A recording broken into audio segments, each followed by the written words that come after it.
What is going on, football fans? Monday Night Football live stream. We have the Baltimore Ravens taking on the Cleveland Browns. Nice divisional matchup to really the Fat Guy and I's favorite team for the most part when we've been doing these videos since 2017. But happy Monday to everybody.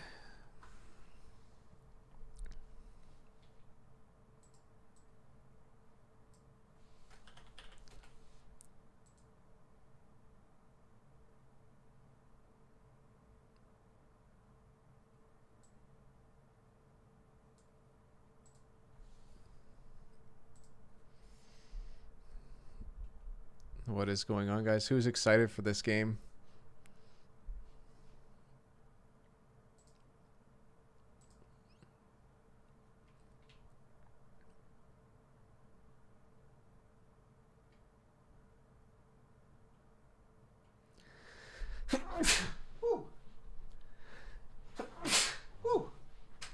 Papa Molly, I'm sweating. Mic check. Is my mic good? Going crazy. I trust this game about as much as I trust Dan Bailey. That's fair enough. I don't blame you. What's going on, Sarah Booth, Jake Jacob? What's going on? You like the Ravens tonight? Yeah, the lines moved quite a bit for the Ravens. Just add internet with super low latency to... I haven't pulled up the market yet. But let's take a look.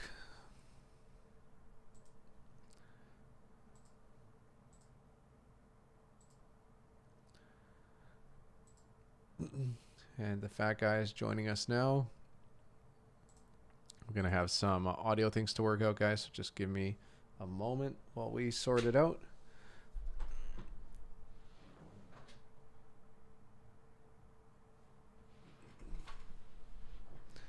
Sarah Booth, you like Cleveland? It's just going to be a moment. I'm just going to get our audio set up so the Fat Guy and I can hear each other. Just going to be a moment, Fat Guy, if you can hear me.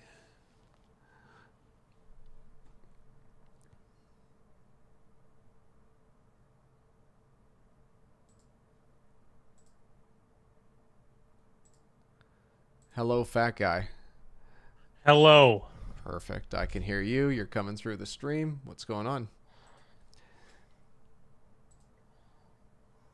We've got, we are live. Jake Jacobs likes the Ravens tonight. Sarah Booth likes Cleveland. He's asking what we think. Well, I'm going to say one thing. If you're betting the closing lines on the NFL, and you're just betting closing lines, it's almost to make money is almost impossible in the long run. You have to have a combination of closing lines, opening lines, and getting good prices. If you're just picking a side, it's just not good enough. I got to open with that. It's near and dear to my heart. I don't want people to lose money. But if you just like gambling, then just pick the side that gives you least regret. You can't lose then, because this market really is at perfect equilibrium. -3 with 50% of the money. They win on both sides. Yeah, there's no market play to be had. Even the if you got the money line Ravens stuff early, yeah. If you got the Ravens early, well, like I'd mentioned last weekend, then that would have worked. But today, -3, 50% of the money on both sides. There's zero. I hate being the bearer of bad news, but it just is what it is, right? Like, this is a classic game for the books. Two relatively even teams, division rivals. 3 is the most key number, and they're getting good commission on both sides. The book is winning. The book is winning if you bet this on either side, in my opinion.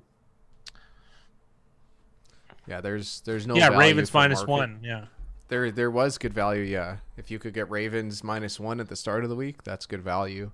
Otherwise, it's just there is no value right now at kickoff. Looking even at the OU, like if you got the under 48, awesome, but at 45.5, there's just not enough value.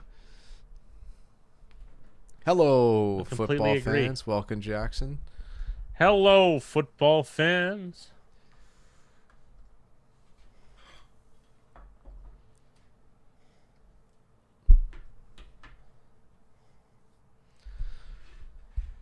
I've got some food here to eat. Look at you. Don't brag.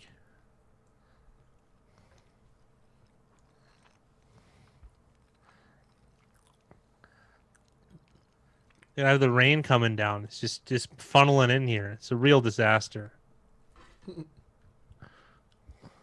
Got buckets everywhere. A hungry cat. It's awful.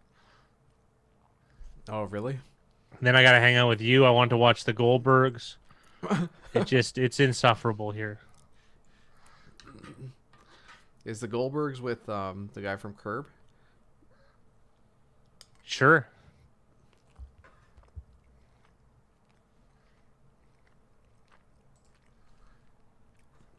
Jackson, how's being home?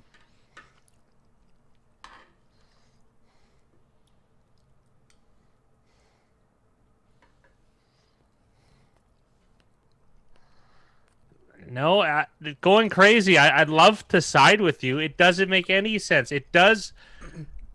I mean, because 3, it's not glossing over. If it went 2, if you had 2 to 8, that would make more sense, right? Because you'd get the value of having 3.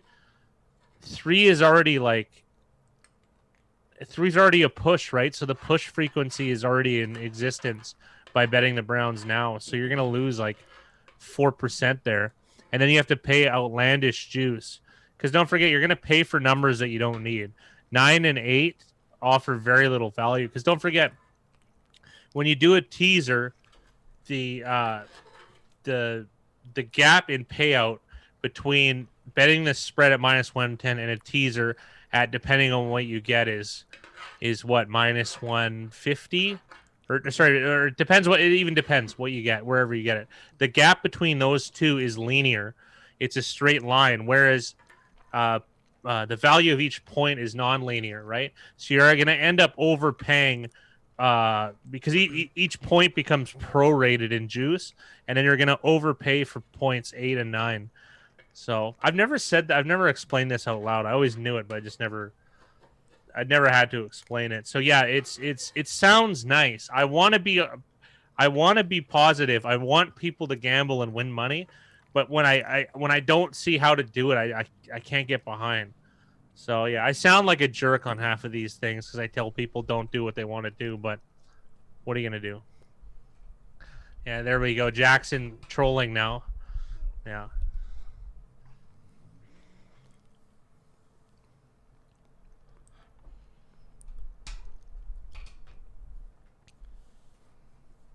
Well, the other thing too that we've discovered is that if a team wins, they win on average by 10.5 points. So it's Yeah, it's more than it's probably a 70% chance that the Browns cover +9. And no, I don't even think it's that high. It's close, but the payout is going to kill you because you need to be, I think, what was it?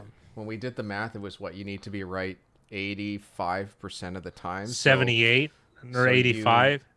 I think it's 85. So if it's less than 70 to 85, you're actually having a negative 15% expected value, which is crazy. That's crazy. It's just insane. You're lighting money on fire.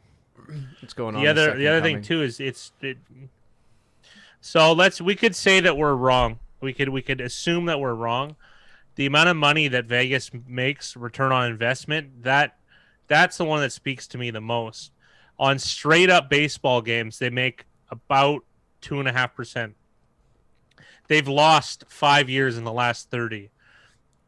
On parlays, they've never had a losing year, and the worst they've done is like 19%. They have 40% ROI years. So if Vegas cleans up year after year after year, that means the populace is just getting smoked. Are there outliers that find, and they scavenge and forage and find really good prices and really good lines every week? Yeah, there's going to be a few of them. It's just natural, right? And by the way, every time you find a hole, it'll just get plugged up, right? Like where they get exploited. because what they're doing is they're selling hopes and dreams, right? That's another reason why they promote. Think about this. People don't promote opening line bets. Like, okay, when you hear about big bets, Yeah, true. like the guy who bet the Seahawks, that was a closing line.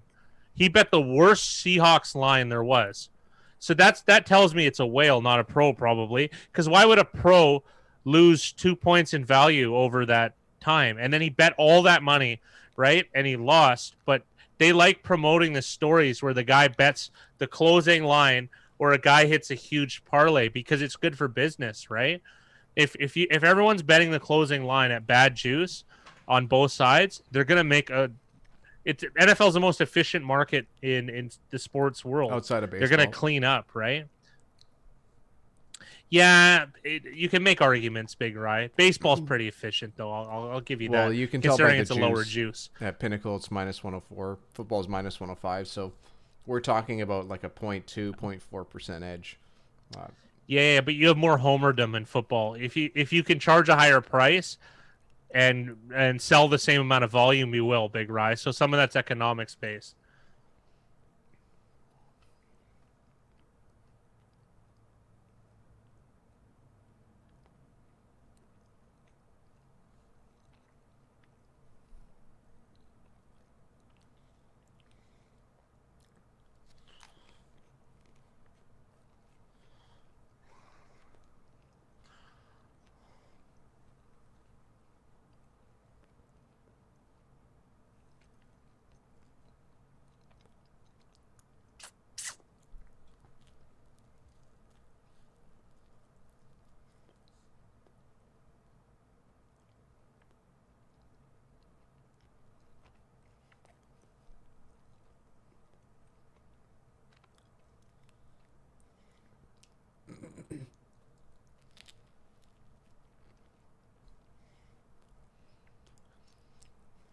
We don't get a lot of fog games in NFL that I can remember in recent history. Jackson's got a really good question here. You think there'd be value for a Super Bowl future of the playoffs? I'm sure the odds will get better with the recent losses. I'm going to say yes, but bottom line, no. I know that's confusing. and explain why. When we look at the juice of Super Bowl futures in particular, it's unbelievably bad. It's worse than any other future market. Oddly enough, it's usually worse than just winning an AFC or an NFC championship. So I mean, there will be a future market I'll like, but it won't be a Super Bowl one only because of the juice associated. So is Big Ride a fat guy in Baltimore? Yes, but on the early line though, second coming. So -1, -1.5, something in that realm. I think the I don't like it is at Baltimore -3 with this -1. juice.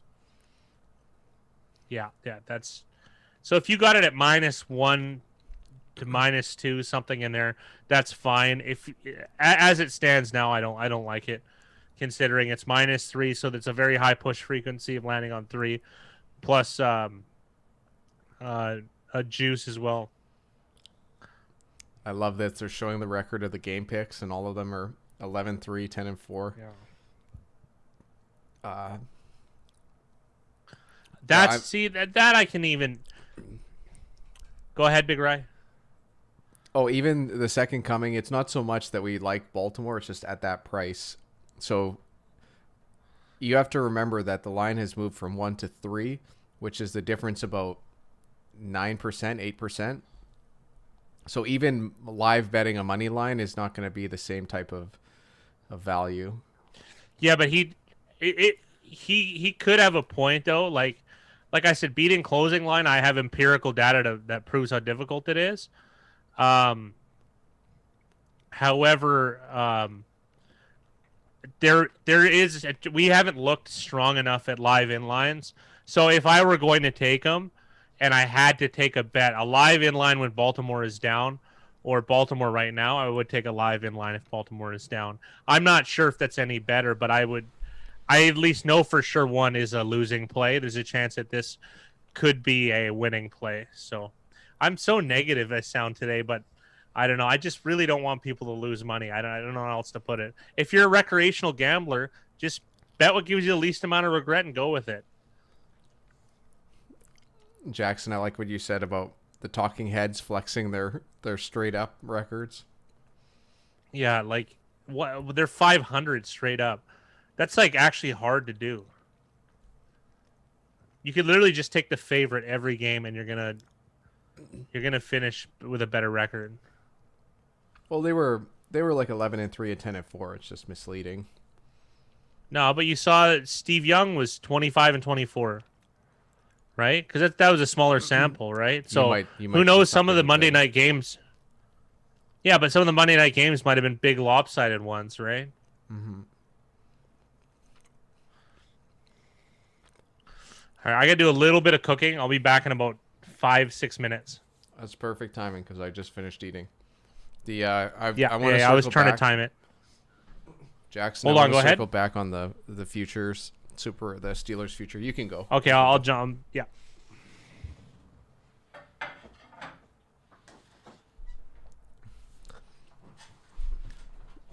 I don't know who the Steelers play the rest of the way,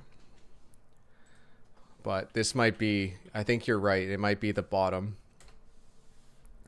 for the Steelers because they're probably going to beat the Bengals. The Colts is going to be a tough game. Browns is going to be a tough game. So you're essentially, what you're betting on with that is if this is going to be the bottom for the Steelers before the playoffs. So there's obviously there's a chance they go 3-0, a chance they go 0-3. So it just depends how you feel they would do, I guess, against the Colts and the Steelers mainly. Because they are big favorites. I think they're 12.5 against the Bengals.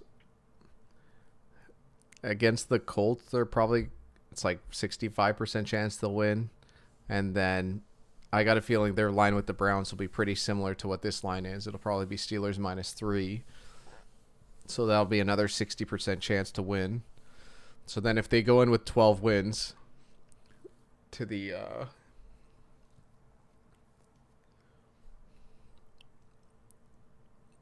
playoffs, I wonder if they'll have a bye. Actually, they'd have 14 wins. Sorry, not 12. But I think for futures, Jackson, the reason why you make futures is to arbitrage. So it's just about getting that value. That's why I like it. I know what the fat guy's talking about. Like, yeah, the Super Bowl futures specifically usually has really bad juice. But you kind of pick one of those teams hoping that the matchups are going to line up for you and that you can kind of like bet against them. Because if you have, let's say you get the Steelers like 7-1, they don't get a bye, and in the AFC,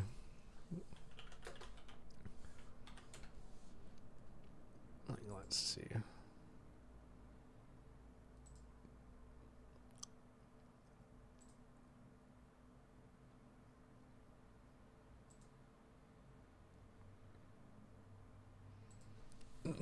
So they're probably not going to get a bye. The Chiefs are probably going to get the bye. The Steelers are going to have to play one extra game, so they're going to have to win, what, 4 games? Yeah, they have to win 4 games. So even if each game was a coin flip, the starting off point would be a 6% chance to win.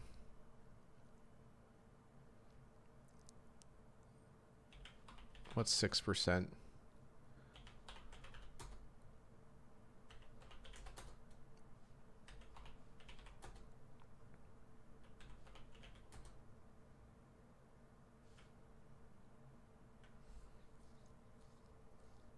You'd probably want to, like, the Steelers are going to be probably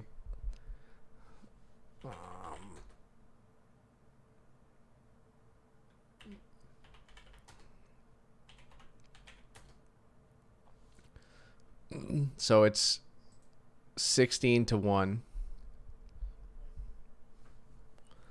would be the,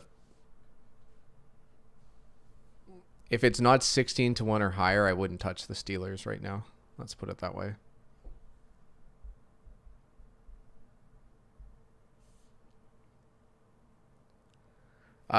So what he means is that if you added up all the Super Bowl futures, the juice on it would be like minus 140. It'd be something silly like that. Because the Super Bowl futures, it doesn't add up to 100%. It adds up to like 130%. I don't know if I can pull up. I don't know if Pinnacle even offers futures. I don't think they offer Super Bowl odds yet.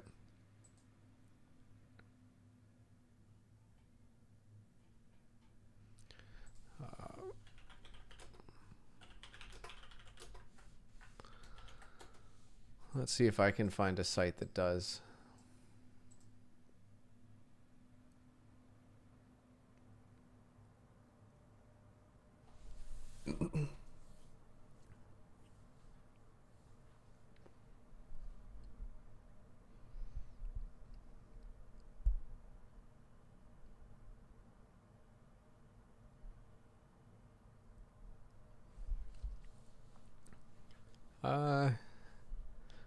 I don't think it'll change. It's usually quite high.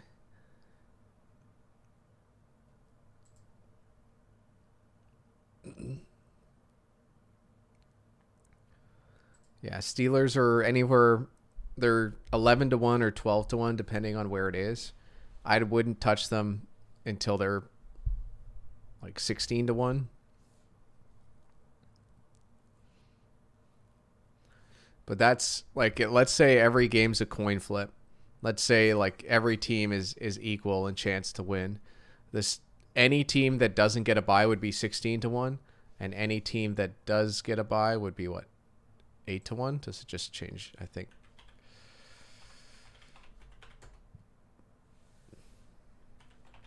Yeah, 8 to 1.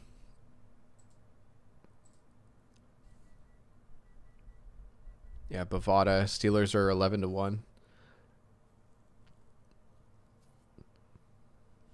What's going on, Max? What's going on, Josh? Oh, Josh, you got Ravens money line in Cleveland plus 3.5. Kudos to you, man. That's awesome.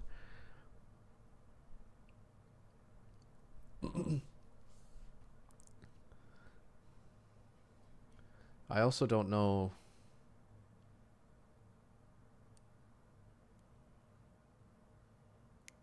I don't know if these are live odds either. I'm not sure how this works. But if you were to add up like all the chances of all of this, it would add up to definitely over 100%.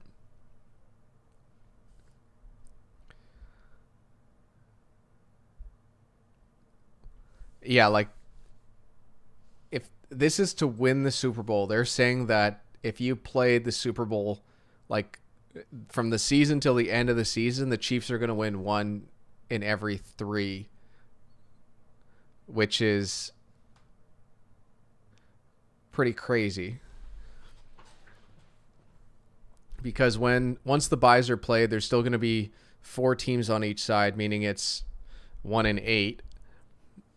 Like there's 8 teams left that can win. Obviously, the Chiefs are going to be favored in pretty much every game they play, so you can juice it up a bit. But like for them to win 3 games to be plus 180, what does that mean they have to be at? So plus 180 is 100 divided by 280, which means they have a essentially 35.5% chance. So let's say they have a 70% chance to win every game in the playoffs. That pretty much adds up to plus 180. And so 70% chance to win a game would be, is it 7?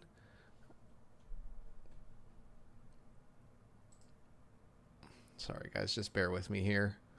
I'm just trying to do rough math in my head on this stuff. I love this stuff, though. I'm so happy that you asked this. Sorry, guys, that I'm not really paying attention to chat. I'm trying to work on all this to get a better answer.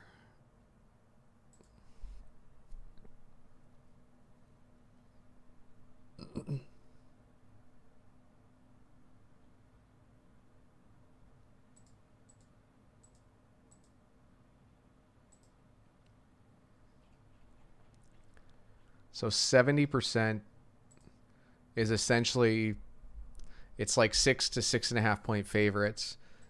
So Chiefs plus 180. Do you think the Chiefs are going to be roughly touchdown favorites every single game?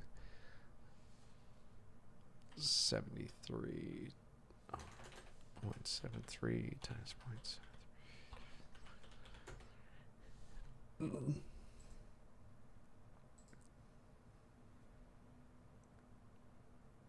I can come back to chat now. Yeah, I stayed away from this game.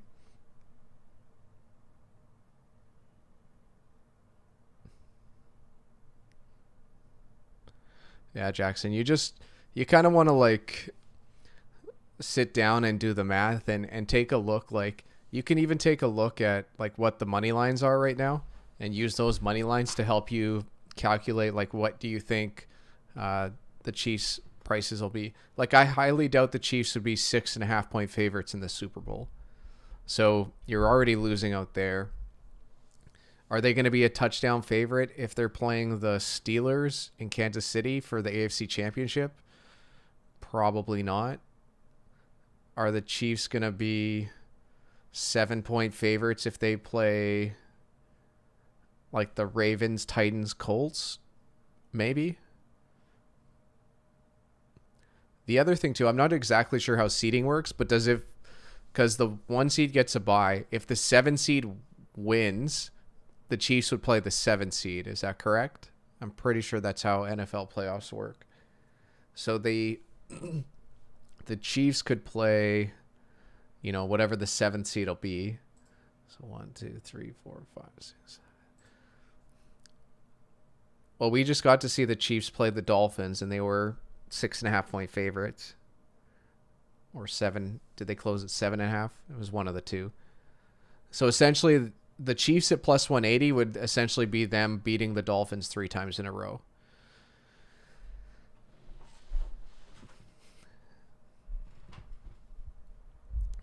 The nice thing is that if you bet the 1 seed does have a pretty big advantage, or at least they used to because of home field advantage. I don't know if it's that big of an advantage to have home field now. Like, it's actually been detrimental this year, but obviously not detrimental, but essentially meaningless. So I still haven't sat down and done my playoff future calculations, but there is going to be there's usually value on 1 or 2 teams to take Super Bowl futures. But Chiefs are definitely not going to be one of them. If you are going to arbitrage, though, it is nice taking a favorite, I find. Like, if you get the Chiefs plus 180, that means, like, in the AFC Championship, you could take, like, the Steelers plus 180. So you'd have both teams plus 180 type of thing, assuming that it was Chiefs-Steelers. And if there's more upsets, like if it's a bigger dog, like if somehow Miami makes it to the end playing the Chiefs, which I don't even think they could if they were the 7th seed. But let's say like a 4th, 5th, or 6th seed makes it to the AFC Championship to play the Chiefs, then that means you'd have even greater chance to arbitrage against that money line.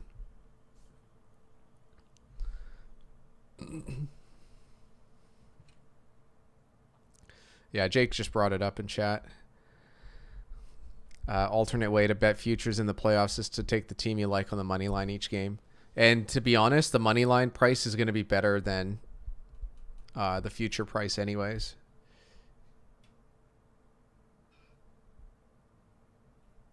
The toughest part for any team that doesn't get a bye is you have to win 4 games in a row. And like, you have to win 4 games in a row against all good teams. The Super Bowl is tough.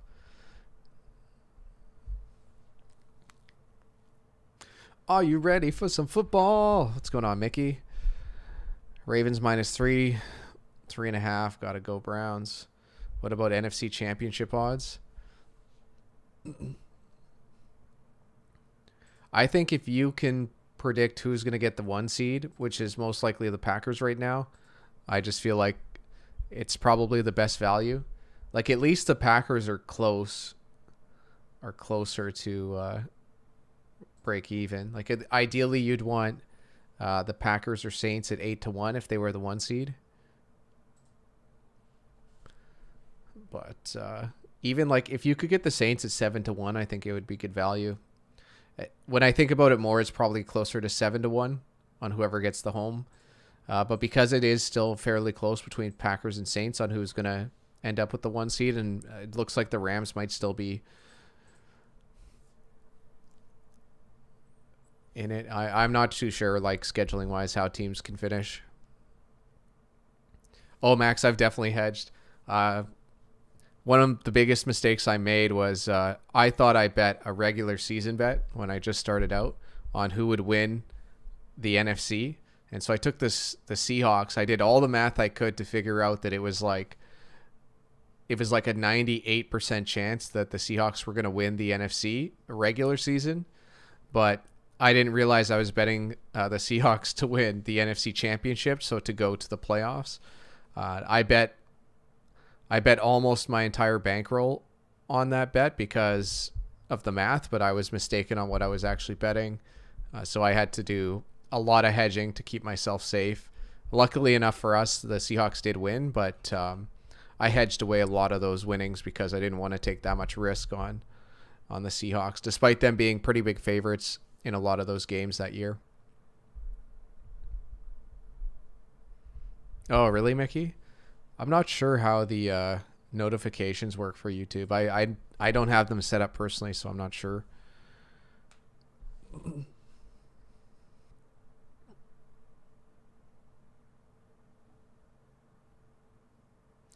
Yeah, that's the thing, right? Is that the Chiefs have a very inflated number because one, the books, there's obviously a lot of people betting the Chiefs to win the Super Bowl, so the books don't want to take that much risk on it, and it's kind of a good way to see like how much risk is being put on them. But like even at 220 from BetMGM, I don't think the Chiefs are good value. Like if it's a coin flip, it's 8-1, and even at a like obviously the Chiefs are not a coin flip. They're going to be favored in any game that they play.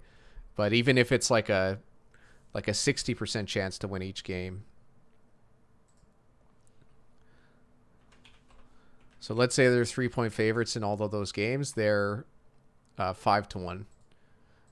So I'm not a big fan. Fat Guy's just cooking. He's going to be back shortly. The Browns got the ball to start. It's 3rd and 4.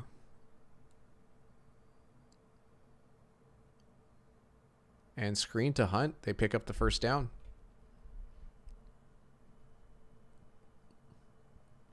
Don, we were on Baltimore early at -1, but there's a no bet for me. The spread closed at 3 for the Ravens. The Chiefs are going to be good for a long time. As long as they can keep their core together and not have injuries, they're going to be, as long as they have Mahomes, they're always going to be challenging. And the longer or the better their defense can get, then like they can be good for a while. We've got Landry to throw here. The throwback against the grain to Chubb. Stefanski has been really, really good with some of these plays. It's nice having a guy like Landry who's like a legit wide receiver come in because you can be a little more trickier. I know I've seen some of these other teams bring in guys that are, not exactly like guys that are going to be playing every snap, so it's a little bit easier to predict if they're going to do something like that. But that was a well-executed play. I was surprised how calm and cool Landry was under pressure. It looks like that play was designed actually to go deep, and Chubb was the drop-off.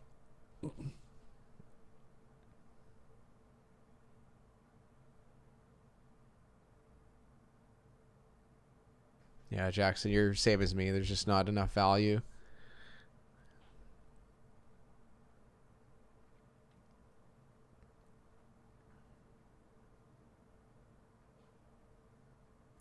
Yeah, that's not a catch. That was he tossed it back, so he was still.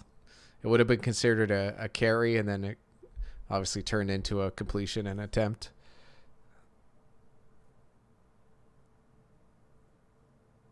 Bonjour, untouchable. Yeah, Landry does have a good arm. Fat Guy's going to be joining us really shortly. He was on stream. He's just cooking right now, so he's getting his food sorted out for the night before. Because him and I, like, you guys got to remember, right now it's 5 o'clock for us. I'm going to be on here till past 11 making the picks video. So it's we got to get our food while we can. They need to chill out. I got the under. Oh, they could get stopped still.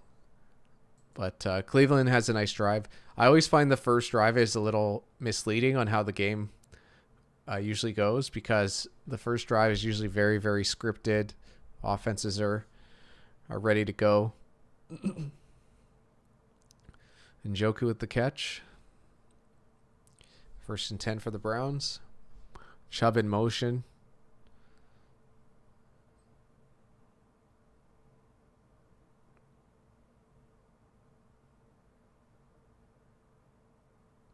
And it looks like Higgins with the catch.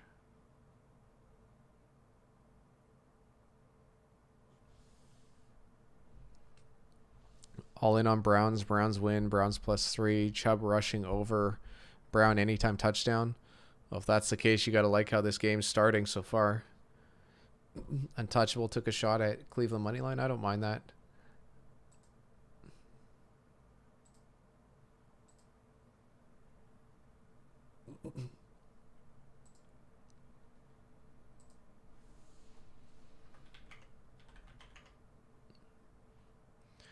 Second and 1 on the 9-yard line.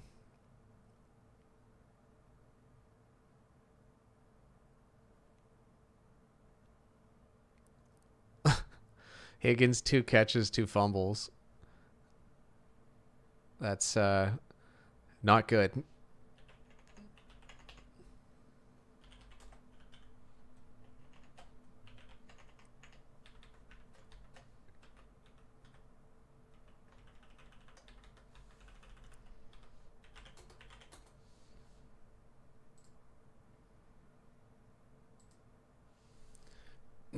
Cleveland getting lucky here. Yeah, definitely on those 2 plays.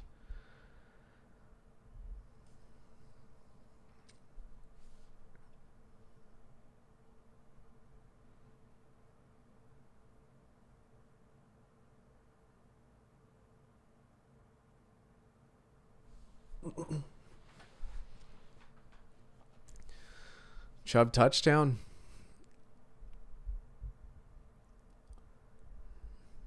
The fat guy is 18 points down, and he is Lamar Jackson in a fantasy league, and he's going up against Nick Chubb, so not a good start for him fantasy-wise. But excellent start for the Browns. I think he'd rather have a Browns win than a fantasy win. Congrats, Jonathan, on the Chubb touchdown. That's a nice plus for all 3 of those bets.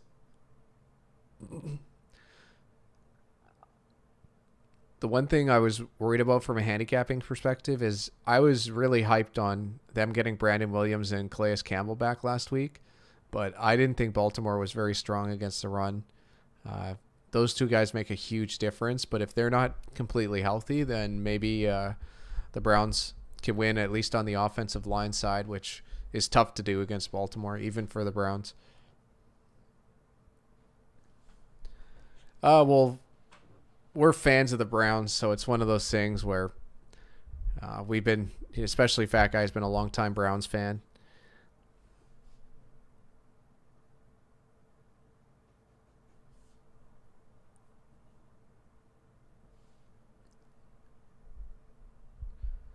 Yeah, 5 different players with receptions on that drive, according to Josh. Higgins, though, 2 catches, 2 fumbles, as far as I could see, unless he had any more touches earlier on that drive. I missed the first 2 plays. Yeah, 9.5 for Chubb on the opening drive. I Chubb was the only player that I was excited about when the Browns drafted him. I was really, really excited. He was my favorite running back coming in that season. It just so happens he's played very, very well, like beyond my expectations. But him and Sony Michel looked so good in college coming into the league, and I especially liked Chubb.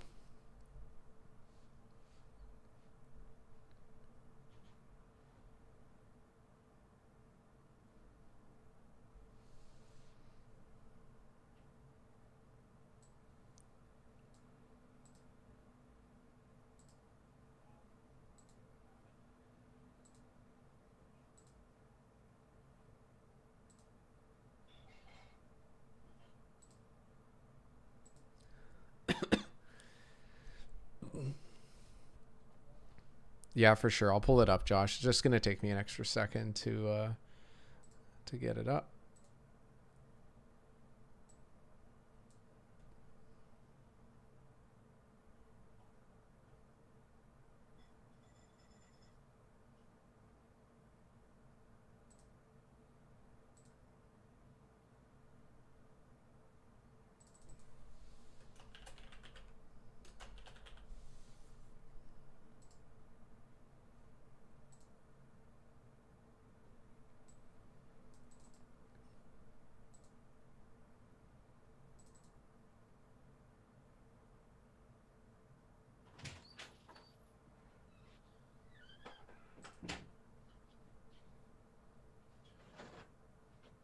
Wow. Sorry about the delay. Well, it's So all how'd the good. Browns score? They marched down the field. They threw in a trick play also with Landry making a throw back against the grain to Nick Chubb for a small gain. They had a nice screen on third and fourth to Kareem Hunt, and then Chubb ended up running it in from about 9 yards out. Right on, yeah. Wasn't expecting that start.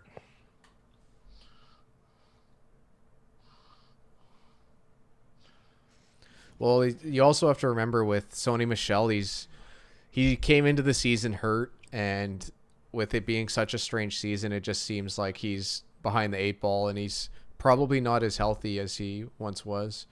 We get a flea flicker from the Ravens to start this game, but it's going to be a 1 yard sack by, is it Sion Taki Taki?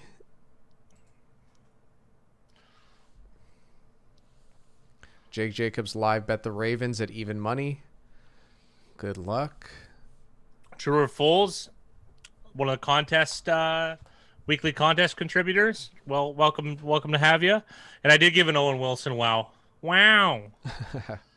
I have a better nose than Owen Wilson. That's about it. He got over 45, fat guy. It's a good start then.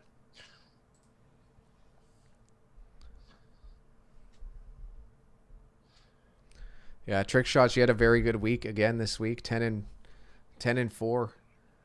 You're on par. If you had the Thursday game, you could have been in the lead.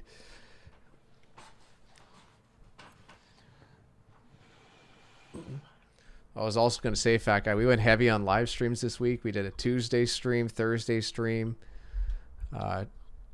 Monday, Tuesday, Thursday, Sunday, and now Monday. So yeah, big heavy. Essentially streaming every night, it feels like. Yeah, it's too bad you forgot it, though. You could have been clear in first. I still have to pull up the OU. I thought I did that. Let me try to refresh this, see if it changes. Lamar Jackson running for it. That looked desperate, but it was well done. He looks spry, that's for sure. It's got to be a hold on Ravens, I would think. Defense, wow.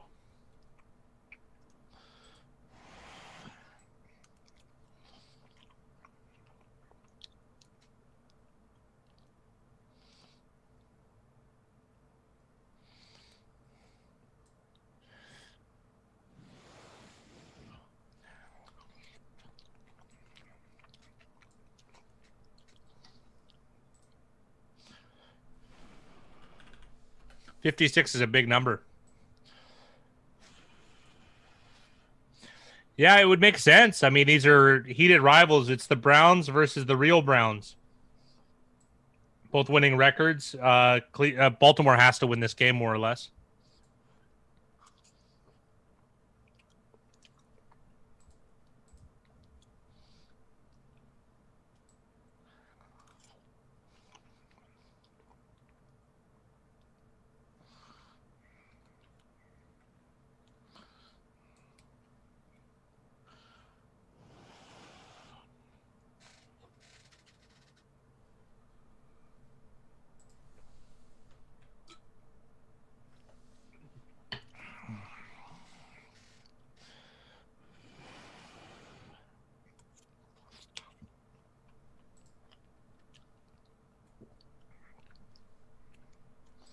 No way Patrick Ricard's 311. Come on.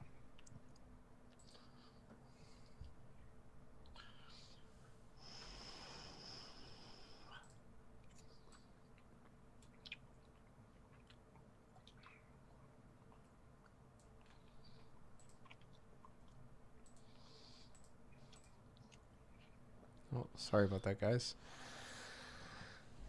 All right. We've got the live line up. There isn't a live line at the moment.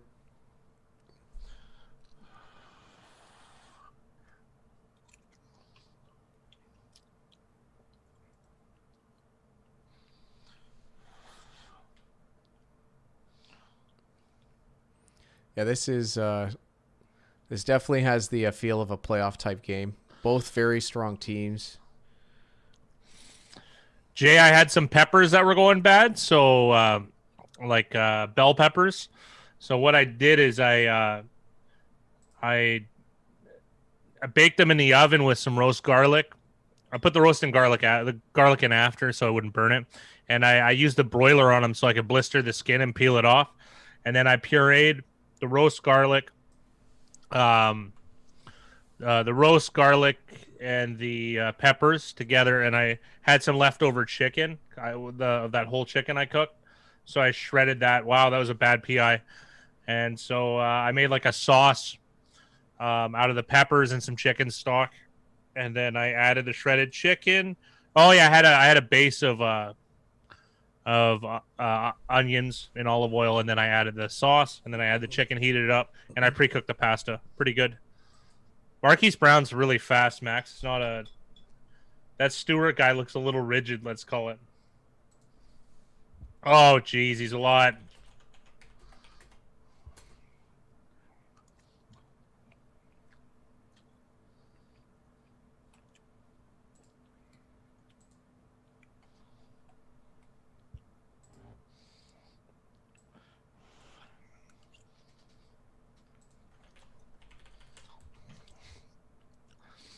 Not in Pennsylvania, unfortunately. But that's Fat Guy's creative.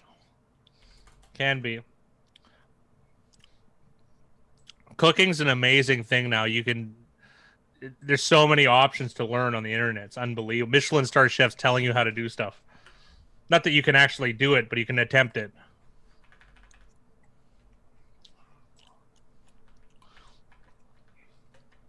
Yeah, it's a little under seasoned, but it's close. It's just because the chicken was so well seasoned, I didn't put as much in. So I wish I put a little bit more, but what are you going to do? I was in a rush.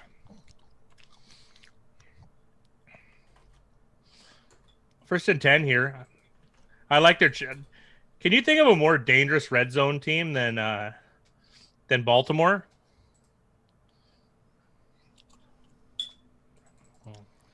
I think they're pretty There we good. go. Then they highlighted it. 50 touchdowns in the red zone for Lamar Jackson. Wow.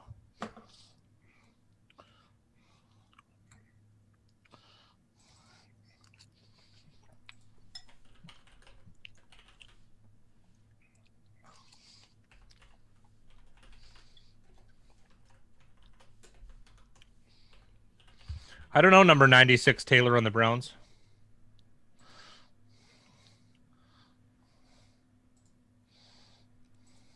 Nice job. Physical play by 39.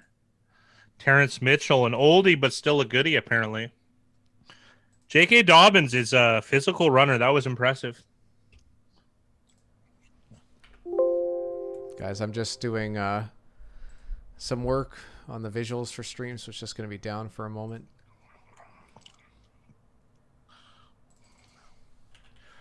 That's one game, Ryan. It was a great game, though. He did a great job. So far, so good.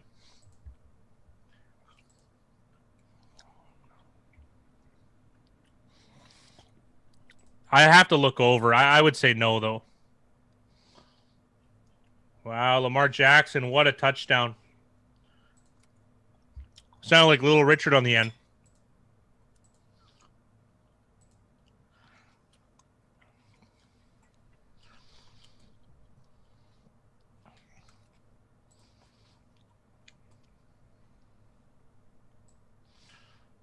Oh, he just got through the whole. Wow. You know what is underrated? He's got good vision, Big Rye. Lamar, he sees it. Maybe that's why, because I said he's different than RG3. I don't think he's any. I think he's probably slower straight line from RG3 Prime, but he sees the holes. Agility and vision is just incredible. What a play!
Fat guy, do you remember who we were on? Cardinals or Giants? Cardinals.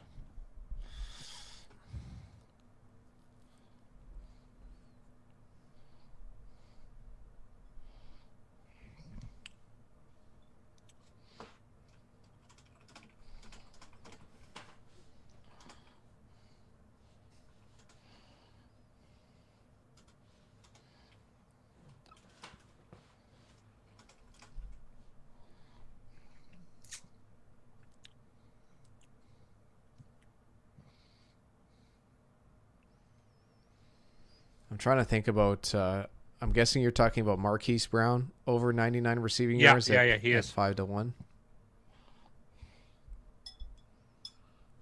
That's a tough one to handicap because I don't know what the distribution is like as far as like how likely is any receiver is to get 100 yards in a game. I'm not sure. It would how take much, a lot of work, but it wouldn't be that hard. I'm also not sure how much. Like how many snaps Brown plays. I don't know how many times in his career he's done it.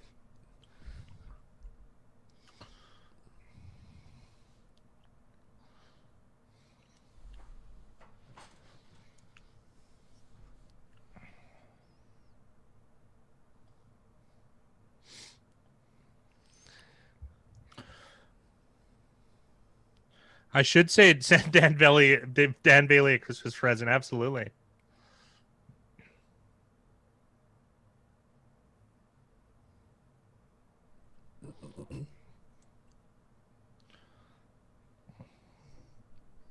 Ryan Johnson, Big Ben needs to retire. This is a classic overreaction. They went 11-2, or they went 11-0. They lost 2 in a row, and then you know what I mean. Everything comes out. It just they face 2 difficult teams. They happen to be on the bad side of it. Everyone regresses over a long enough sample. Happens to be 2 in a row for the Steelers. I think he's just fine. I mean, if he feels that he's hurt, then maybe he should retire. I don't think he played horrible. I think that honestly, Big Ben to me should be in the MVP conversation. I think he is odds wise, but I think it's kind of underrated what he's done this year to help that team. And I really like what he's done changing his game. Like he's getting older. He can't take as many hits, but like he's getting the ball out very, very quickly, which was exactly the opposite of what made Ben so successful throughout his career. So the fact that he was able to like change his game to match what was going to give them the best chance to win, I think that's very impressive from Roethlisberger, and you don't see it from a lot of professional athletes. Are there 20 guys in the world better than him? No. No, not even close.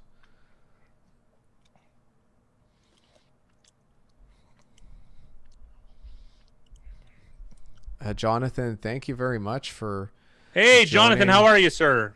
Joining the membership. I appreciate that. That's really nice of you. Whoa, big shot. Why you get no? Come on, pass interference or sorry, unnecessary roughness. Please. Somebody jumped early too, so there might be 2 flags. I'm not sure how far ahead you are of me this time around.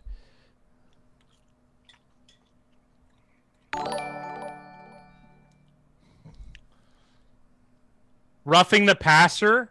He hit him right at, oh my goodness. He hit him above the belly and below the chest. Or sorry, above the waist and below the chest. He hit him right in the belly. I got to see another look at this. Yeah, that's clearly offside. I want to see this again. Did they knock helmets?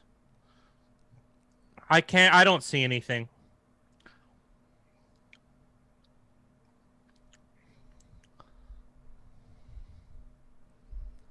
The anytime Chubb touchdown pays to try it out. Nice. So Josh Allen is tipping us off, right? To a Landry fumble potentially. Dylan, what do you think the line should be? Oh, that's a fumble. What do you think the line should be for Browns Saints? Or sorry, Chiefs Saints? By the way, fat guy, Higgins fumbled twice on the first drive. Rashard Higgins? Yeah. So they've had 3 fumbles and 3 recoveries on offense. You know how hard that is to do?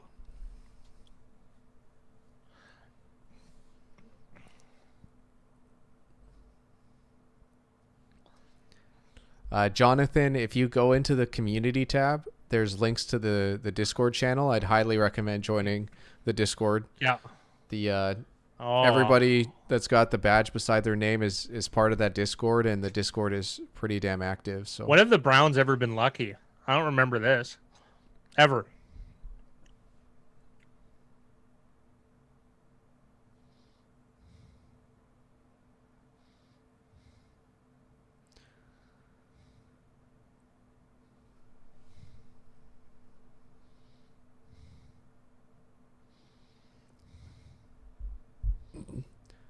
So Dylan thinks that the Saints should be 4-point favorites over the Chiefs, but he thinks that they're +2 considering how they played over the weekend.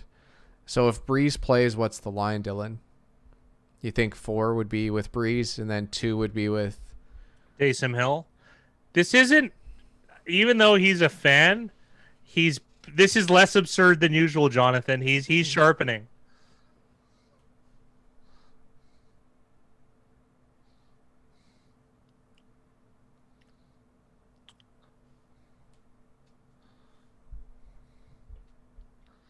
I think it's too many, but I think it's way more reasonable than I would have suspected.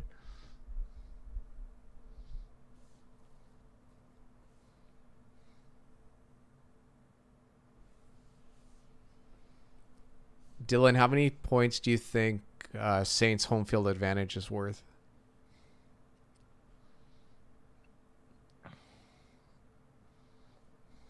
4th and 4 for the Browns. Wow, he's just a 3 in non-pandemic home field. Wow, Josh Allen's way ahead of us, but I want to see this flag. Hello, Dylan. Sharp Dylan. This PI.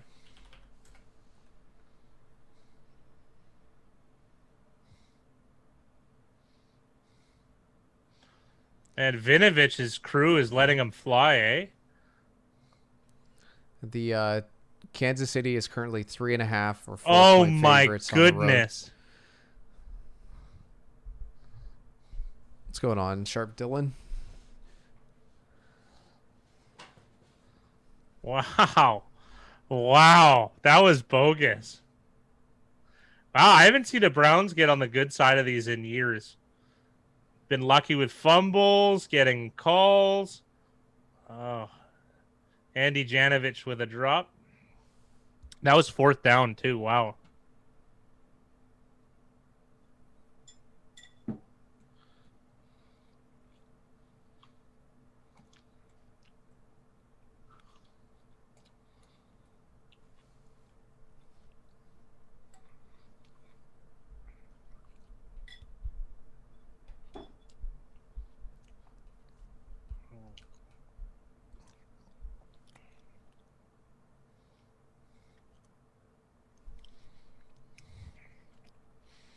Would you rather have Tua or Jalen Hurts? Oh, that's such a one-game sample. I would just say Tua only because he's a higher draft pick. He's been scouted obviously more, and the sample is the jury's out on both of them. So I'm gonna go with Tua, and he's left-handed. I kind of like that. Yeah, sample is pretty small there. I'm not hating on Hurts. I think he had a fantastic game, and I like that they switched to him. So, Well, the reason I bring that up is Dylan saying that Tua dissected the Chiefs D like high schoolers, but Hurts beat the Saints defense. yeah, So that's why I'm curious. there's no 100% Saints win, Dylan.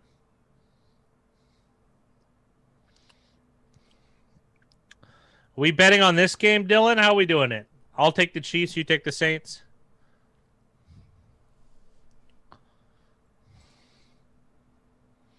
Hurts should be starting. He's played a lot better.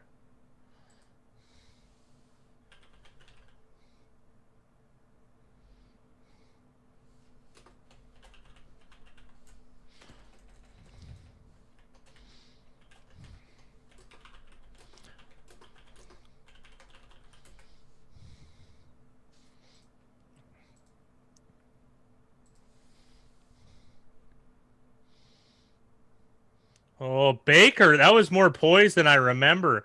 And he set a lead edge with a lead block. Don't be a flag.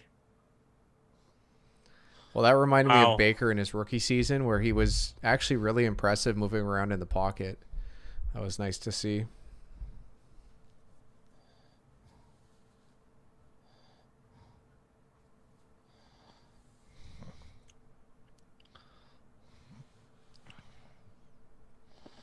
Wow, I like Stefanski.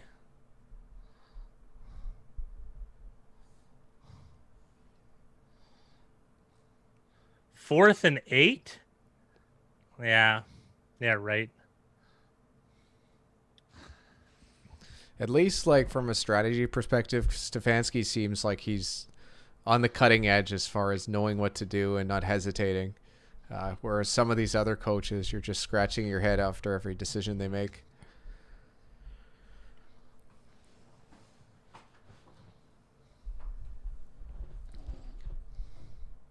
I think a lot of people actually like the Saints against the spread, Dylan. Yeah, I don't mind them. Like that seems reasonable to me. But if I'm going to get offered straight up, I'm going to be taking the Chiefs all day. What, for everybody in chat, where would you set the line on Chiefs at Saints where you wouldn't feel good taking either side?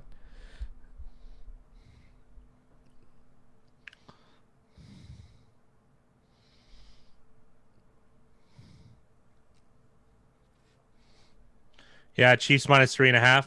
Chiefs minus 3 bad juice. Yeah, that's where I'm at.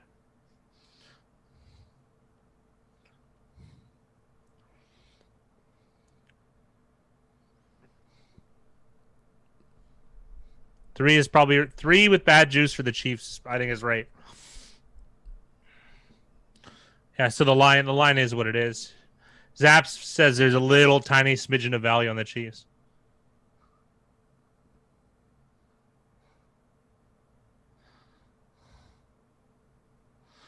Yeah. Yeah, Josh is Breezy actually supposed to spot come back. on with his with it, Dylan. So you can bet pretty much at any book you want and get those numbers. So you're lucky, Dylan, in this case. Ryan says I'll take the Chiefs by a field goal. Breeze, I believe, is slated to come back.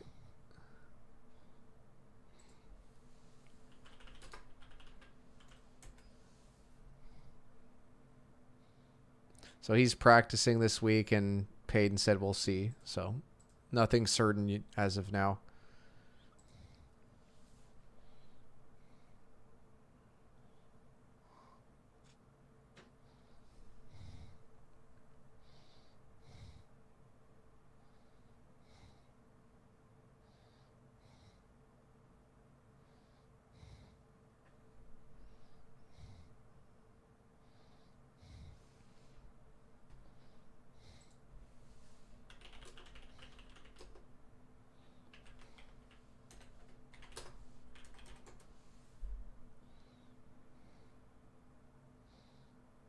That looks like a miss.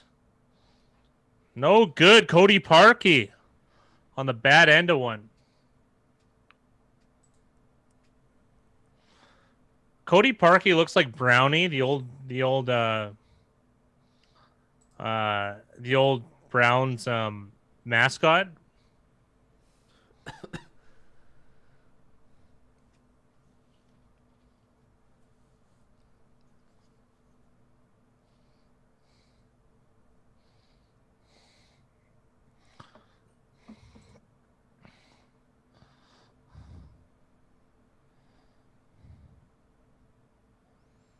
I actually don't know, or what's the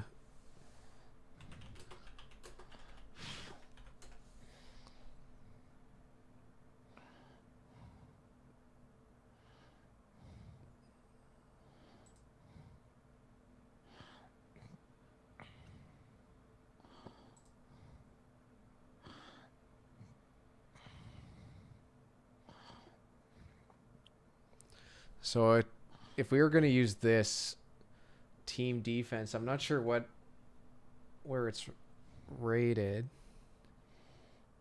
but this one has I guess points for. So points for isn't the best stat to use.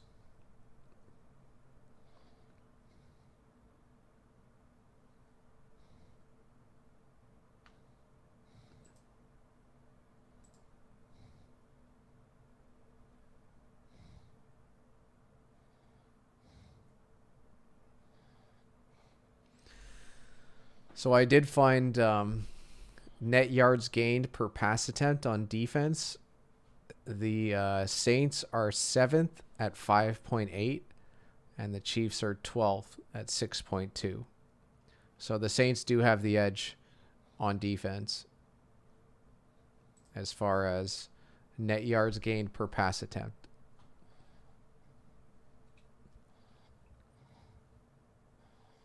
Oh, there, Mickey's got more accurate numbers. Saints are 4th, Chiefs are 7th.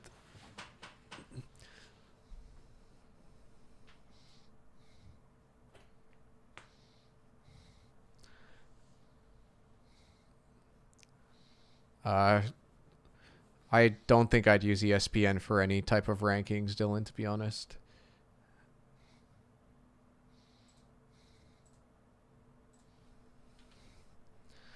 Skip Bayless might be putting those numbers together.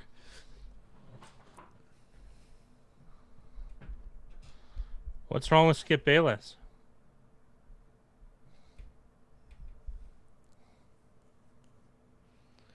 I'm not sure.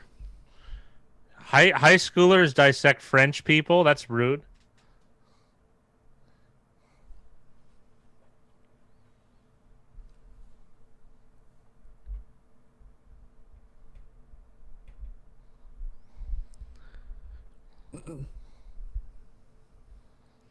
I don't think anyone's going to say the Saints are bad on offense, but I'd have a hard time saying the Saints are better on offense than the Chiefs, even if Breeze is playing.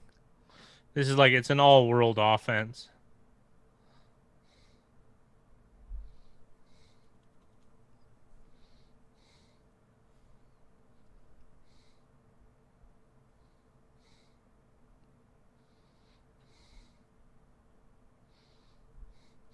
Third and 12, tough spot.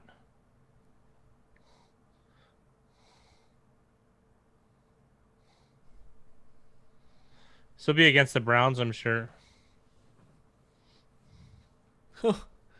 Did you see the Ravens Browns fans yelling at each other? Yeah. Wow, fourth down. Cleveland with a stop.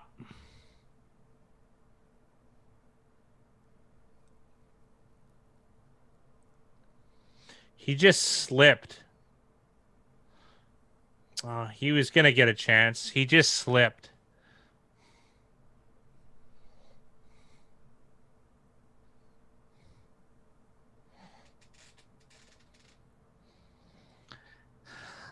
I don't think it's a calculator, Dylan. I think it has something to do with mathematics, and I'm gonna have to edge with him on this one. But hey, man, if you're into math, it's possible, I guess.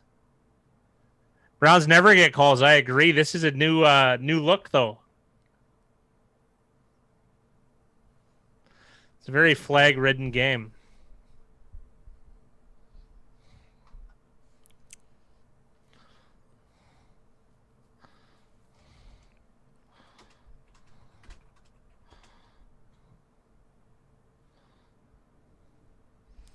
Yeah, Lamar likes to rely on his legs, which is nice, but as he matures as a quarterback, it'd be nice to see him make quicker decisions with the ball.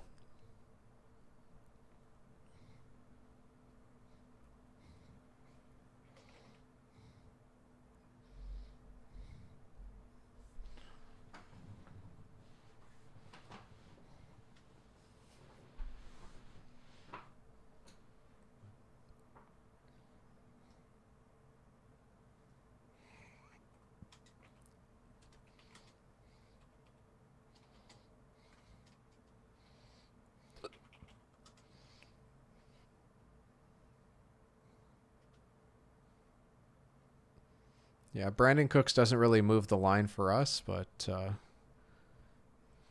Yeah, that wouldn't do it. It's like in win probability be like 0.5%.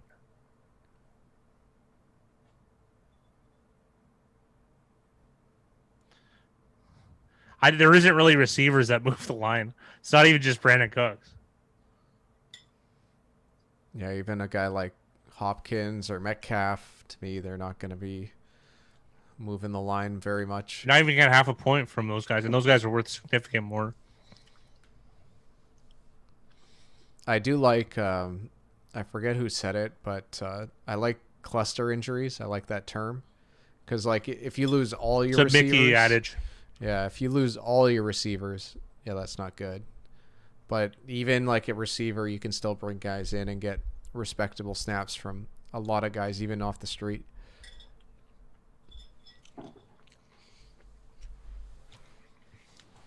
Heck, the Eagles even found a diamond in the rough this year by bringing in Fulham, who was a decent draft pick. So it's not like he was an undrafted guy that just found his way on the team. But Need a second chance. yeah, and he made the most of it.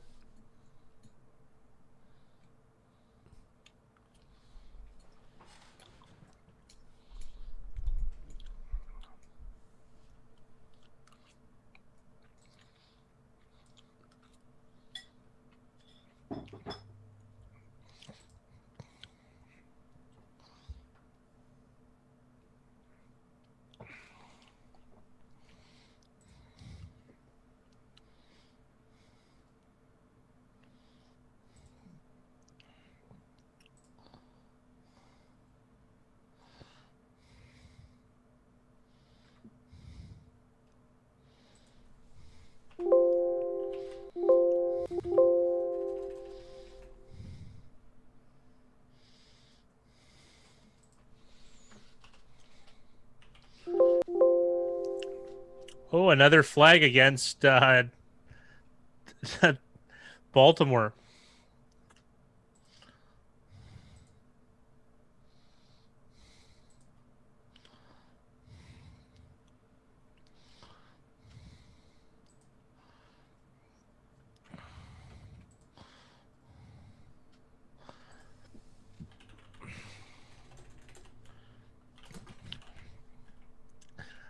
I don't think dental hygiene's his highest priority.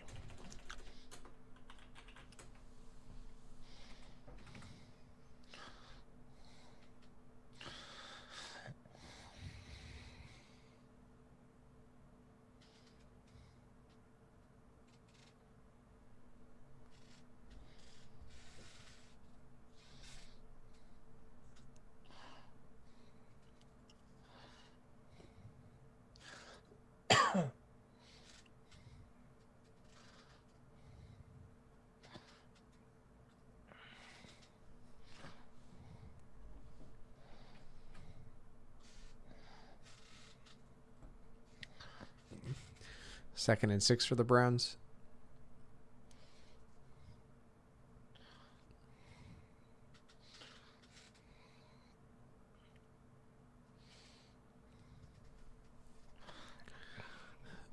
I don't know what's on Higgins' hands. Oh, Probably the opposite of Stickum. Fat guy Dylan's got an important announcement to make. He might finally bet you. Okay, let's go.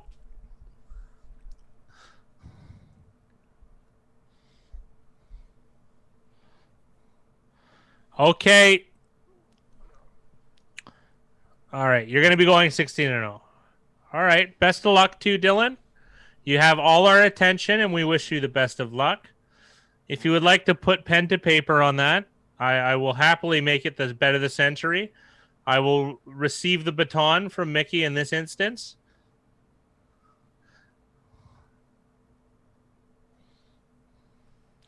No, they have not, Josh. It has never happened.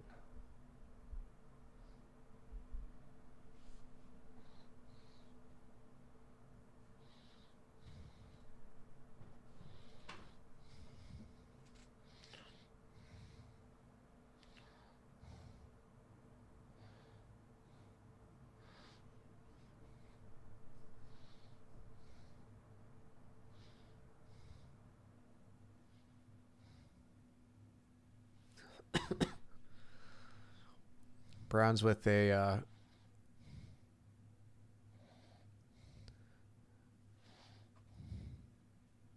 with the double fake on the punt. They faked a fake.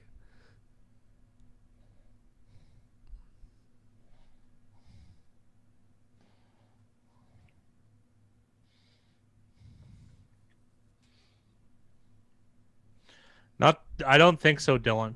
Not that I know of.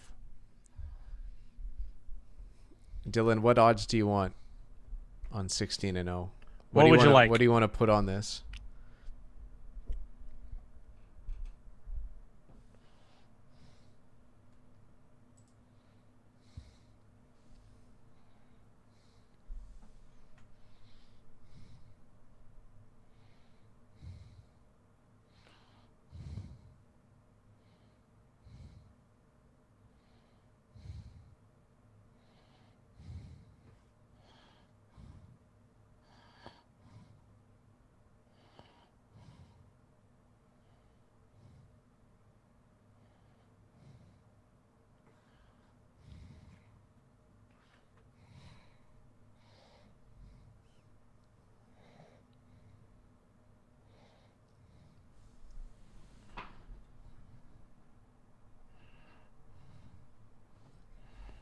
Okay.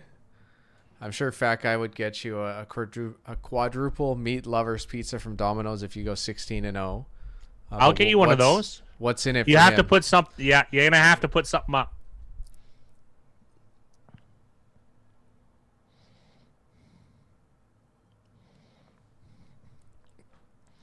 Breeze is practicing, but Peyton said wait and see. But I have a guess that if he's practicing, he's probably going to play.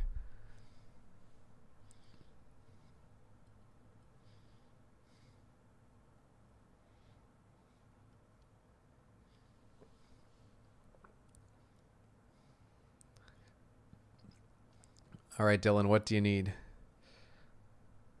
What are you willing to put up, and what do you want in return? Make a proposition.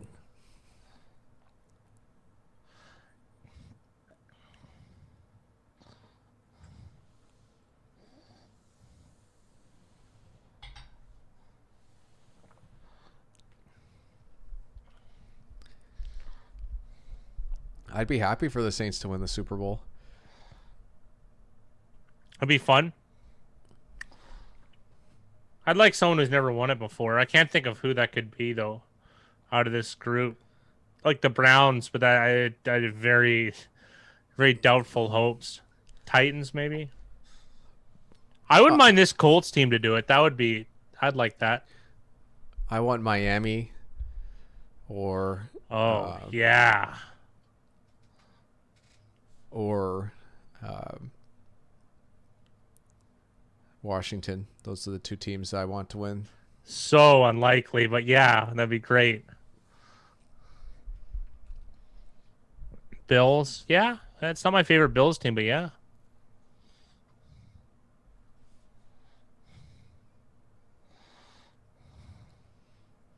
I've heard a lot less McDermott talk this year and a lot more Josh Allen talk when it comes to Bills. It's probably good.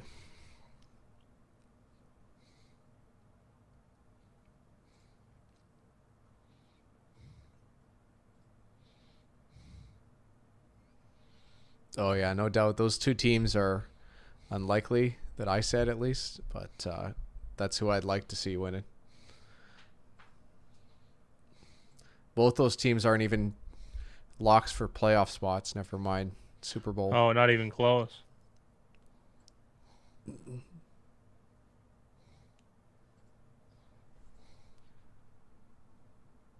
You got money? Oh, $1 on on the football team to win the Super Bowl. Hey, nothing wrong with that. That's Action's action, am I right? what are the odds that you got them at?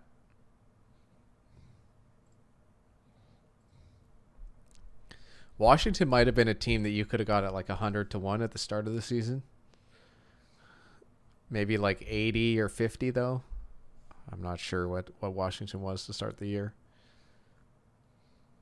Yeah, 60-1. That's nice. There's nothing wrong with that.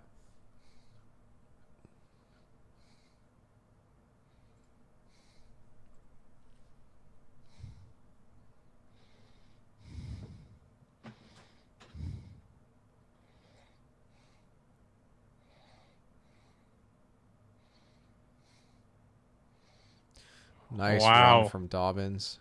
Very patient on that run.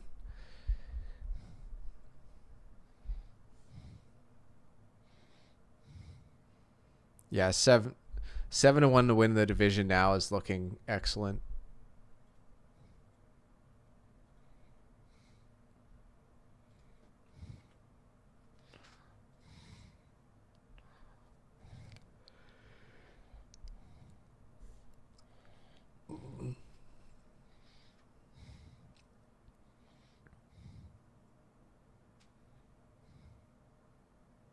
Yeah, Tua. Somehow Tua is the weak link on that Dolphins team, but I really like the coaching. I really like how the team plays. They come prepared every game.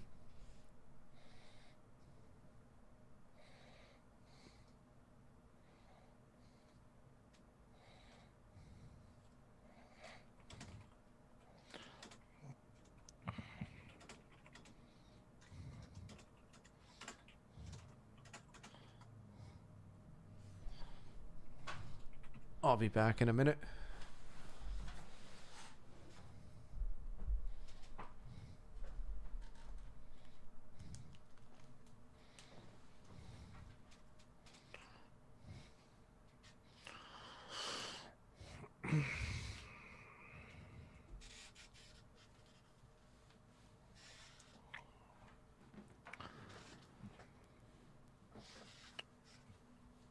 Still a tie game.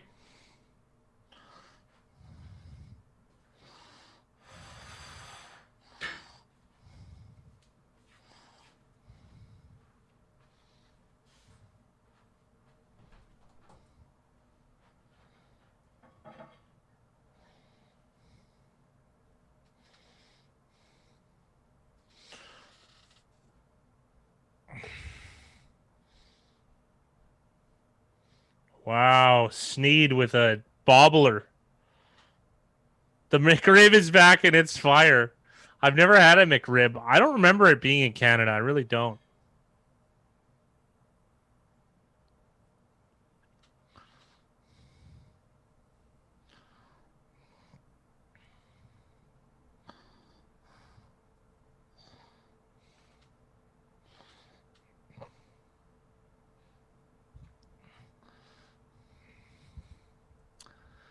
We're waiting on we're waiting on pins and needles, Dylan.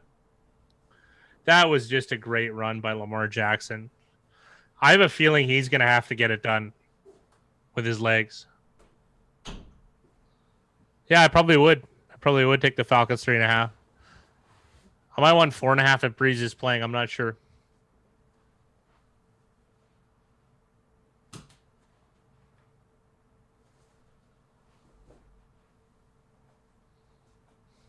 Owen Wilson, wow.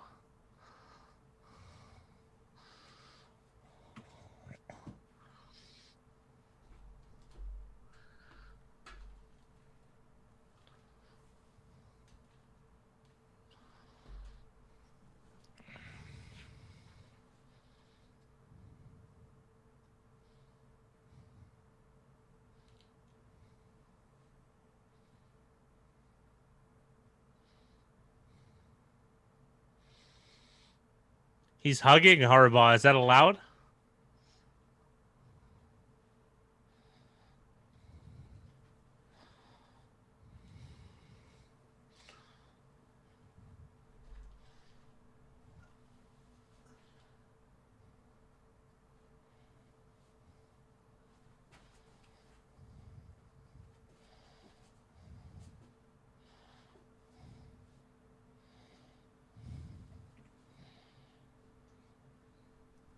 Yeah, exactly, Tony.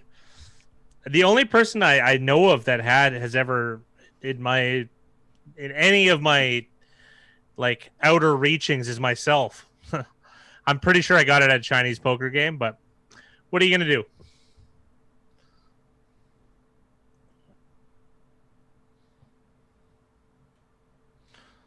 What a run! Wow, wow.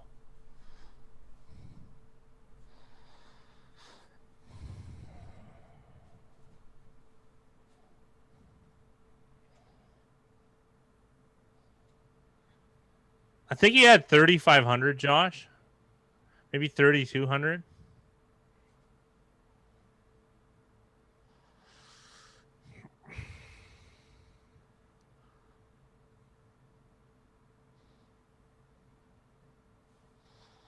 Did he get in?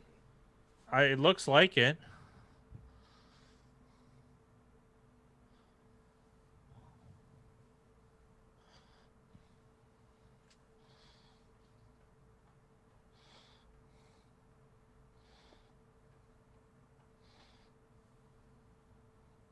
I don't know how you're going to turn that over, though.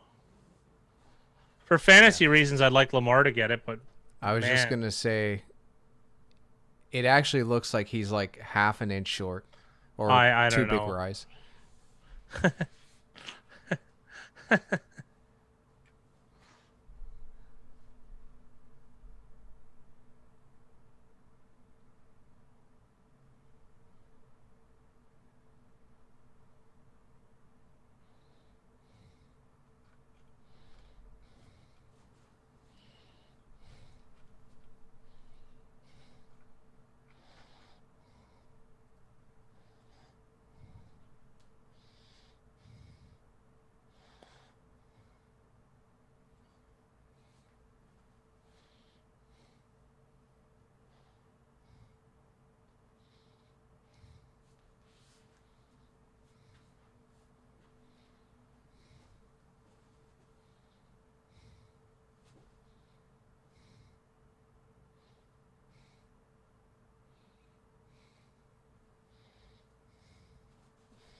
You got to put something up though, Dylan.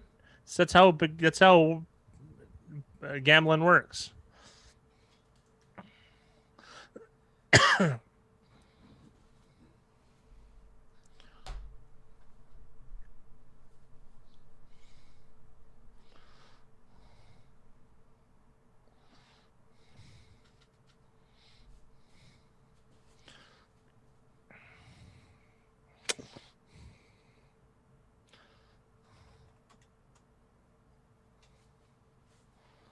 Yeah, I'm taking over for Mickey. We got to pass. Can't let Mickey be the whipping boy all the time. I want to buy you that Cheesecake Factory, Dylan. I do. You got to put something up though.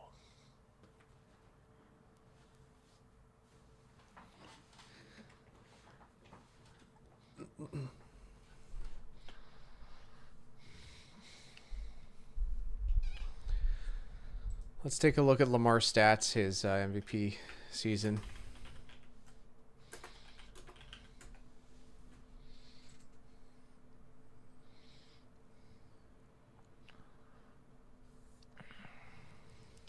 He only had 20 more yards per game in his MVP season, but he had 36 touchdowns, which is almost double what he has now. Well, it's actually technically 3,200. Right on. I wasn't that far off.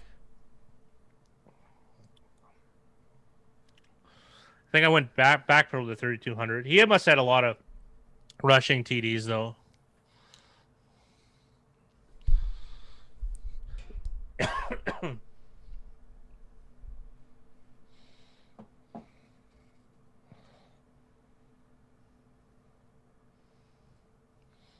Well, if the Saints are 4-point favorites, wouldn't that mean that you would get more back from Dylan?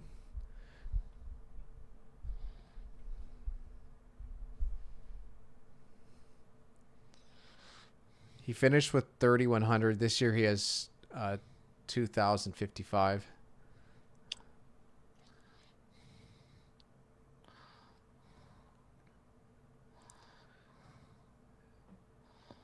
His NEA this year matches up with how he played his rookie season, where he went 6-1. But in his MVP season, he was 2 points better in NEA at 8.19.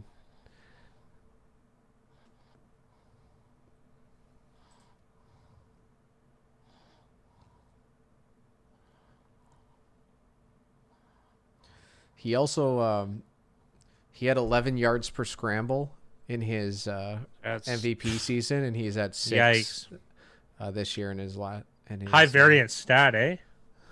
Yeah, it's crazy. Apparently, Mike McCarthy is going to be back next year for Dallas.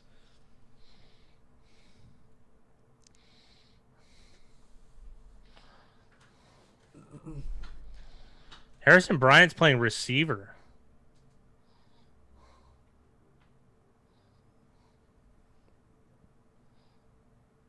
That was a reasonable attempt.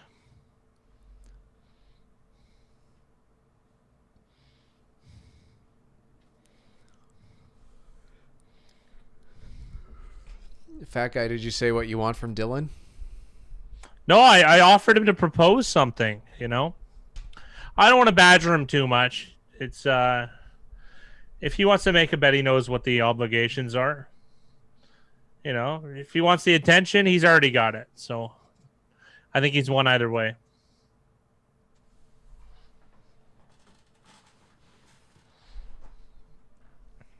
I like these Browns jerseys.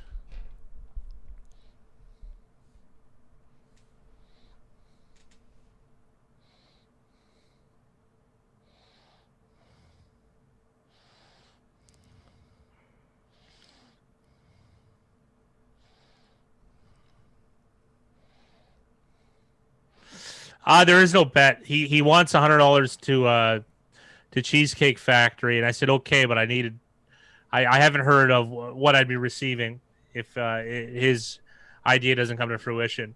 So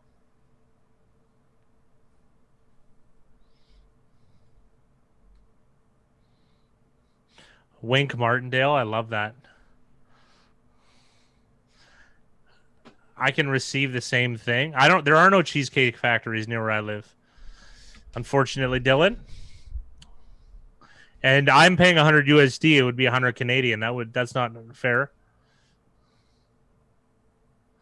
Oh wow, Donovan Peoples Jones.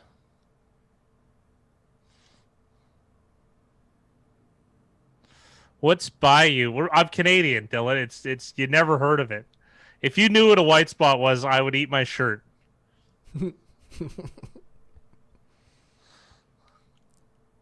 White spot is a way less glamorous version of the Cheesecake Factory. Way less. Yeah, the buttered crust. I learned that from Dylan.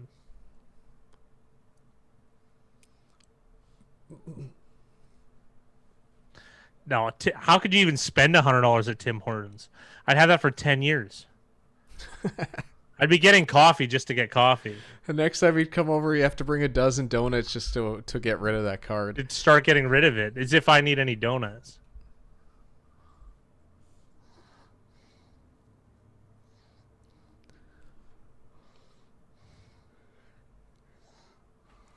On the live line, Ravens are 4-point favorites, so congrats to anyone. No, who it doesn't have to. On the Go ahead. Baltimore money line. It doesn't have to be with Mickey. I can take something else, Dylan. How about this? Oh, okay. Put up, it's Canadian dollars. Put up 140 Canadian on an Amazon gift card.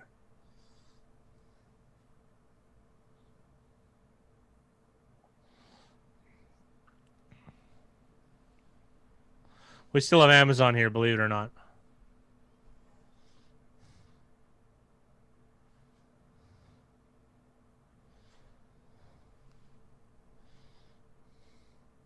Man, Chuff's a tough mutter. Holy.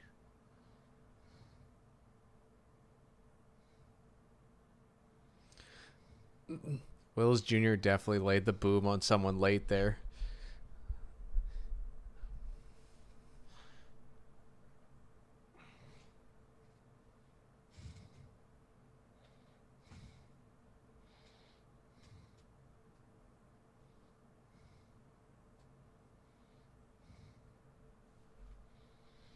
I think he said Ace Ventura just now. Chubb with a touchdown. Wow.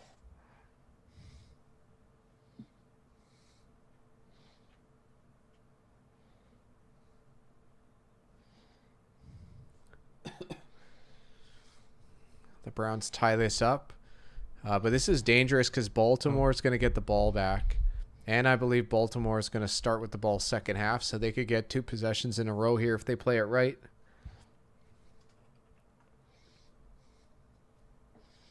Chubb making a lot of fantasy owners happy with today's performance so far.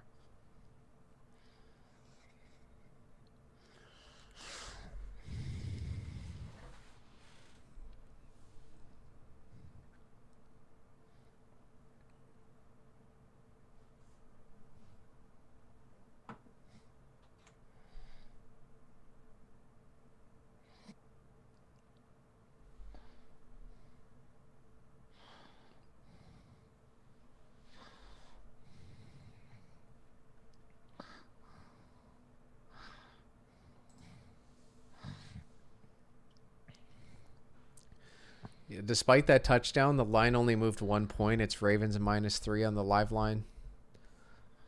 The OU set at 56.5. Do Canadians celebrate Christmas like American Santa and the whole thing? Yeah. Yeah. We get almost identical, I would imagine. Pepperdine, UNLV canceled. That's like a party game. It doesn't matter where it's being hosted. Yeah.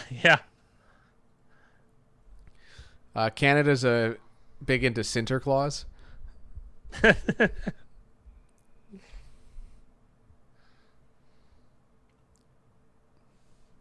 Hey, no, it's a fair question, Tony Meatballs.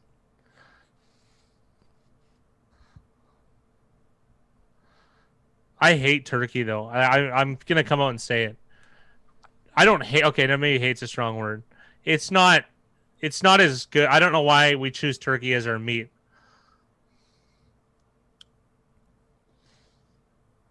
Like I find roast chicken to be better than turkey and anything, any beef product, just about. Not even a ham guy, but I can understand it. Well, Christmas is just like domestic disturbances. It was started by women, but it usually ends with men. Holy jeez. The delivery on that. It was terrible, but who cares? Filet mignon makes sense.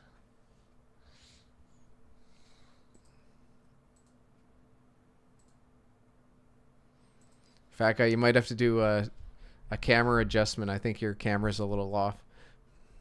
All right, I'll take a look here. Yeah, it is. I watched Christmas with the Cranks or whatever it was. Really good movie. Do you actually watch that? Oh, it's terrific. It's good stuff. Okay, so that's a no. Well, the entire plot of the movie is around two people going on holidays and skipping Christmas. It's really full. Who's it starring? Tim Allen, better known for his he did get it. his escapades at airports. My favorite is they bring up his cocaine charge on the Norm Macdonald show. Oh, really? Yeah, and he's like, "Wow, you really had to bring that up, didn't you?" And he pretty much admitted like what happened. So. I'm joking about the movie, but Tim Allen is pretty funny. Yeah, I don't mind him. He's supposed to be a bit of an ass, and I don't know. I kind of like that. Yeah.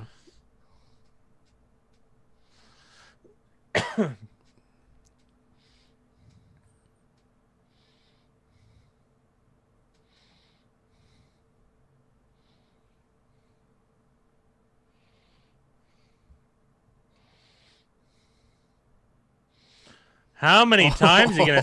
He's gonna need to cheat a cleat change. I was just gonna say that was. I can't believe that he just did like a full circle around a guy who was running full speed at him, but didn't work out. I think it would have worked out if he had his footing. I think he would have went wide and he would have been okay. Oh, that was brutal. That wasn't even his fault.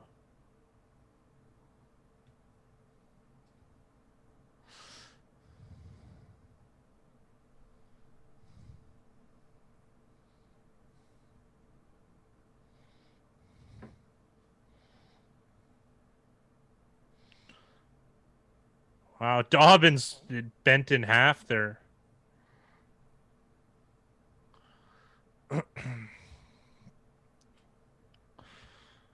I could lose Dylan. There's a high probability even.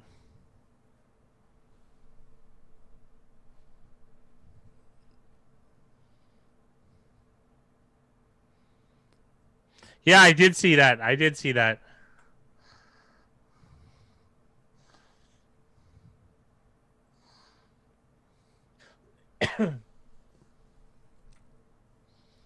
Oh, they ran it here. That's bizarre. Well, It's they a want white flag almost. They want the clock to run. Nah, I get it, but Good news for the Browns, who gain an extra possession at the end of half here.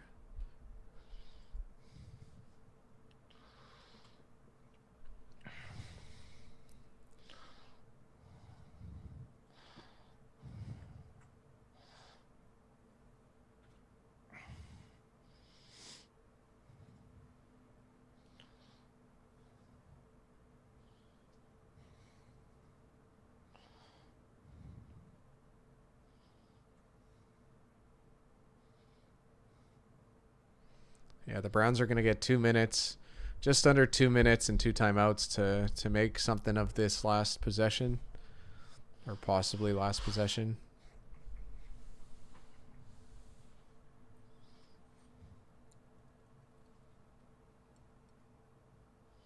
No, I don't value receivers in fantasy.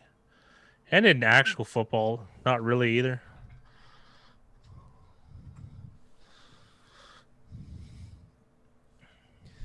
Yeah, I've got that Michael's, or yeah, what's going on?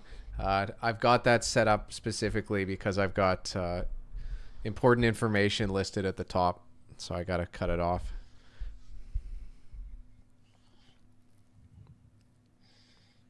I know it's a little bit excessive, but I guess I could change it to make it a little better. Ryan, they're trying to give the Browns a shortened clock. That's their idea. And they still have a small chance of actually getting it, but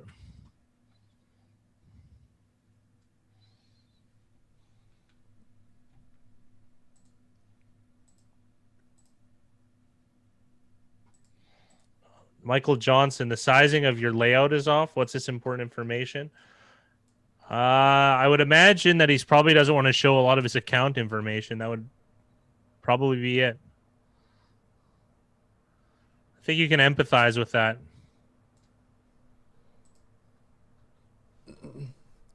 Okay, you can see a little more of the screen now.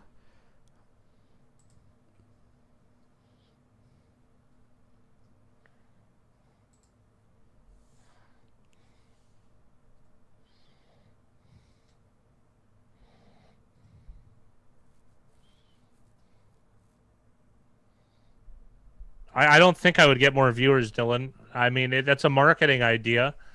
We'll have to kick it upstairs, see what the bosses think, but I don't think it's going to go over well in the pitch meeting.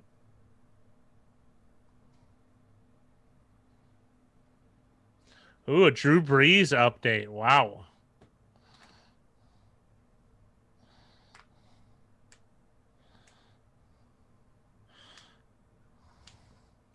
A Boomer's fastest 3 minutes. I didn't know of this joke, but apparently Boomer Esiason makes the exact same Super Bowl prediction every year, and I like that. What does he do? The Bengals? No, it's Bills, and when were the Bills really good in the playoffs? 91, 92, 93, 89. Who I is think that was the who was one of the best teams in the '80s? Because he picks the 80s. yeah. Giants, Niners, 85 Bears were really, really strong. New York Giants won 2 Super Bowls. It was Bills Redskins were really good. Redskins were really good. Broncos were good too. Yeah, they just didn't win. Broncos didn't win any titles though. I think he went to the Super Bowl. Boomer did in '83.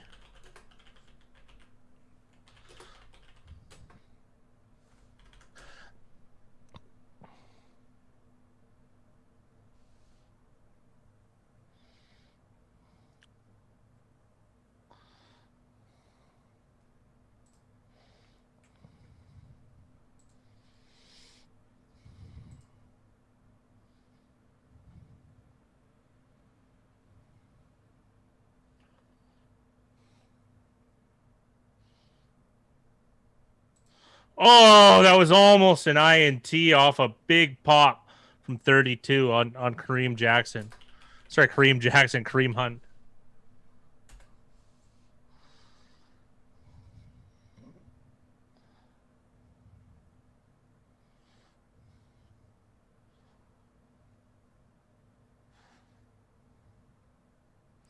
San Fran Buffalo. He did it 7 years in a row.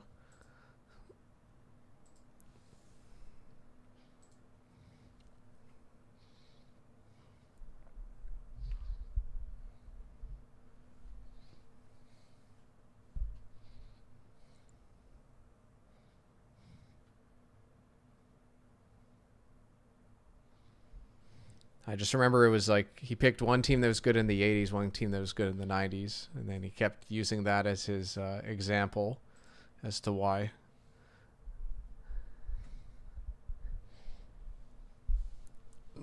San Fran was good in the 80s and the 90s. There was a video where Fat Guy ate food the entire pick video, and that didn't go over well. There was also a pick video that fat guy did drunk. Yeah. That didn't go over well. So we've That tried a didn't- few no, things. No, it didn't. Surprisingly, I did a half a show as Paul Bearer from wrestling, and that went over well for some reason. Quit bragging. Oh, it did. I would accept cheesesteaks all day. Yeah, the Cowboys were good those years. I couldn't remember what team it was. Boomer lost to the Niners. I might have said Boomer, but I meant Chris Berman. Those were Chris Berman's Super Bowl predictions. That is 7 years in a intentional row. grounding if I've ever seen it. Yeah. It didn't make the line of scrimmage. I'm not an expert at quarterback play, but you should never put your eyes completely behind you when you're in the pocket. That's a start.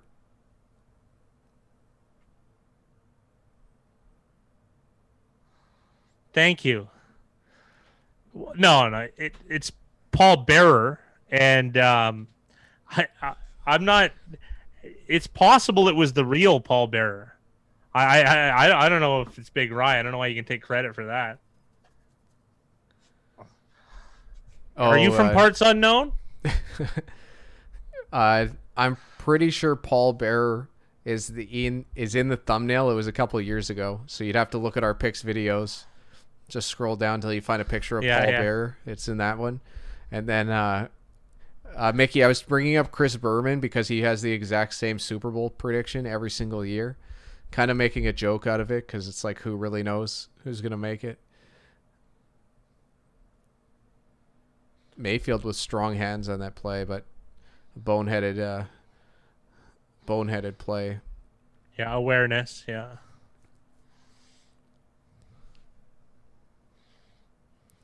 If you can send us cheesesteaks from Philly, neither of us are going to turn it down. Never. I'm going to do a ringing endorsement.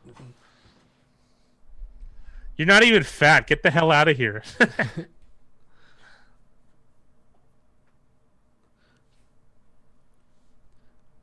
I'm getting there. It's just, for me, fat is like 10 pounds overweight. Well, try like 70. Yeah, I don't think they'd show up hot. It's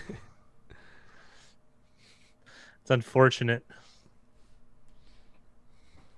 Yeah, Bills Niners, it said 7 years in a row at least. I don't know when that stat came up, but whatever the works, Jay, the works. Whatever's supposed to come on one. I want the authentic experience. Probably provolone. I guess that I want the authentic experience too. Provolone seems right. It's going to be Big Fat Ryan the guy soon. That's what it's going to be.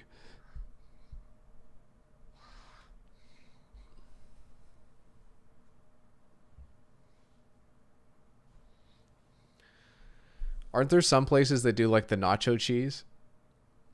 Yeah, or cheese whiz? Oh, Velveeta? Yeah. Cheese whiz? Oh, man. I don't know if I can trust you on cheese whiz.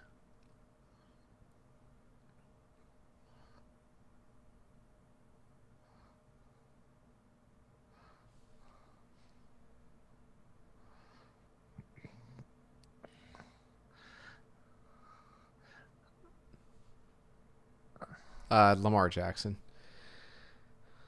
Cooper Sharp seems. I've never had it. That sounds great to me. Though I'm not. I can't pull off the whiz.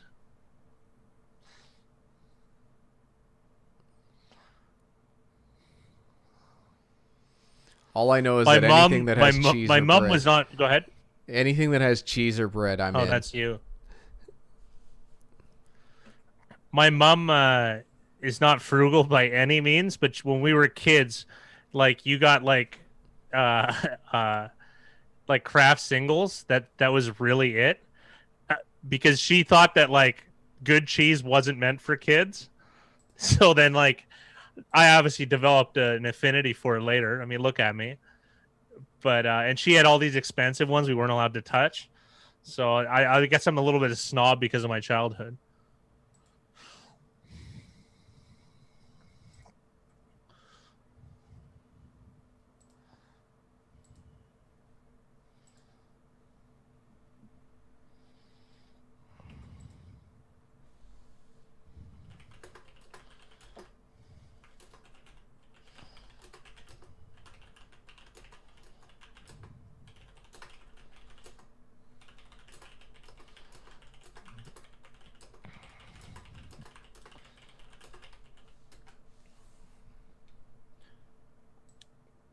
I don't know. I don't know how the transportation is going to work.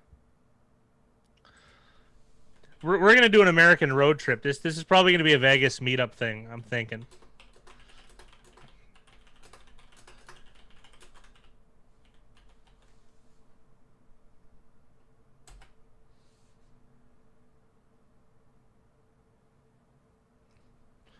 There's actually yeah, a really frozen. There's a good spot, Untouchable, just by the border where you could throw something over to us, at the very least.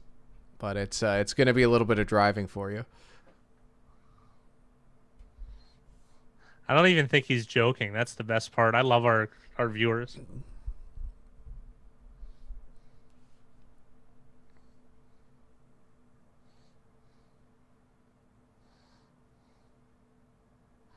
Maybe I assemble the ingredients. It's a lot of work. It'd be nice if the Ravens could get could pull away with some points here.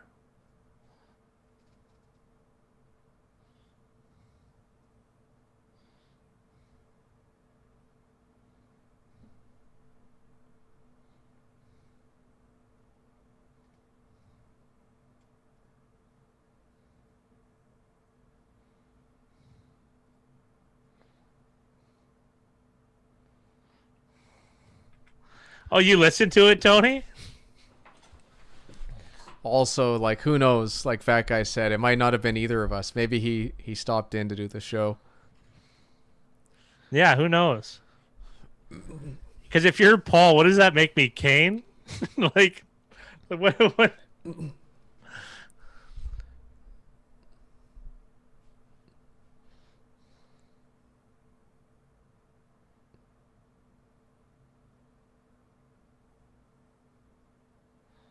Oh! Oh! Oh! Baltimore still with 2 timeouts, so they're going to get to use their second here, have one left, 37 seconds left on the clock. What a play by Lamar Jackson.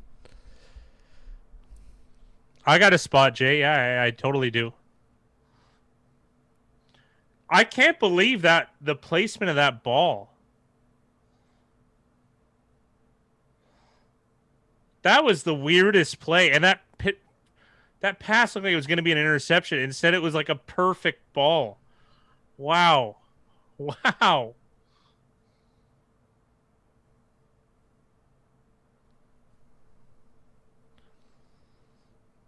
Fat Guy, do you have a P.O. box? Not anymore, but you can still send it there. But I'll get the box again for us. I'll sign up for a year. That same place. Yeah, the Shoppers Drug Mart. Wow. Wow. Wow. Touchdown Ravens. She's showing off his soccer skills too. I see a flag here though. Or is it going to be an excessive celebration? Something like that. Holding on defense declined. Ravens take the 6-point lead with the 6-point lead with the Pat incumbent with the Pat to come. I can't even speak English. Yikes, look at the hole in the middle of that field. God, he doesn't even flinch when someone comes at him. Holy.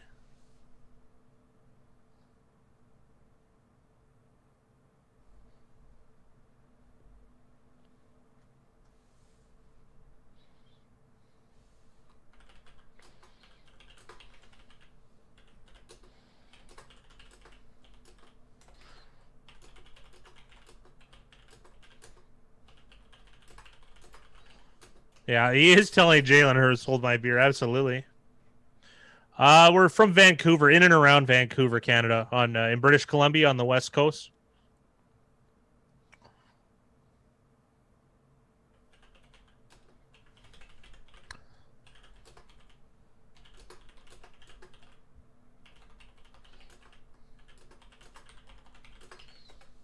We don't live as close as we used to anymore, but if Big Rye asks me to move again, I'm just going to say no. I got nothing for that. Jeez.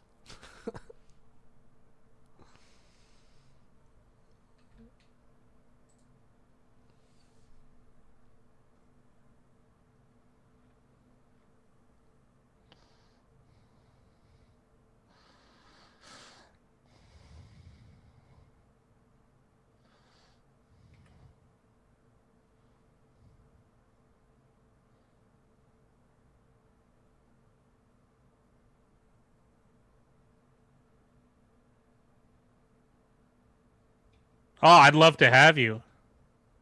I'm worried. Well, they might. I'm worried they're going to do it through a social credit system here, Jay. Like limit your freedoms of what you can do. That's one of my worries. It's there's some. That's an interesting question, Tony. We Go are ahead. having good growth. Overall viewership is down, but that happens one because of just YouTube algorithm, and then two because there's just a feigning interest in like during the season. Like we usually get our most views like the first 3 or 4 weeks. Yeah. And then it kind of takes a dip after that. You'll even notice it like with the picks. Like at the start of the year, we'll have like 130 people make picks, and then like now this week I think we have like just over 60. So a lot of people like lose out or just lose interest or lose their money, and then they stop showing up to some of the shows. Also, like the stuff that we talk about is pretty it's pretty niche. Like it's not for everybody. Not everyone likes it. A lot of people disagree with a lot of things that we say. And entertainment wise, there's probably more entertaining videos out there, to be honest, but yeah. We definitely have a lot more It's my heart and soul, Big Rye.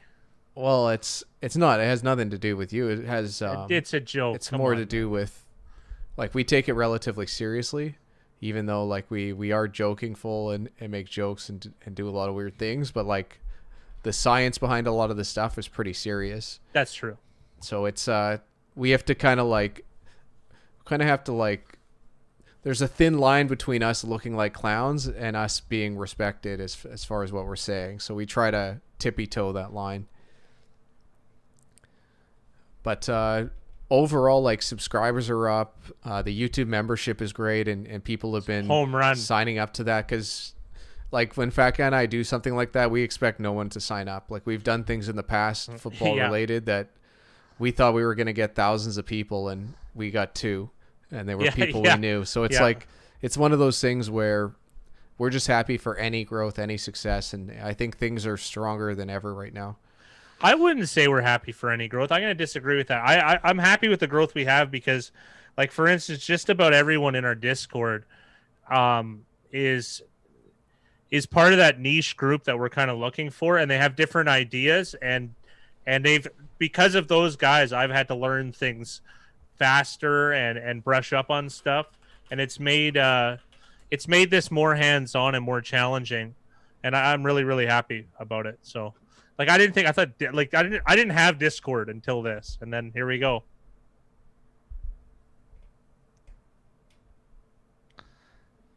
The Titans ball boy. That was one of the non sequiturs to start a video. That the Titans ball boy used to be my ice skating partner before the sex change. I love I love the non sequiturs. They're not for everybody. Oh, dude, Chuck Clark just ran right into the field goal pole. The Titans ball boy, if you look it up, there's a certain type of humor that cuts through Fat Guy's heart, and that's part of it. Don't put it up there. I was going to put up micro wrestling. Well, we don't even need to get into it. Well, it sounds like you already did, so there's a start.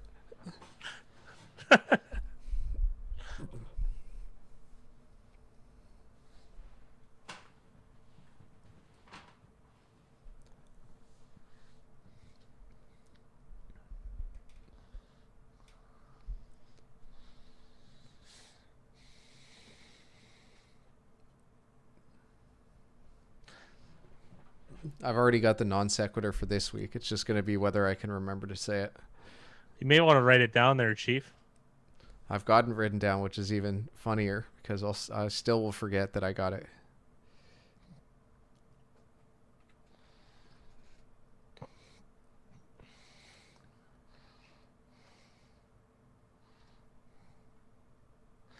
I am rocking and I don't even like this player, a Darren McFadden Raiders jersey. So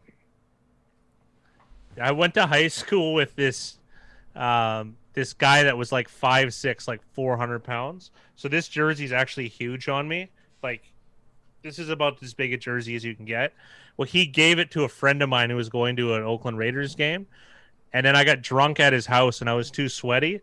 So I threw my shirt out and I went in his closet and I stole this jersey. He didn't care, though.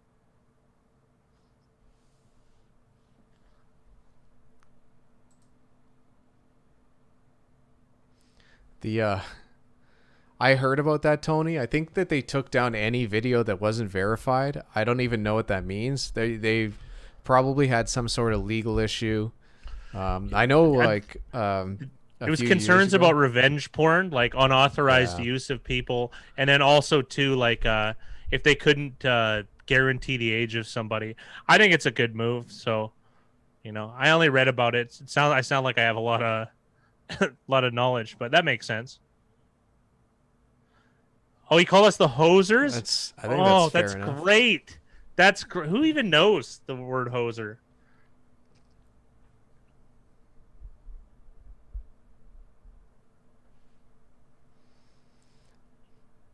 I think it's just completely to do with legality. Yeah, but that's part of it, right? Like they're being preemptive. There's probably lawsuits in the hopper, probably a bunch they don't even know about. So I don't mind that. You got a Raiders Charlie Garner jersey? Right on.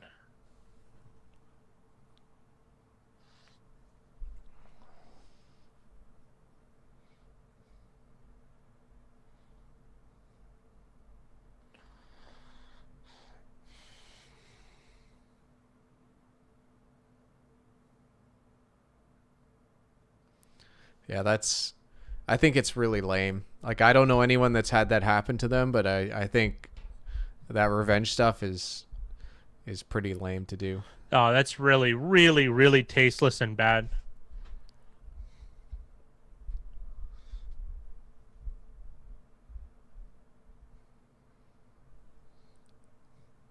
But that's also part of the risk if you're going to be filming your stuff, doing stuff like that.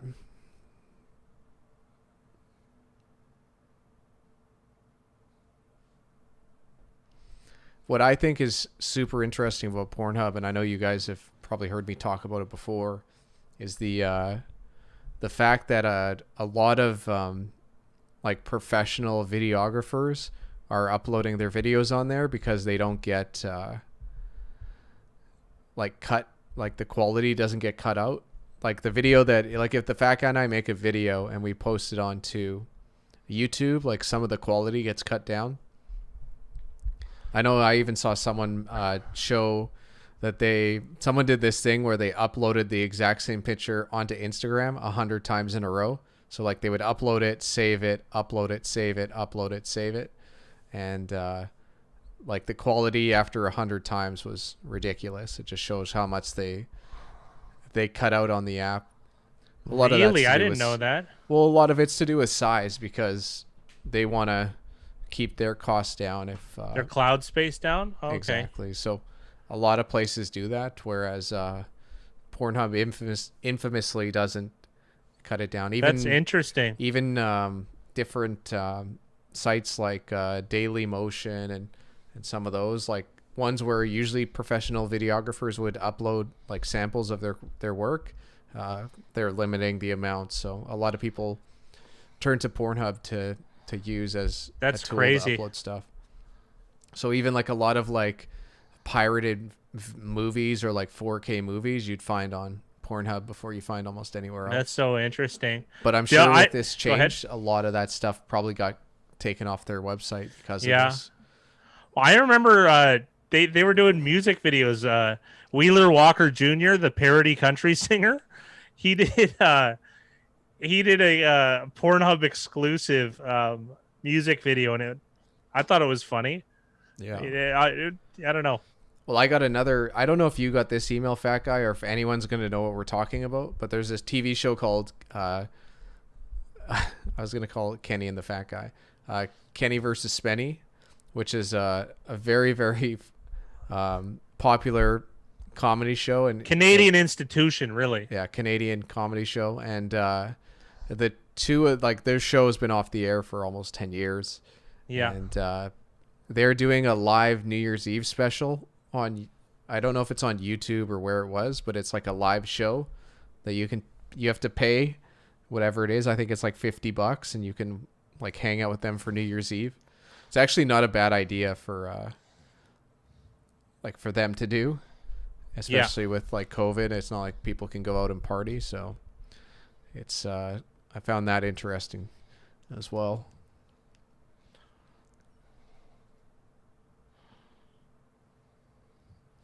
Oh, they do have a spy on him pretty much every play. I'm guessing Lamar doesn't even get to see two safeties because quarterbacks can run on it. So coordinators knew what they're doing when it comes to setting up Jackson. It's just that sometimes you can't stop him with no matter who the player is.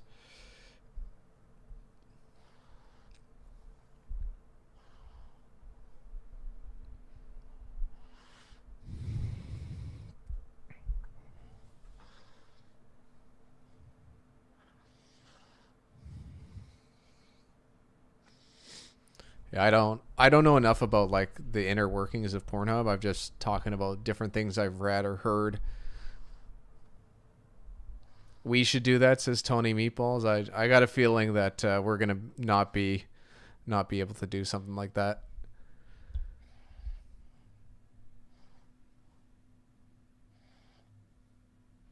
I already talked about it with my wife. There's a Christmas Day game, but I highly doubt Fat Guy and I are going to be live streaming. no, that there's one. no way. Yeah, that's even we got to take a day off once in a while.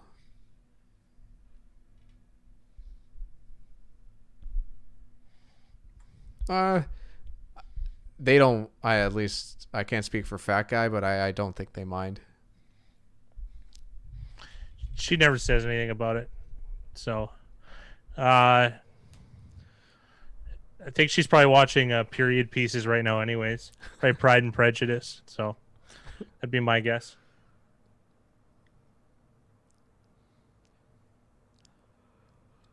We also like part of this is for fun, but Fat Guy and I have plans in the future to turn this into a business, and we learned that for a business you do need at least a bit of a market before you can start making money, and you guys are a part of that market to get that started.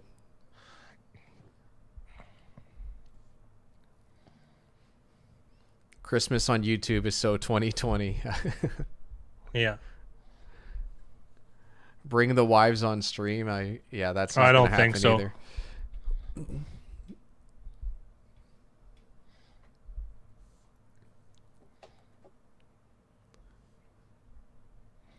You have to remember too, like for the Fat Guy and I, it took us a while to even convince each other to even put our face on. But there's apparently like you can get a little more clout from the YouTube algorithm for having your face on a stream, so that's the way we went. Yeah, part of the growth is bringing our wives onto stream. I highly doubt that. Yeah. Oh, you guys are definitely our core. Yeah.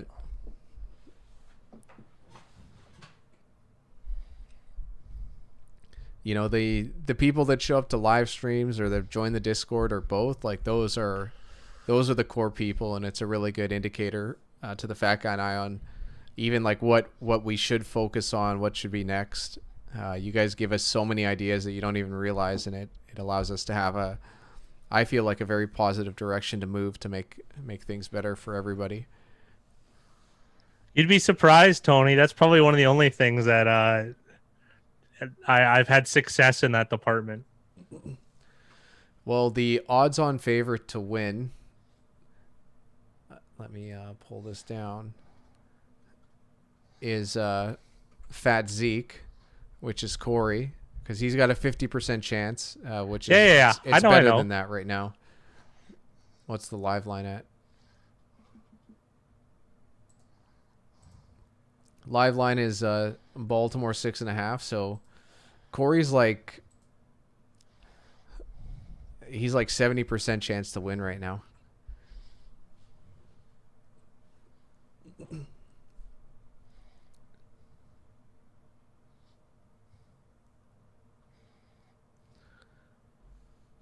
I will say this though, Trick Shots, you have a very good chance of winning if Cleveland does cover, because the OU has a good chance of going over 56.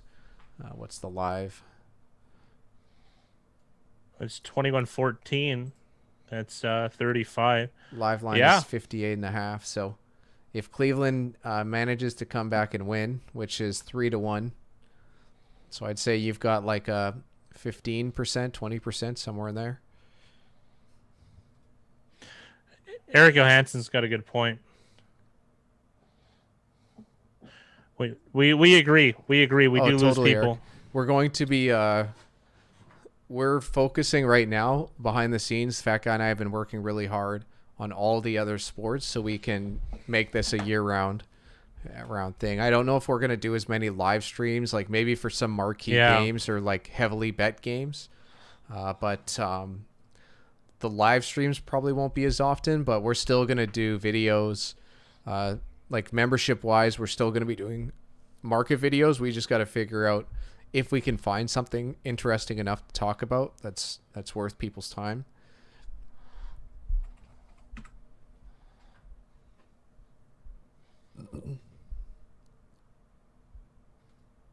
It's 6.5 because Baltimore has a coaching advantage. Well, they have the lead. That's the big reason why. Because what is it? Baltimore's winning by 7 right now.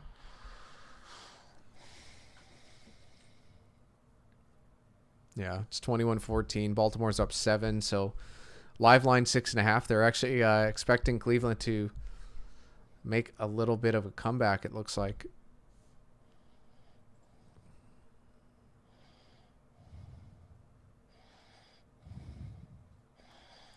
Oh, yeah. For NFL, there's lots to talk about. But, like, especially if we did like a once-a-month thing for NFL, there'd be, like, Fat Guy and I would probably be able to talk for 3-4 hours nonstop if that was the case, if it was once a month. But we want to start focusing on the other sports, the other leagues, more betting market stuff than actual sports stuff. And the betting market is always there's always stuff to talk about with the betting market.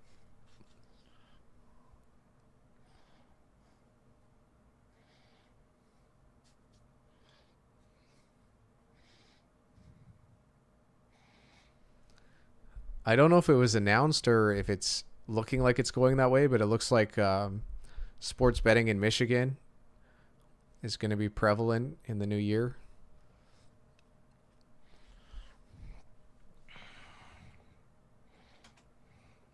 Yeah, not only do the Ravens have a 7-point lead, they also start with the ball. So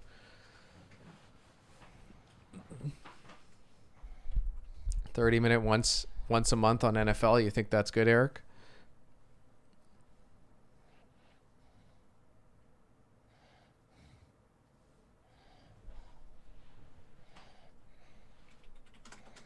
How many states have it legal now? Let's take a look. Action Network actually has a nice thing that I've been using them as my source. So for U.S. sports betting,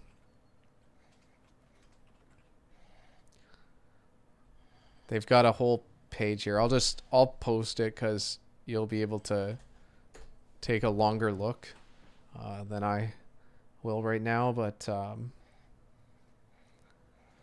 legal sports betting at 1, 2, 3, 4, 5, 6, 7, 8, 9, 10, 11, 12, 13, 14, 15, 16, 17, 18, 19, 20, 21 states right now have legal sports betting.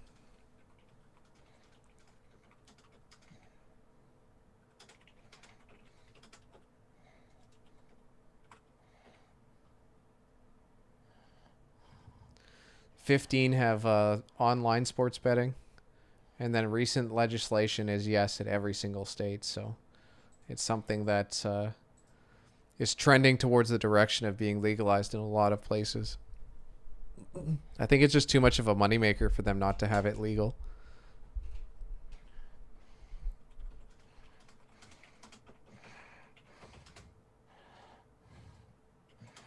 Yeah, Mickey, I was commenting on that. I don't know if we were live during that, but I remember talking about it when it happened because I thought he was super dumb at the start, and then I realized it was actually way smarter.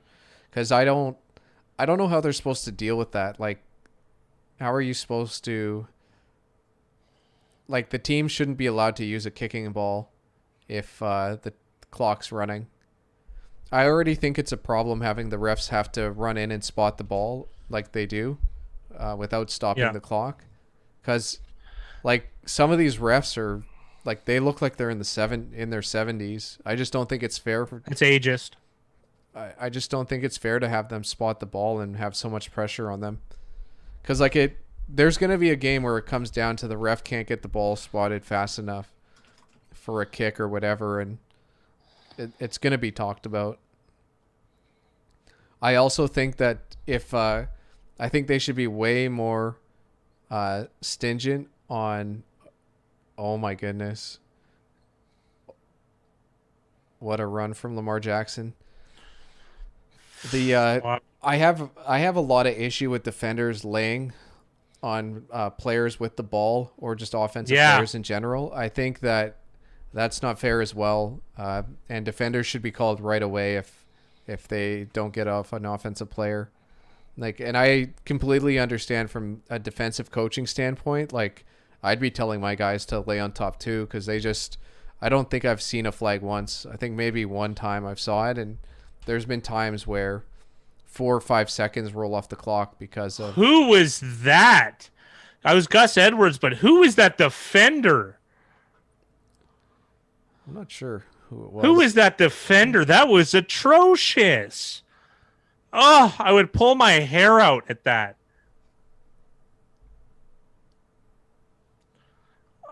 I hate this stand and, like, on the box of your feet.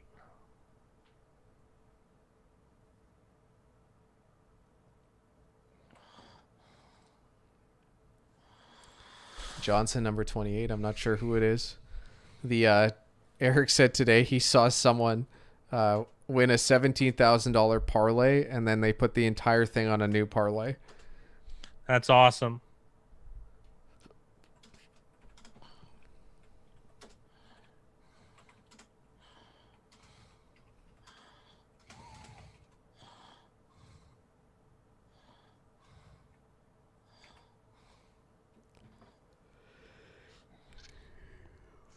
Yeah, they definitely got punked on that drive. Ravens up to 9.5 point favorites.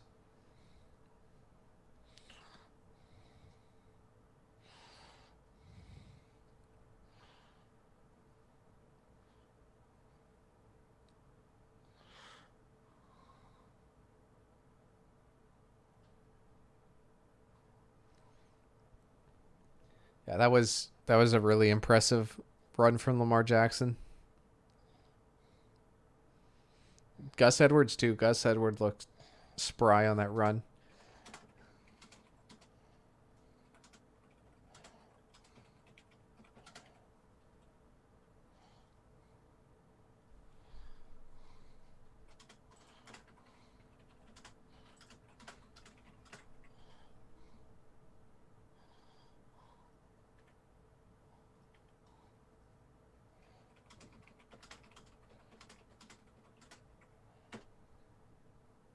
Hey, CK, how are you doing, sir? What's going on, CK?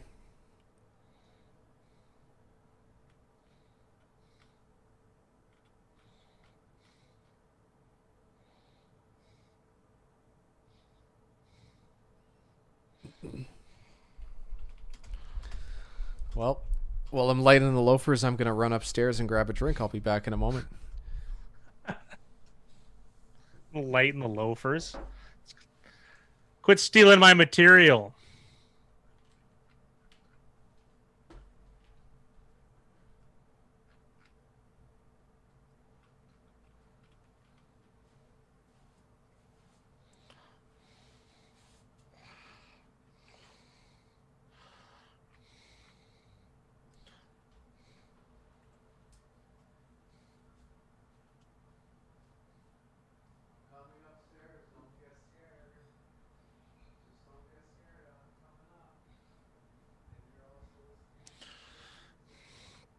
A lot of points for the Ravens today.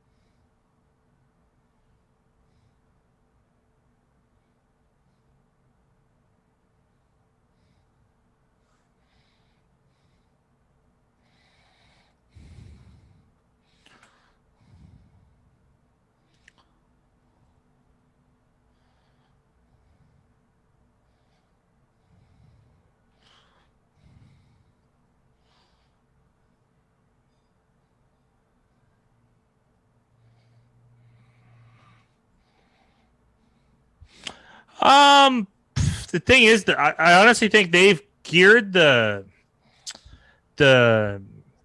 offense away from him. Like he doesn't have to do a lot. Like he has to play a modified, I'd say a game manager more or less. So I think he'll be fine for that job. I really don't like him, and I don't think he's a good quarterback. But as far as what they actually need him to do, it's pretty minimal. I would be looking to try and get someone better.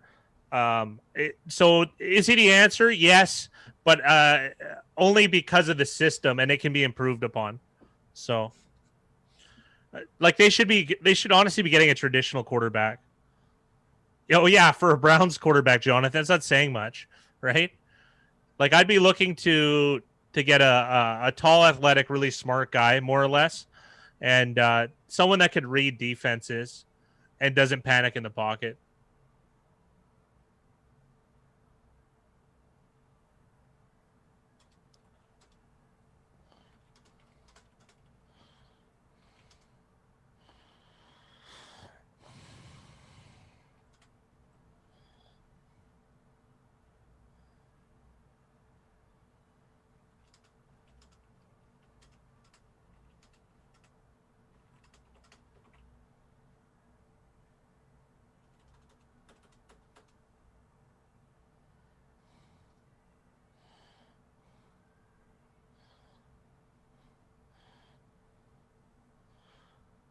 No, Josh Allen, and he was in the same draft as Josh Allen, Lamar Jackson.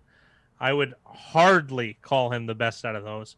He was better than Josh Rosen and Sam Darnold. I think Sam Darnold's uh, cast and growth has been stunted. So I mean, it's hard to compare the two.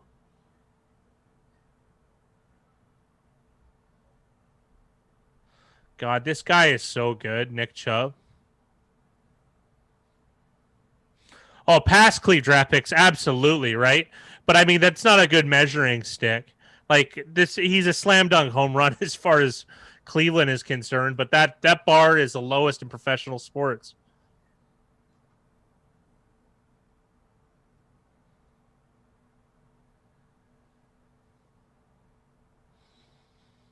And this is trouble for the Browns, right? Like I had mentioned, he only has to be a game manager, except now he actually has to score, right? And I just really don't like his chances here. If the Browns, when they're up, are a tough team to beat. God, this is an easy throw. Oh, jeez. It's like a pretty narrow window to hit his hand.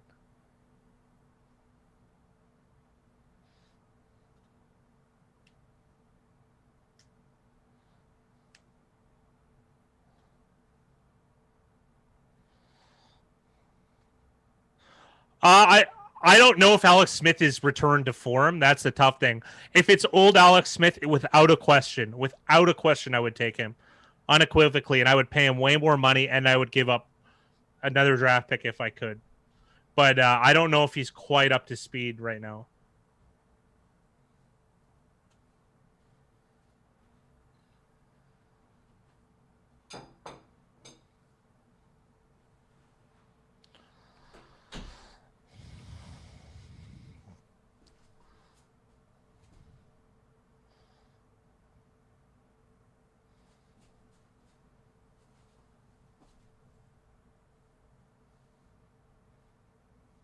I probably will, Eric, to be honest. I haven't seen any news, Mickey. I really hope he's okay. I think Smith has one more year.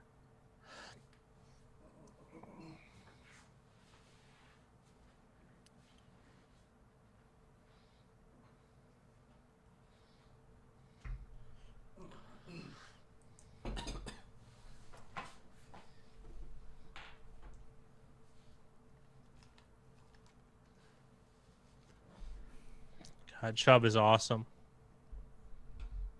Yeah, unless there's somehow a better option, Jay. I don't recall him ever being called a game manager, but that's what I think it's a better role for him. It is a backhanded compliment, but I mean it's like a way to say that your team is good enough to win where you don't need to extend yourself. Like it's and it depends on the philosophy of the coach. Yeah, this is a ugly Raiders Christmas sweater. I don't think there's anything ugly about it, though. I'll stand up and show you guys.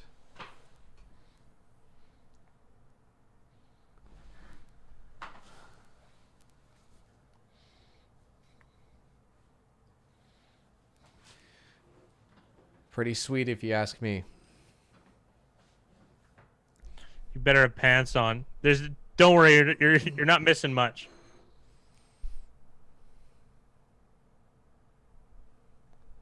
Really nice catch from Kareem Hunt.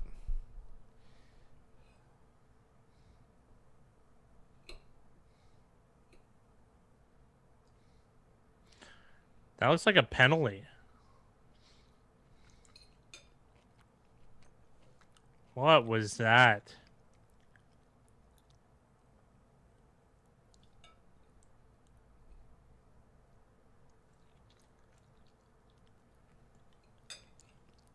Yeah, my mom bought this sweater for myself and the fat guy. He's got the same one. I got one as well.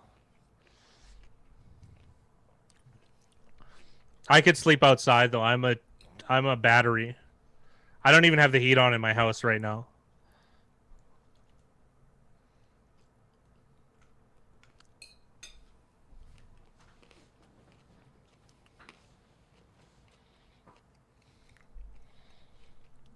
Touchdown Hunt. Evan Moore. No, I for some reason I don't. I don't What year either. was this? God, and I was really into the Browns then. I somehow don't remember that.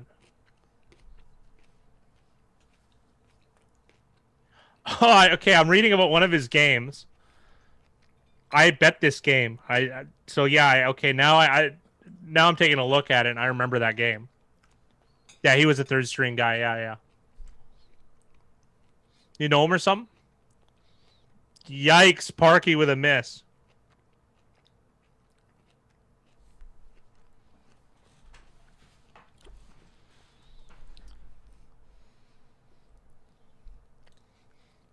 I don't know what's wrong with these kickers. It'd be a good. If I have a son, I'm gonna teach him to be a punter and kicker. Or a daughter, apparently. Yeah, right. Well, I don't know. I wouldn't be able to do it. I could kick a 50-yard field goal when I was in high school.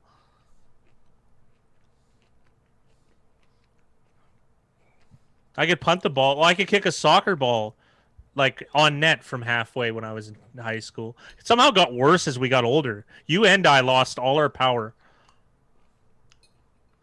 You must have a knee injury too, though. I think because I tore my meniscus in my right knee, and I lost a lot of power when I kicked the ball. I think you lost all your power too. I lost my power because of hip flexor injuries. Yeah, isn't that weird? We're in high school. I remember scoring from almost halfway. Well, there was a summer where I joined a soccer like camp, like an academy type of thing, and it improved. Their biggest thing was like you would just do a lot of juggling, which sounds so weird, but I guess That's it really so really weird helped and lame. it really helped my power. I don't know if That's I just bizarre. always correlated it to that or if it was just me getting bigger and stronger. Jake Jacobs wish he learned a long snap.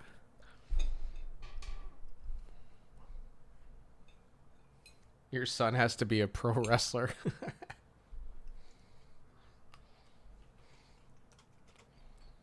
Then fat guy could be Dusty Rhodes.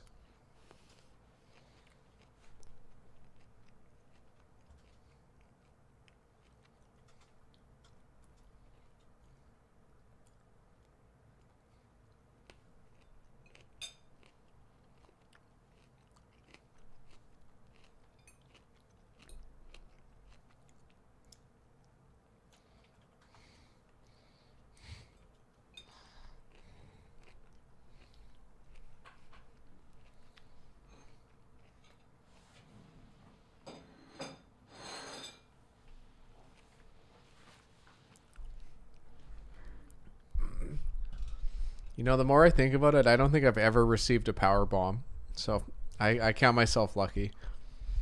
I did that on the soccer field once to a guy. Yeah, a friend I of didn't mine. even get a that was- card.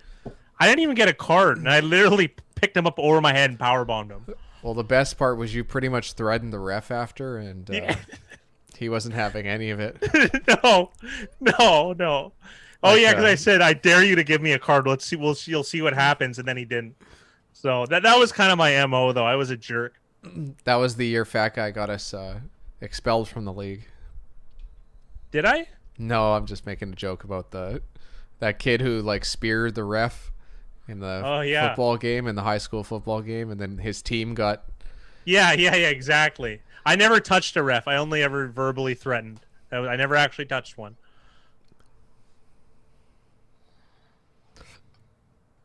Yeah, I'd be fine. I'd be fine with that, Eric.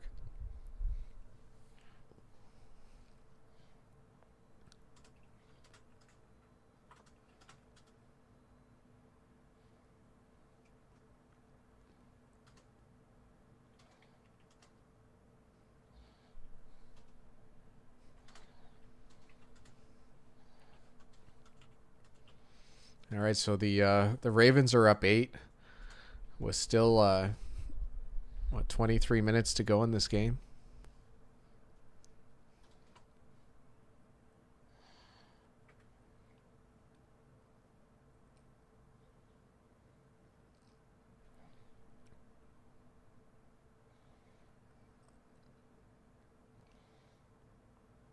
Nice play.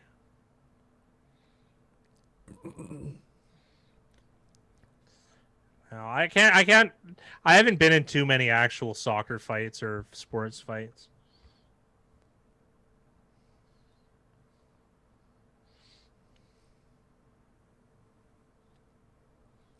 He's from our area, so I'm glad. I wish him success. I'm glad he is. I don't know if I was a fan necessarily, but it's nice to see someone do it. He was a really good talent, getting to play for his local team, which was, I'm sure, nice for him, but he's got bigger and better things.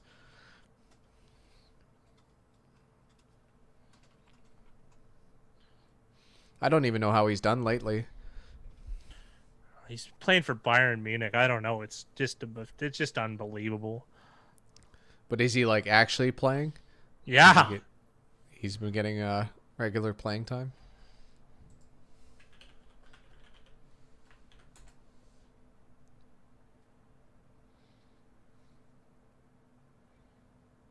Wow.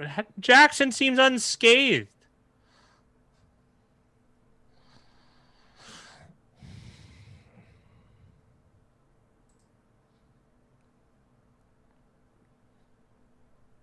I don't know why that receiver isn't doing it. Is that Miles Boykin? You see your quarterback running. Really just going to stand there?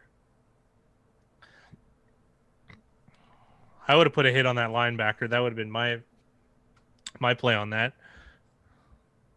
Yeah, big time.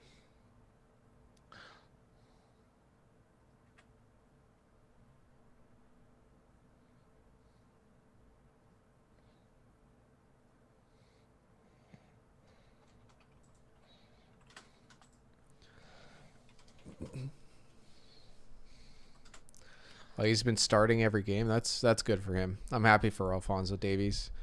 Canadian soccer has been on the world stage not represented very well. Oh, I can go on about that forever because it's affected my family personally.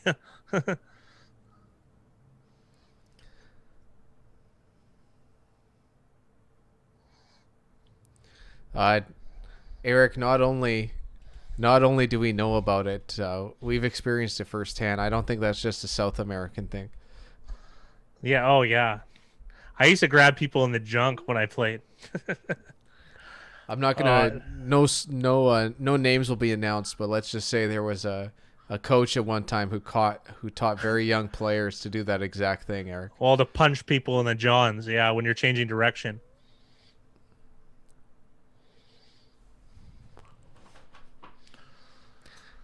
How old were you when that happened?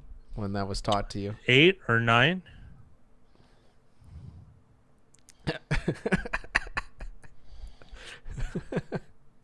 I'll let Fat Guy field that.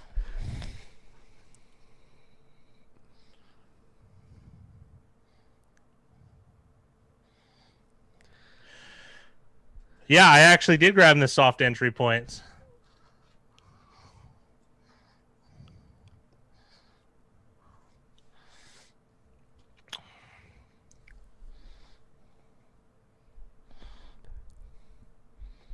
Oh, well, most of the teams I played on, Eric, it was like a lot of like small, fast, athletic guys. I was pretty straight line fast, oddly enough. I played around 220, and I'm 6'6" maybe, and I was excessively brutal. So because it had to be that way, because most of the guys on our team were 5'6", 5'8", so you kind of needed just an ugly brute guy, and that was my job. I played pretty high level, not as high as some members of my family who hopefully are going to have national success, but we'll see. So,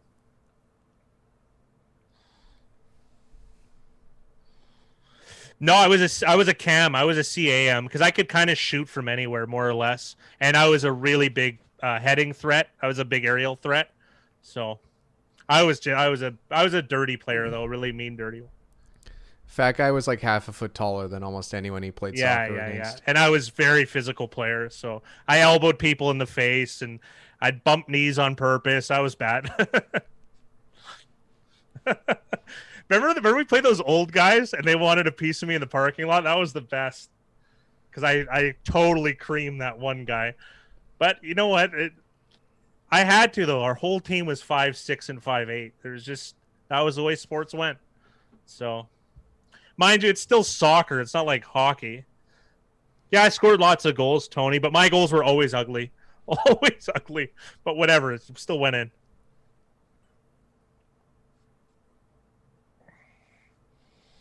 Fat Guy was like Peter Crouch if Peter Crouch was an extra 100 pounds heavier. I played at lighter. I played at 220. That wasn't that heavy. Yeah, when you were 12. No. No, at an adult, I played 220. 240 when I tore my knee up, but 220, yeah, yeah. Yeah, that's Now always it's going to be the 300. knock. That's always going to be the knock on Lamar Jackson is his Accuracy. I feel like it's improving, though.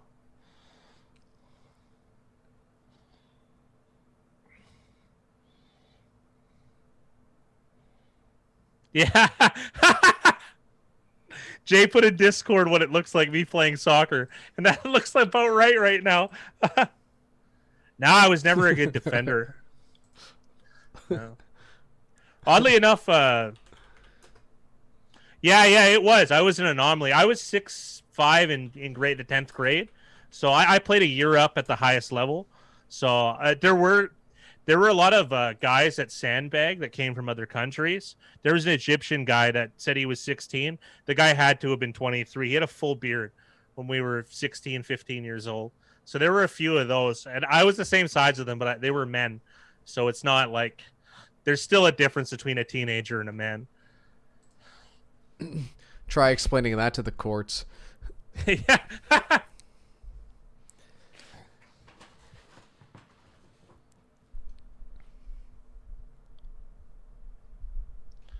If you get a touchdown, you go for 2. Absolutely, Eric. Absolutely. Without question.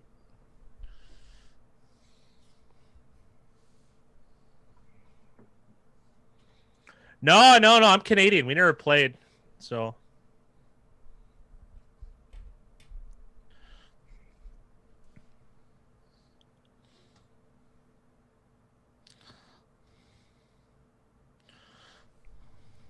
And to be honest, I like oh, I forgot about that movie, Bench Warmers. You know what I found fascinating? I coached our men's team for a couple years, and coaching is interesting. It's kind of fun to move around with pieces. So I don't know. I kind of got the bug because you get to excise strategy and you're managing personalities. It's interesting. So I could see why like guys in the NFL could never give it up. Because think about it, they have some of the most talented athletes in the world at their disposal, and they get to use them in different ways and come up with strategies against other players. I see a yikes here, so something ugly might be happening.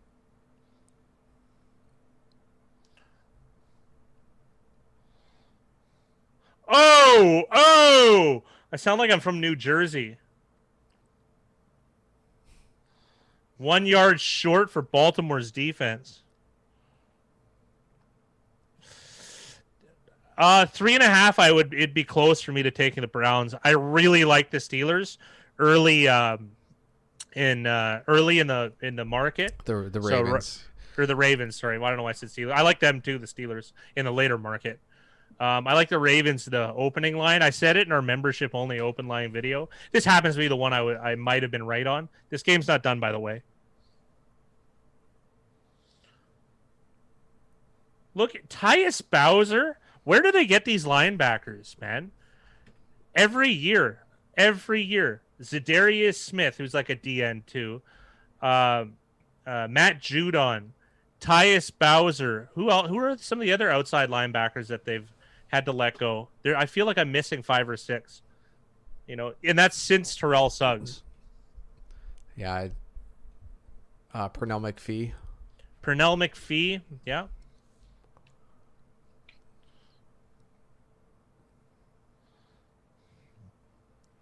Suggs did soak up a ton of snaps at least outside. Yeah. So until it's he tough retired. Wow.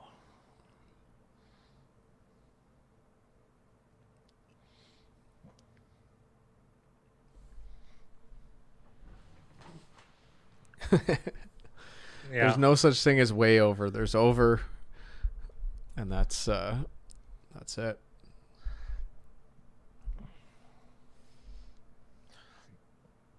I don't like the Browns' chances.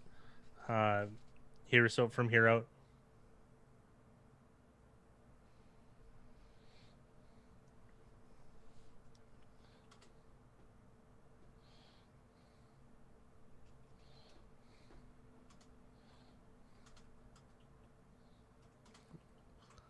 Blocked. Wow. We almost a rare 2-pointer. 2 touchdown game with lots of game left. Wow. I think it was Sheldon Richardson. Or no, it looks like they're like highlighting Taylor. Who is Taylor? 96? I think I had mentioned about him earlier. It looks like it was Sheldon Richardson that got it. Nope, it was Taylor. I'll pull him up. I'm doing it as well.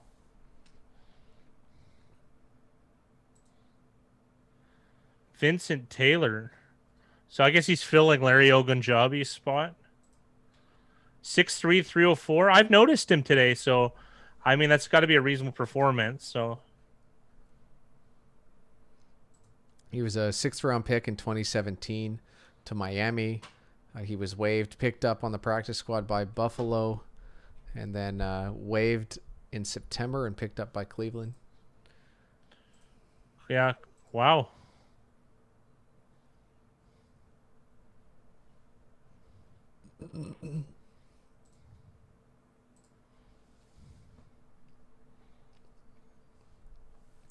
Yeah, Baker's better than Manziel, but they do have very similar play styles. I feel Manziel was a little bit quicker to to get run. He outside was of the way worse though. yeah. Like they're similar, but Manziel was way worse.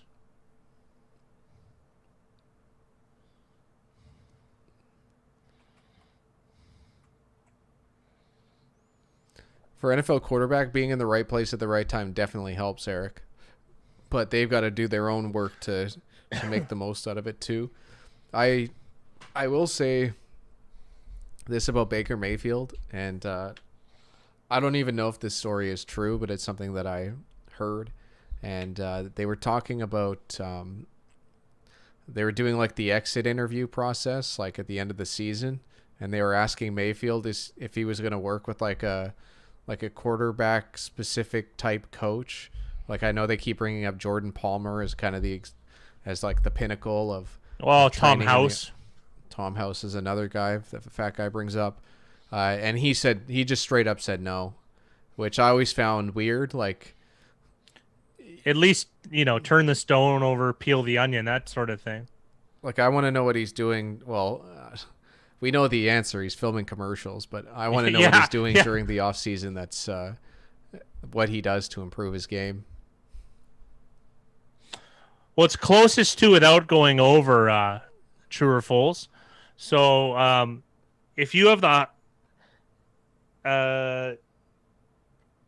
highest score and it goes over your score, you're going to get it.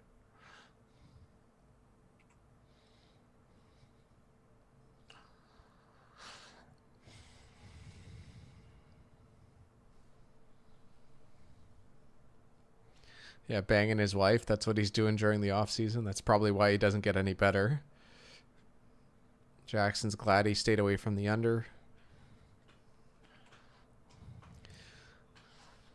The other interesting thing about this game is that the line moved in favor of the under, so the books were expecting a low-scoring game, and it's anything but.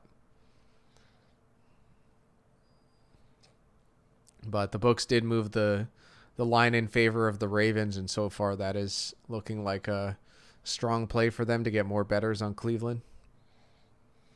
But like Fat Guy said, there's still lots of time. There's 18 minutes left in this game, and they're only down 2 scores. I don't like their chances, but there is a ton of time. It's still a chance, right? Think about this: if you say, "Oh, it's over," well, I mean, you're assigning 100% probability, and it's anything but that. What are the live odds even?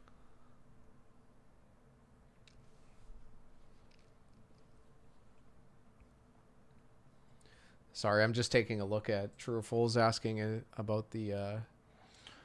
Oh, I think he got it. People on Cleveland are at 42, 45, 50, and then you're at 56.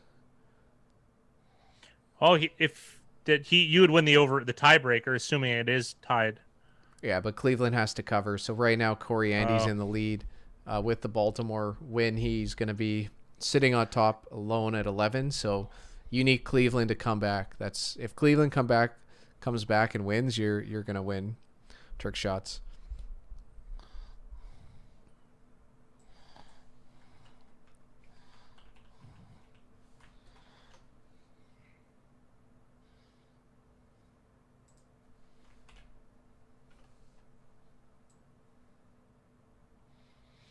No, I wouldn't love him either, but it's still a chance.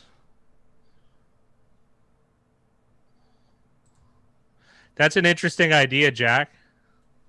You'd have to know which way Cassone was picking, though.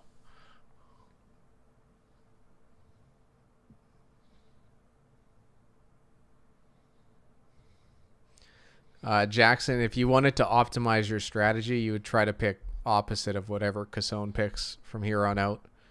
But it's like Fat Guy said, you kind of have to know the psyche or know what he's been doing. And unfortunately for us, the only time you get a glimpse at that is what happens on a Sunday night or Monday night game when we do post how we did it today. Now, if he really wanted to, I mean, we know the picks, we can't share them, but if he really wanted to, he could go through every live stream and then do a market analysis on what types of picks he's most likely. Yeah. If this was serious money, that's what I would be doing. Well, like we had a a friend of the show. He we had a fantasy hockey pool like I don't know 4 or 5 years ago, and it was for playoff hockey. But you had the opportunity to redraft at the end of each round of the playoffs. And he was in last place at the end of the first round, and he pretty much said, like, I'm done for. And I said, no, you're not done for. You just have to take a risk by essentially taking, like, all the underdogs. Like, pick every team. Like, I remember the Penguins were big favorites that year. Surprise, surprise. Was it Carolina? I forget who they were playing, but I think it was Carolina. Somebody upset them, and I believe it was either in the second or third round. And he picked everybody on the other side. And he ended up winning the league that year. And he started to kind of believe in what we do, because there's so much more to winning any type of contest like that than actually knowing anything about the sport. It's more so knowing like how to take advantage of whatever strategy-based game you're doing. I did that exact strategy. There was a World Cup. I was dating a girl whose mom was a teacher, and they had a $20 pool with over 1,000 teachers in our province, and she said she's never even come close. And she knew that gambling was a big part of my income, so I reluctantly accepted an offer to join. But I'm like, if I don't do well, she's gonna like use that as a barometer for how like my money making ability. But then, so what I did is I did a lot of homework on what everyone else took, and I waited until the last day, and I did just about the same thing. I compared the odds of teams to how often they were choosing, and I came up with like an expected value number. So I pretty much took the best math on teams in that World Cup, and I ended up winning the whole thing on my first try.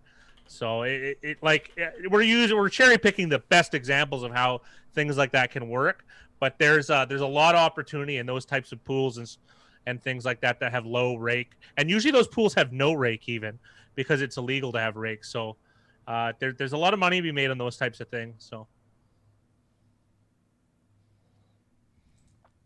I want to say it was 2014, because I think you got to redraft after the first round.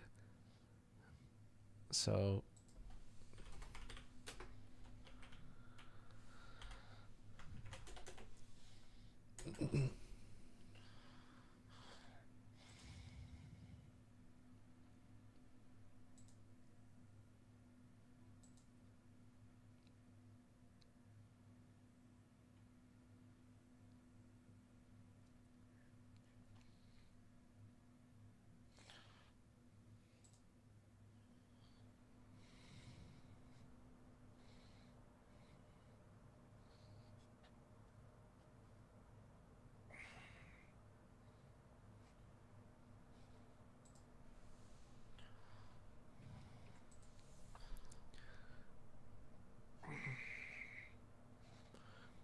it wasn't 2015.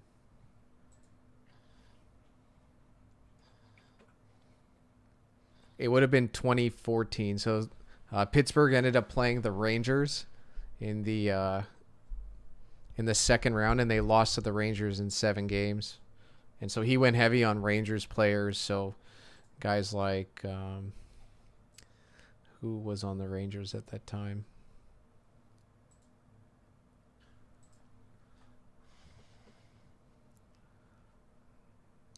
I told him to go hard on like Zuccarello, Derek Stepan, probably Rick Nash.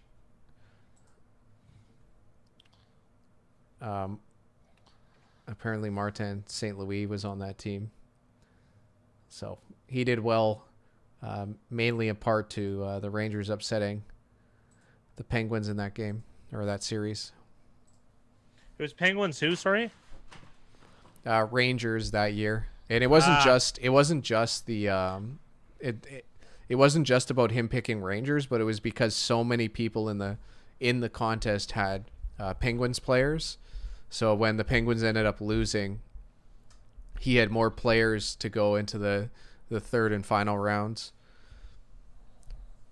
Jackson, I'm a Canucks fan, but they've been a little bit easier to watch lately. They have one really, really strong player that's fun to watch. Other than that, they're They have two very good players that are fun to watch, but I've never played Blackjack Ryan, so I don't know how to answer that.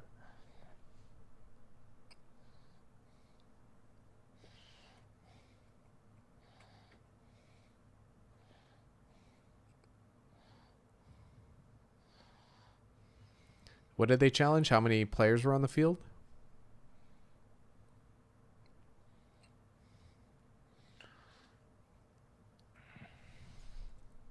Yeah, Pittsburgh, New York, the two most hated teams.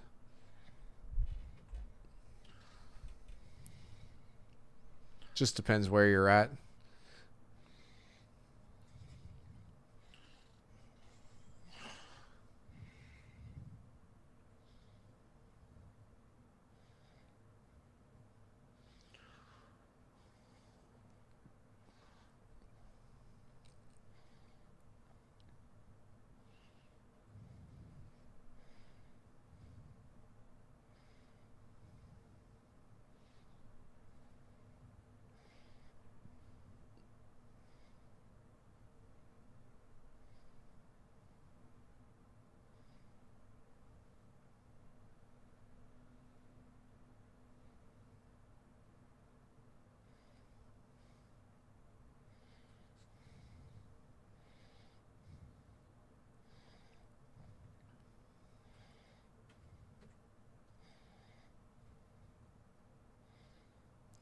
Who did we take on Falcons Chargers? Chargers.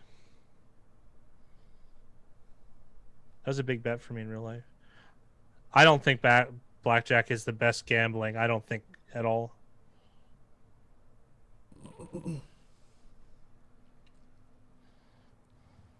Yeah, it doesn't. I'm pretty sure Conor McGregor has his own whiskey, so he's shelling out for himself.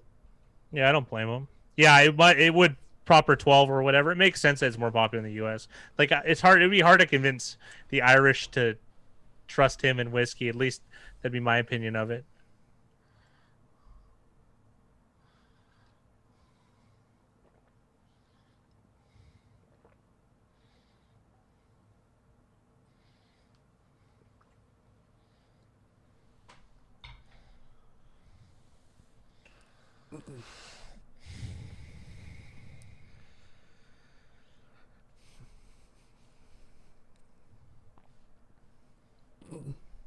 I don't know how many different iterations there are in blackjack, but it can't be that many.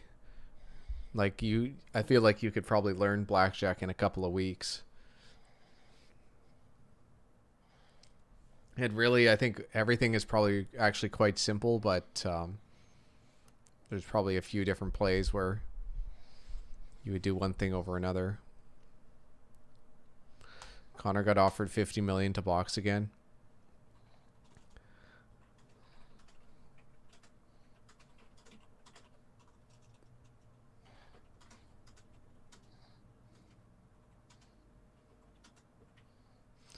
Mickey said if it's a single deck and you can keep count and you're on a table of competent players, you have about a 2% edge on the house. That's huge.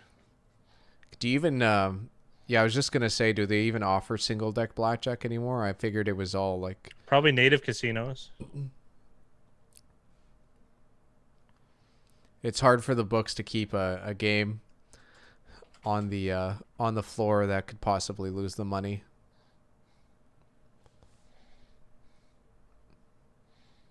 Wow, I'll be right back.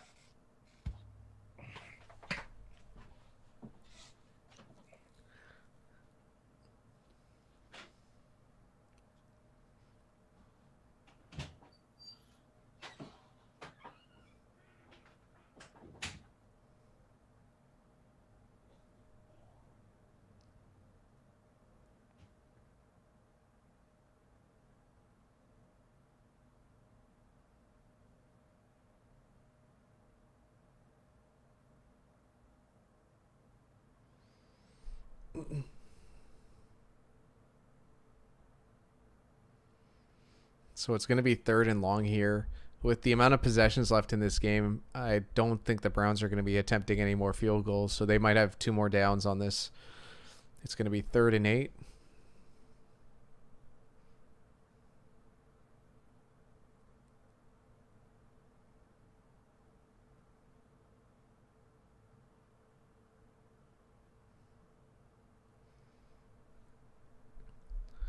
Yeah, it's got to make it like a million times harder if there's going to be 6 decks. 3rd and 8 here. Mayfield and shotgun. He has to be pushed out to his right away.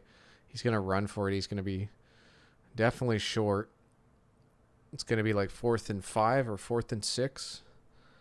And I doubt that the Browns are going to be kicking field goals.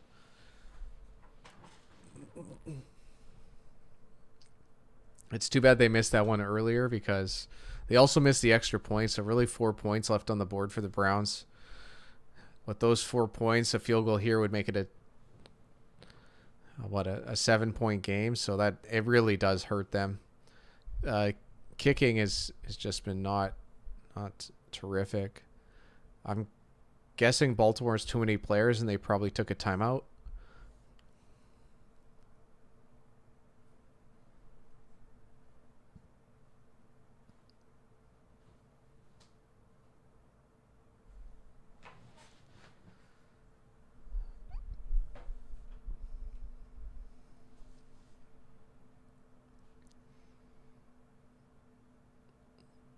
I feel like I'm obviously not part of that conversation, but it feels like Calais Campbell is coaching the coach right now.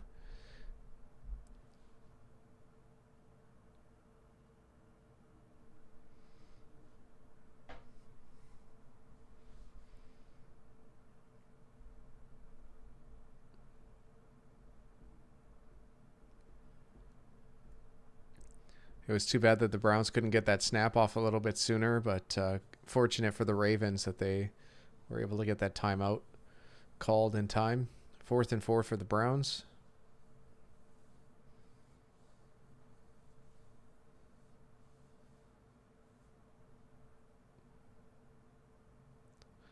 Mayfield could have scrambled for that, but it looks like they do get the touchdown. Slippery finger Higgins makes the catch.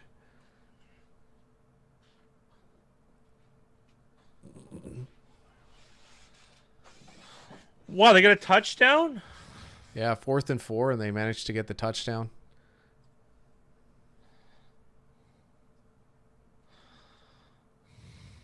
It looked like they were in 2 deep safety, so I'm not sure why. Sorry, whoa. Oh, the corner.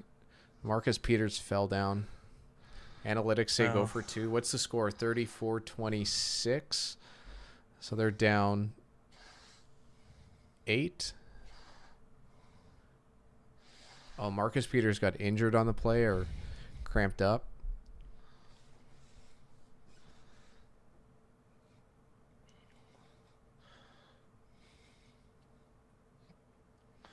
So Mickey brings up an interesting point saying analytics go for 2. I don't know the exact math, but you would have 2 opportunities to go for 2. So it just depends on if you think going for 2 is better than 50% chance.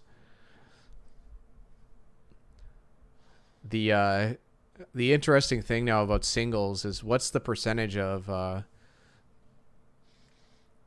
extra points now? It's probably like mid 80s.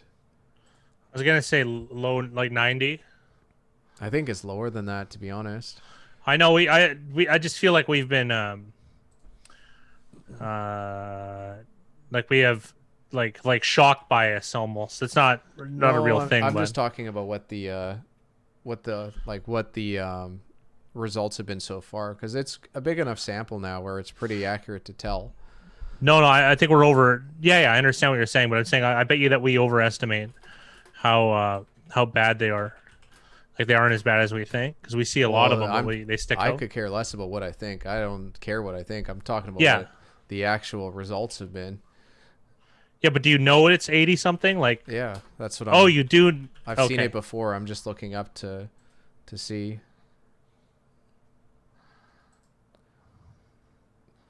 Yeah, I don't think this is right. I don't know when this was written.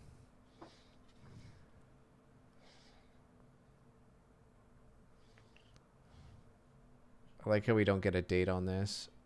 There's a shit ton of math here talking about going for 1 or going for 2. References are 2004, 2005, so this isn't going to work.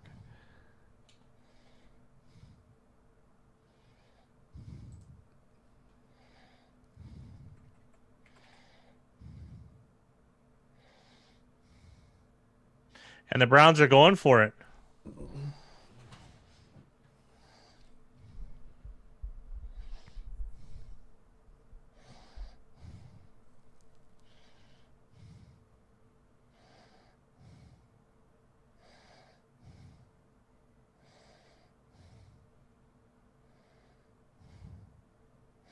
Well, Oh that's not how my. you draw it up, but it worked.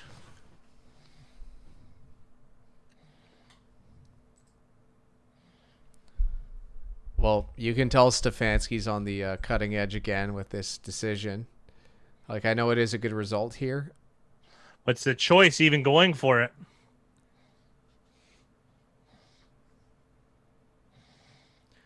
Well, this brings us back to the Eagles, right? Isn't this what the Eagles did in the exact same position, even though they were pretty much mathematically out of that game? Because they were down 14 and went for 2. Oh, against Remember the that game that Eagles? we Or covered? sorry, against the Seahawks? Yeah. Yeah. Yeah.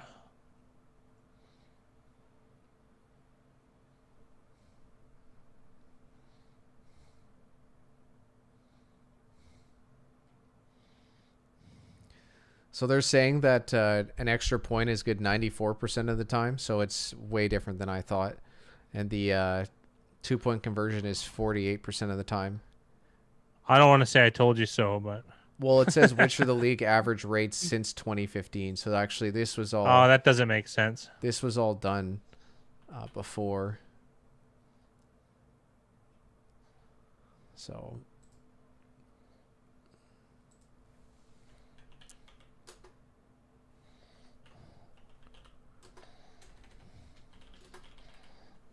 Lamar Jackson has cramps.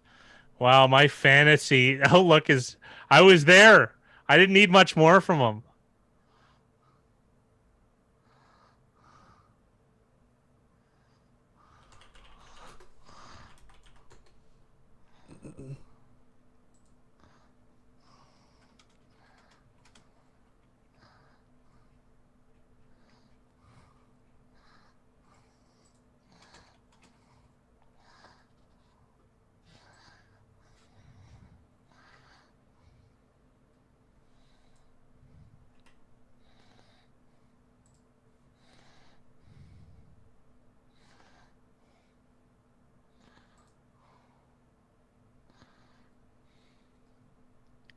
Coriandy giving the Ravens defense 0 to 2 eyebrows.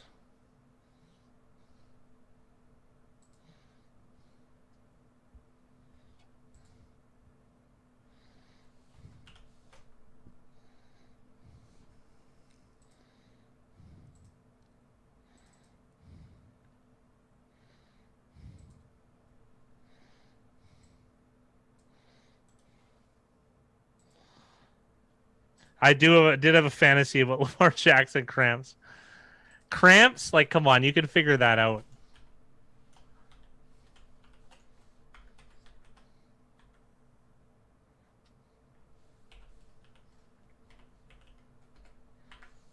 yeah, it's been 93.3% this year for extra points.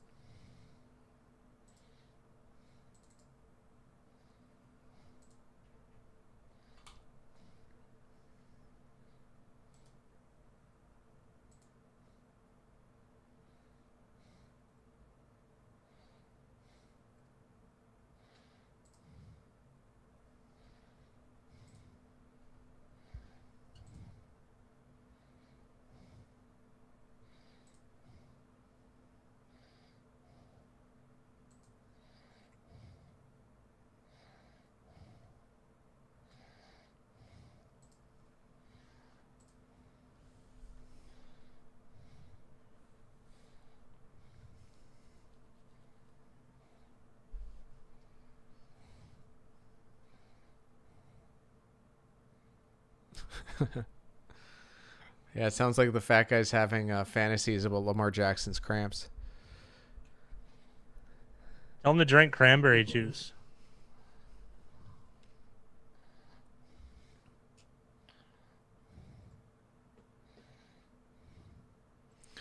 Yeah, Corey, you're in the driver's seat right now for a T-shirt, but live lines plus 185. I think Browns were up to 6-1 on the live line. Nothing is crazier than getting a cramp during sex. I'd have to have sex first to know. After watching the Steelers game, I think Lamar the MVP. He's their whole offense. Well, maybe this game, but he's definitely not MVP for the season. Cup up, says Jackson.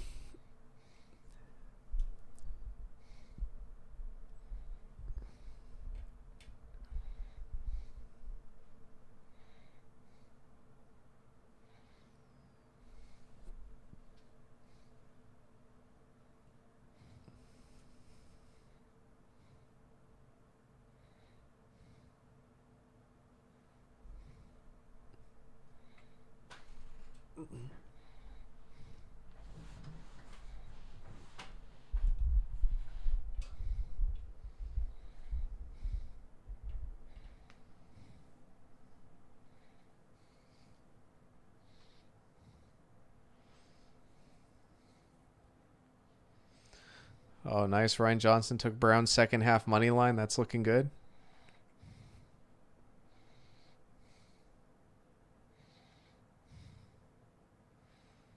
Too easy for Cleveland there with Landry in motion.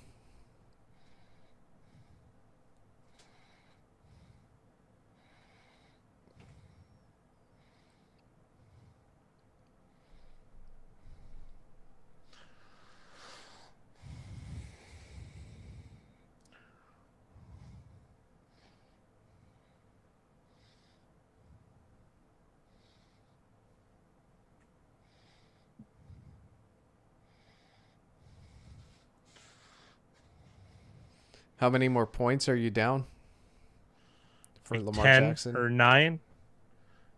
But he was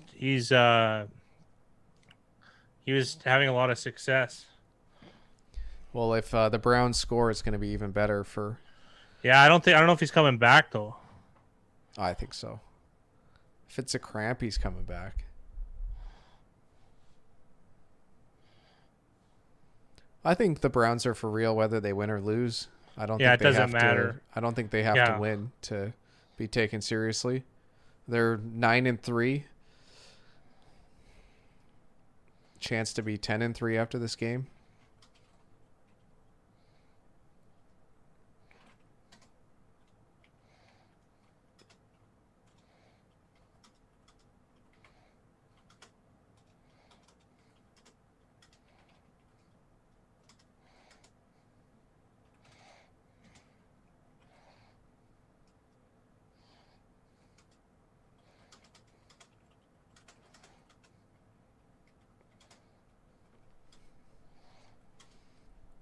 Yeah, Hunt's a good player. It's nice for him because he gets to play like there's a lot less touches for him in the offense, but it keeps him fresh.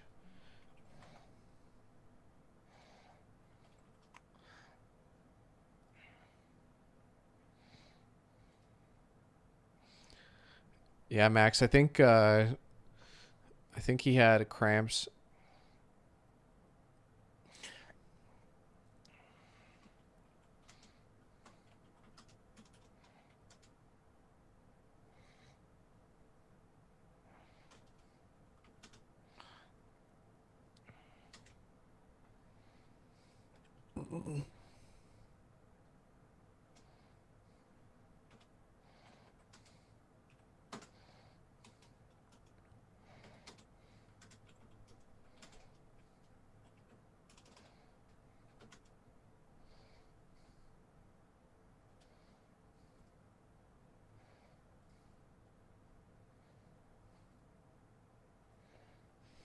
If they lose, you're blaming Hollywood. I don't know. There's lots of plays in this game. That was just one of them.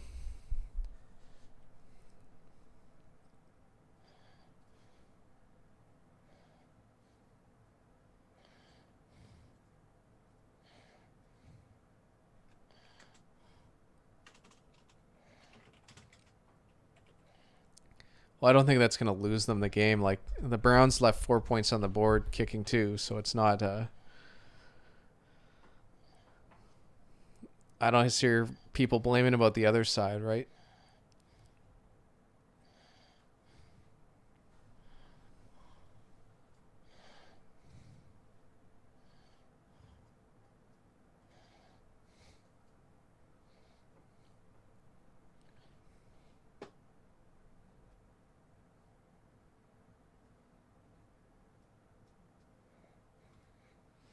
It looked like a hold on the right guard,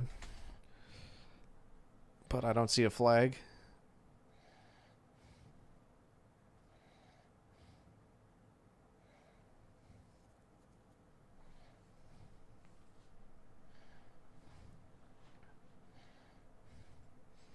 T. Higgins is excellent. He's going to be considered one of the top rookie receivers of this very strong rookie receiver class.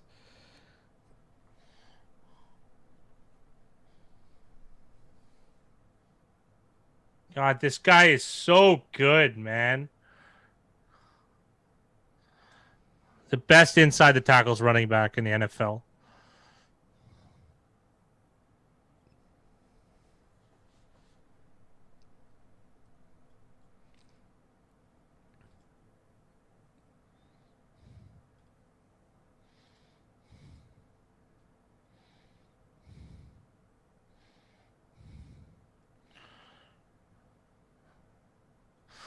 There's lots that are good, but those guys are in particular good.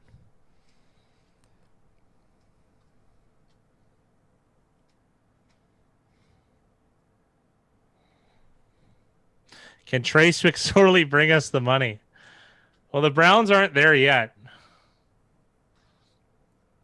And who knows if it's Trace? It's got to be Lamar.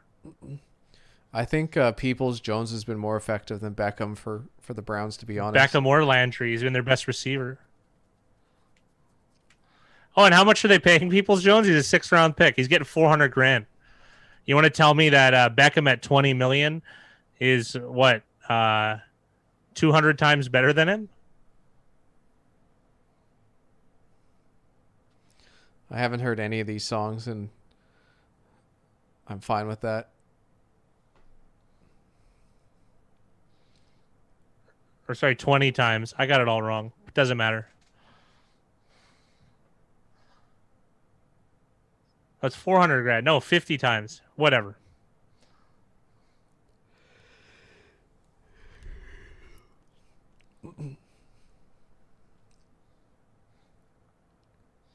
Yikes, man. Some bad mental math going on here.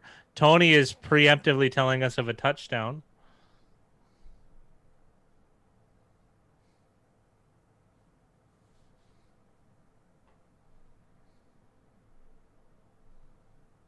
Wow, of all ways to score.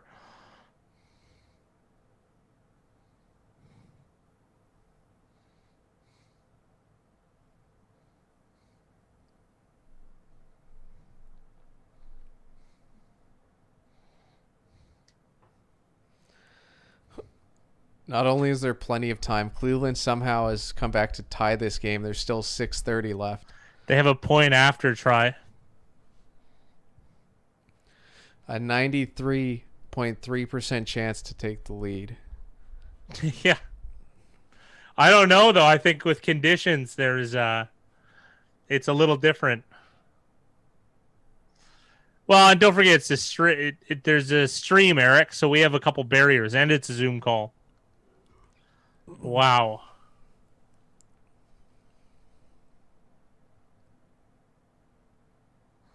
He looks like Brownie. They got delay a game? Wow. Please Ice him. do block it. Ice him. They already did ice him, kind of.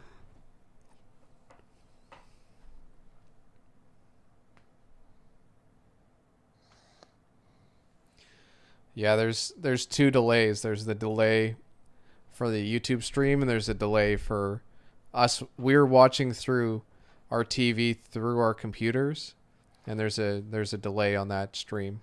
It's Canadian TV, digitally watched through a Zoom call through YouTube. Zoom has nothing to do with it. Well, just add a barrier, Big Rye. Play along. This guy's... Yeah. He's like saying, I didn't do it, and he's got red paint all over his hands. This is the guy you bring. The Browns are now minus 162 on the live line.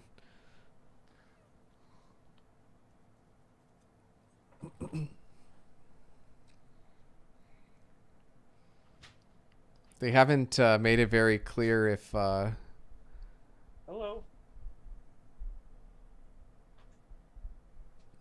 What's going on?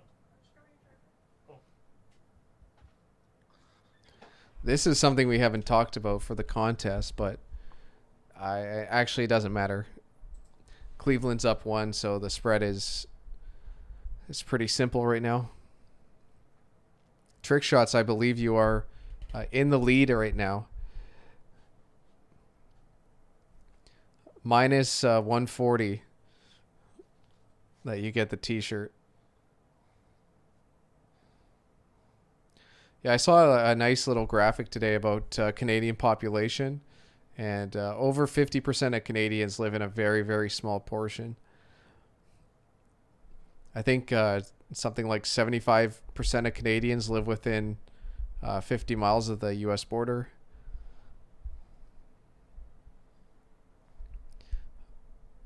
I didn't see the piss and miss.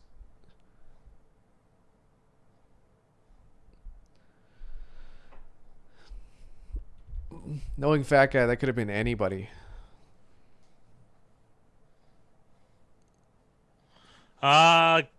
Girlfriend with the cat, I think. It was it was abrupt. Are you still taking antihistamines around the house, or are you settled in? It's not choking me to death anymore, but it's getting better, but I still have to take them.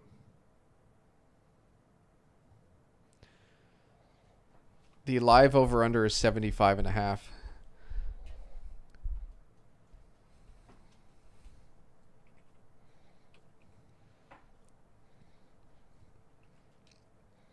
If Baltimore comes back and gets a field goal, there's a good chance we get that Vegas middle that I keep talking about the last few weeks.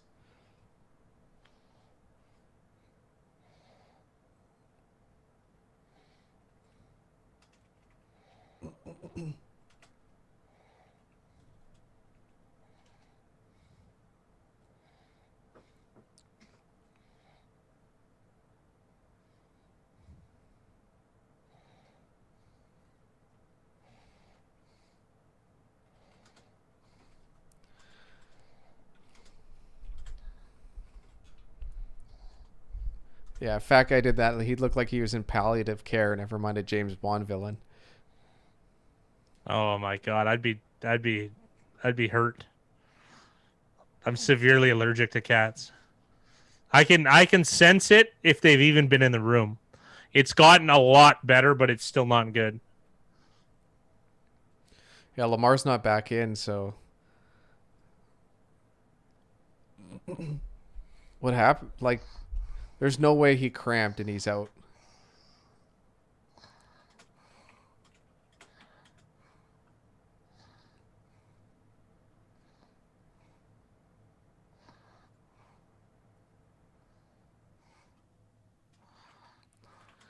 That's an unreal stat. This is right now, 9 rushing touchdowns is tied for the most in NFL history.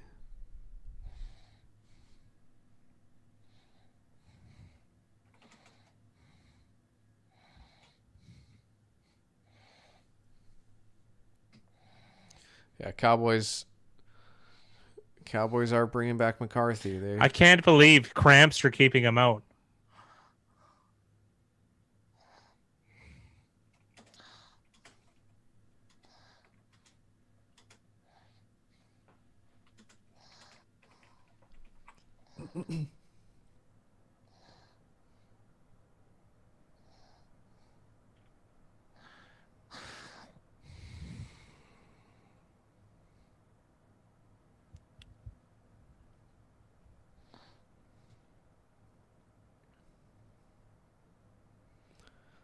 I'm smelling a turnover. That's what I'm smelling right now. What a catch! Willie Snead. Yeah, if I was Lamar, I'd do rips so I can get back in the game.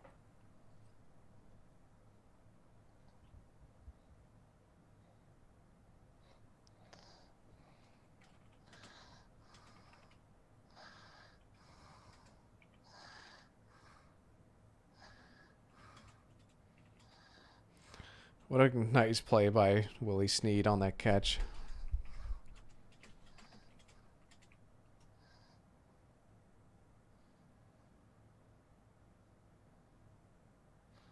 Fumble.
That would be my plan, Jackson.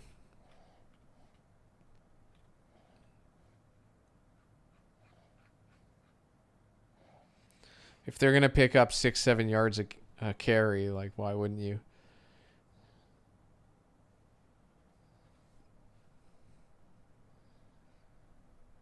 Baltimore lost one of their timeouts with the coaching mistake earlier on the 4th down play.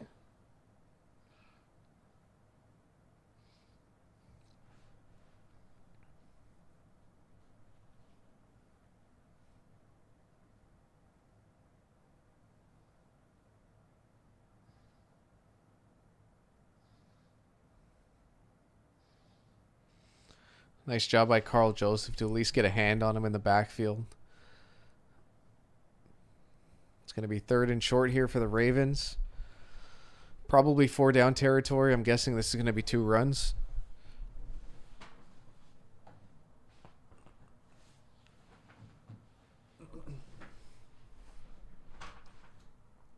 Patrick Ricard got hurt on that last play, which isn't a good thing for the Ravens.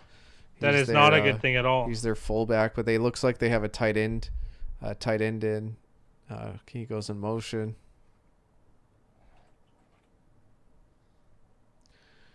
Oh no, That's bad. What? Even worse.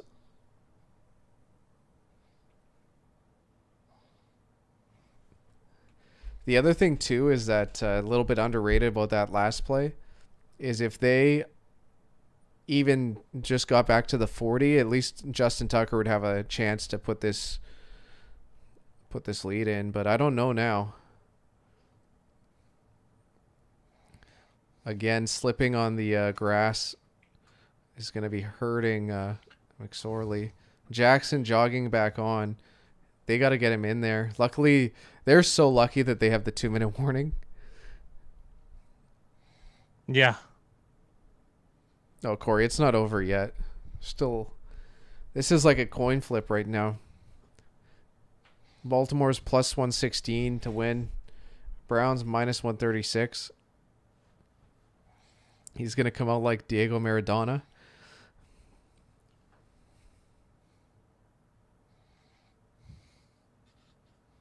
Like Andre the Giant returning to beat Roddy Piper and David Schultz at MSG. This game's wild. Yeah, this is a good game. Turfgate. It's 4th and inches. Yeah, it shouldn't be. It's like it's going to be like 4th and 5. McSorley lost a few yards on that last play. I think it's just out of Tucker's range. I feel like this is just too far for him. Stefanski is the real deal. I think he's already proved that going 9-3 to start the year. He's done really well in this game, though. I liked a few of the decisions he's made. How come we were against the Giants yesterday? It's the side we picked early on.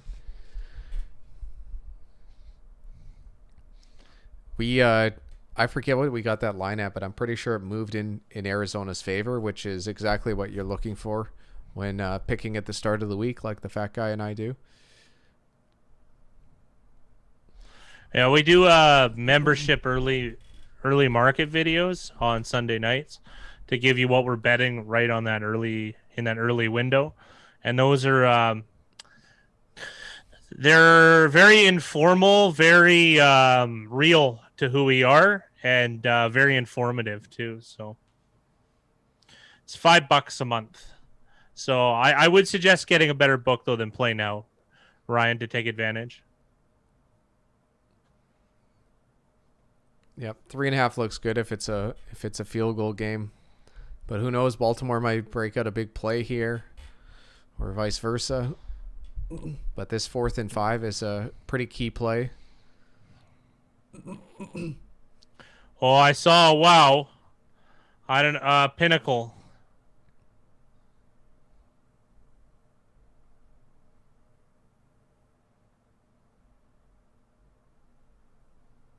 Holy!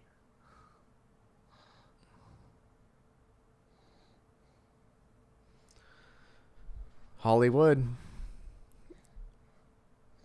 T-shirt time. Hold on. Hold your horses there, bucko. This is so Cleveland. Well, the Ravens now should go for 2. They're up 5. They can make this a 7-point game with a touch with the 2-point conversion.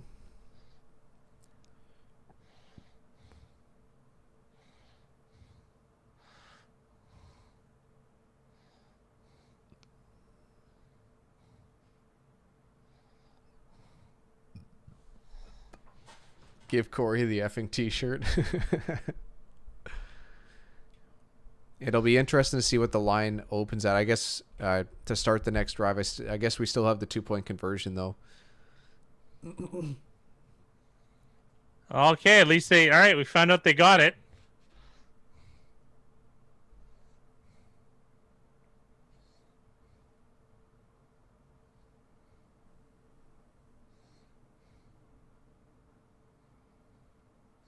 Oh!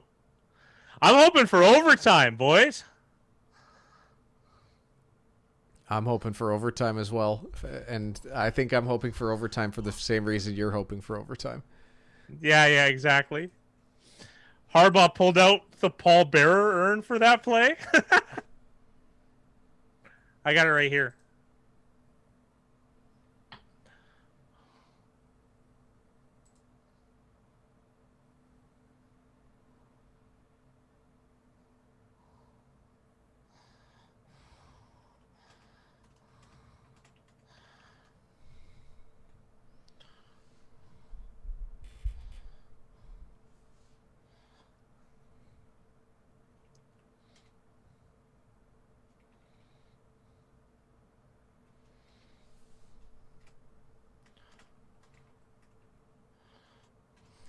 Baker needs to put the team on his back. I don't like the Browns if Baker has to put the team on his back, at least at this moment in time.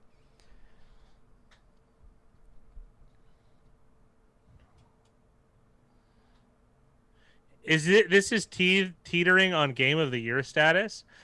Yeah, teetering. You could say it. I'm still gonna say. I remember Seattle, Arizona was a good That's one. the one I was gonna say.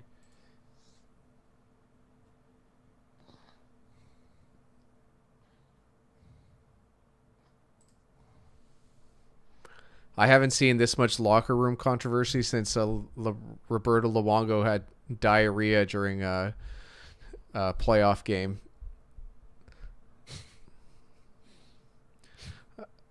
Jackson took a soft entry on Carolina. Smart. Took my advice. Big catch. Wow, I love getting this early information.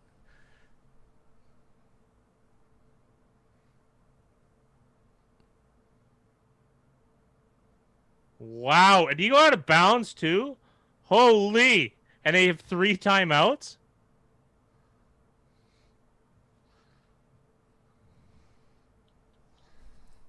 This is like a college game, you know what I mean? Where like yeah, totally. it's just end to end. Oh, Peoples Jones. He's the best receiver on the Browns, I would say.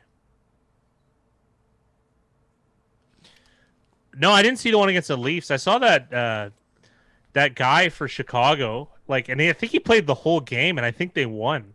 I don't know how long ago that was, but Well, there was the Leafs this year had a guy play the entire third period and they won. I don't even have cable, Tony. It's I have my internet's good though. I think I think I have 800 megabytes a second. But that's it. It's all you need in the house. Cable, not a luxury fat guy needs. Not a luxury the fat guy can afford if the Ravens don't cover in overtime.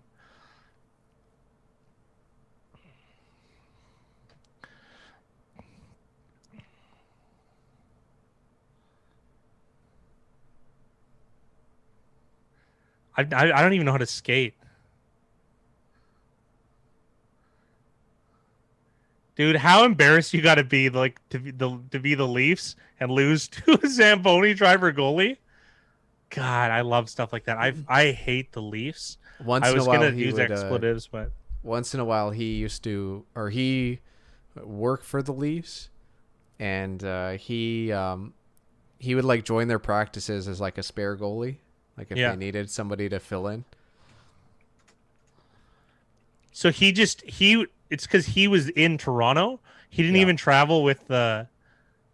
No, like he was just there. It wasn't even. He was just there, and they're like, we need a guy." Yeah. That's the greatest thing I've ever heard, and it's so Leafs to lose to that. Like, is there anything more Leaf-like? They're the Cleveland Browns of hockey, right? They have Stanley that's fair Cups, to but say. those are the last time they won the Stanley Cup was the last time the Browns won an NFL championship. There's a touchdown. What? Holy, there's everything.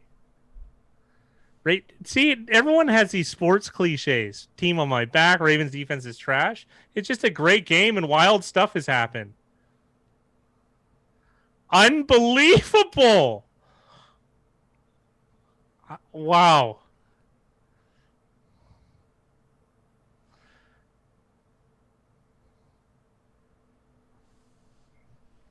I have a chance here, Big Rye. I know I'm loving this right now. This is very exciting. I need some rush yards. I need a lot of stuff. I need a lot of stuff to go my way, but it's possible. You know what's funny? If I got that one extra drive in, I think I would have done it.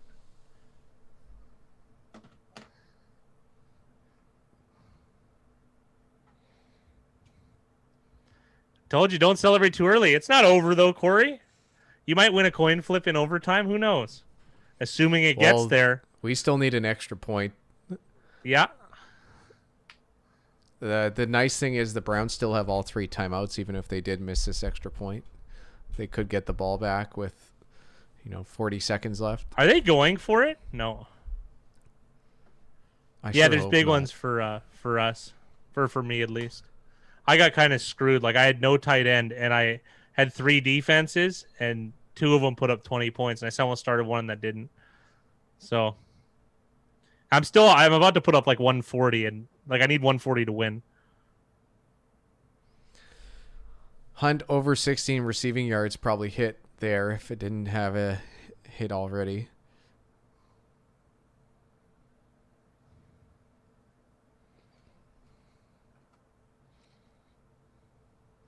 Lamar's going to do another bump and run 80 yards on his hands. Yeah. That would be terrific right now.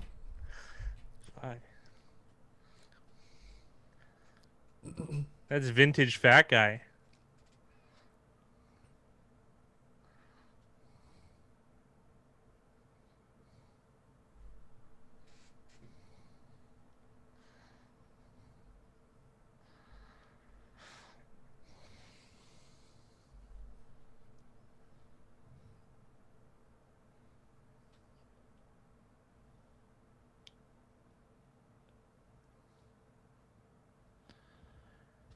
That seems low. Hunt 16 receiving yards.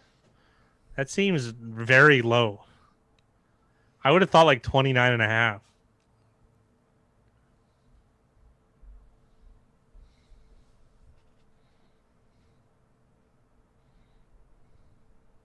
This would be so Cleveland to make this miss. Well, forget This icing would a be kicker. Parkey's just been standing out there waiting for this. yeah, yeah.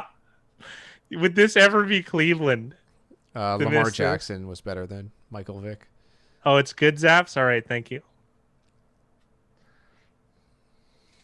I'm somehow less invested in this than the Arizona Seattle game, but like I think I have more money on the Ravens too on this game, but it's like Cleveland, so you're like waiting for like the wheels to fall off, you know what I mean? That It's kick like did a not movie, you look. know the ending too? That kick was weird.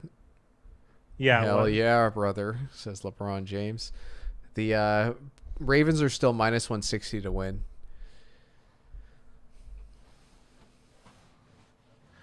Lamar had to take a dump during the game. That's what they meant by cramps. Wow, so he is Roberto Luongo. So he's actually okay?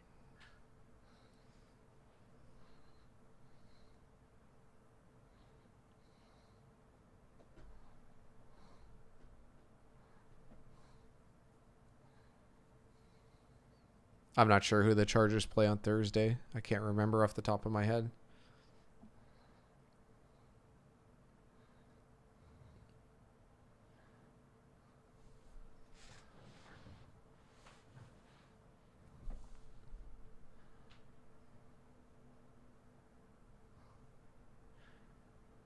How many rushing touchdowns did Lamar have? 2 or 1?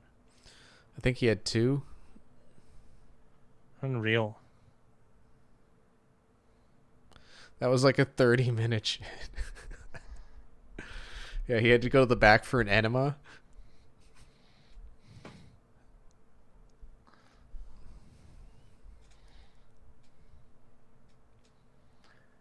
In You know theory, what's- Corey, they could have got a 2-point conversion. Actually, like their chances too. I like how Tucker's career field goal percentage is just a tick under 91%, and I'm guessing like 5% of those misses are from like 55 plus.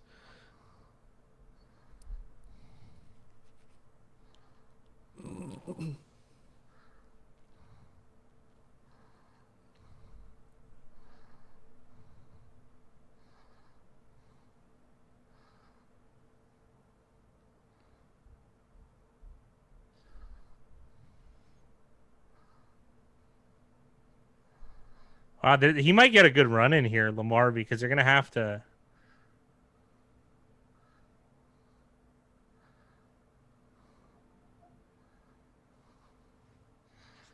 Wow, Tucker's in range.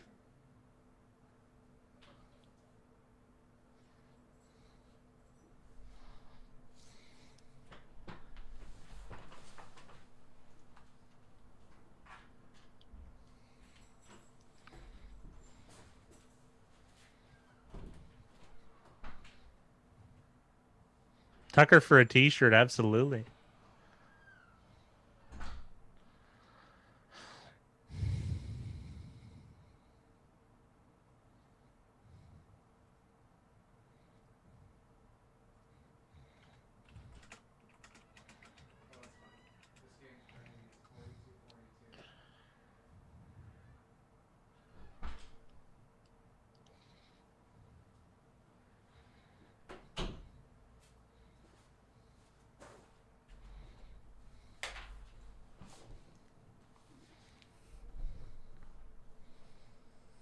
Did Cleveland take a timeout?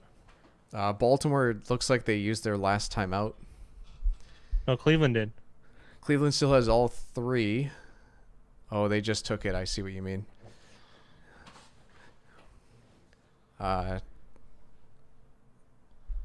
What just happened there? Didn't they just throw it out of bounds? Why did Cleveland take a timeout after that? They took a timeout before the snap. Oh, thank you for I didn't that. like their defense for whatever reason. Yeah, I'm not really sure, Eric, but I don't know. They haven't really been here before.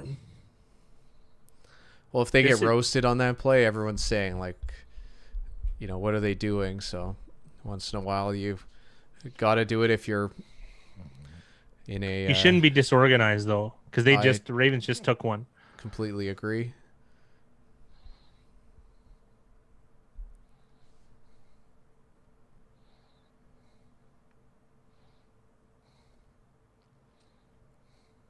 big tackle, really big tackle. No, get up and run a play. You don't need a clock hit.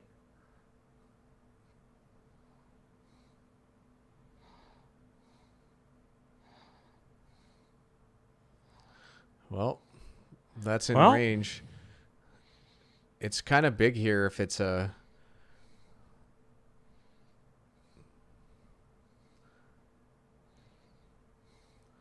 They gave them that first down, it looks like. wow. This is Well, one of the... Max, I got to be honest.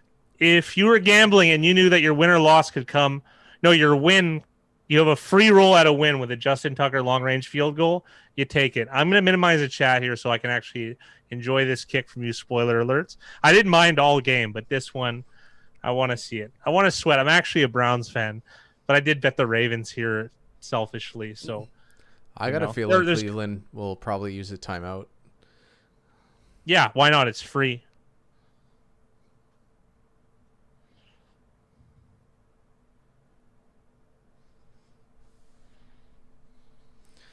.55-yard attempt from Tucker.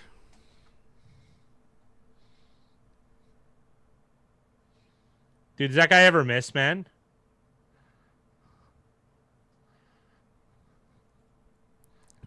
And it's good.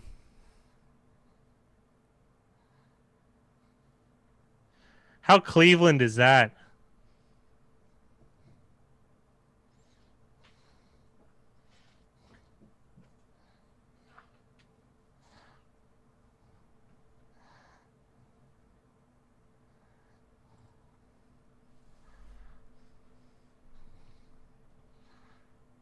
Dude, the best kicker in the of all time, man. Just think about how bad everyone else is in comparison. Tucker for the t-shirt.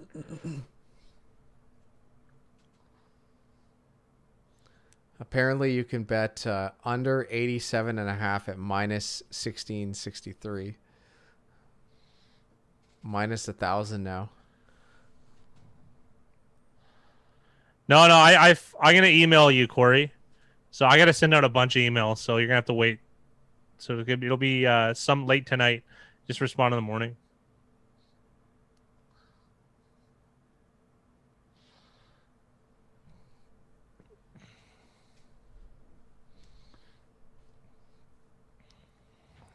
Fuck Dan Bailey, says Mickey.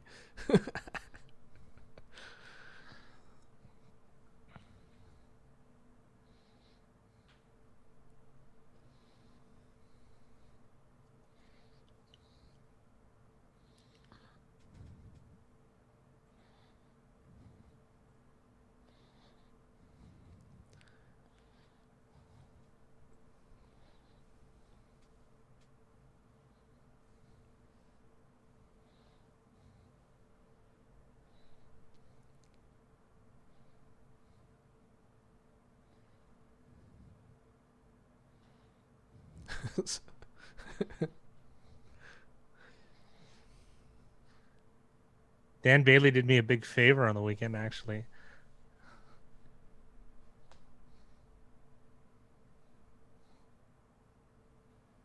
Oh my goodness.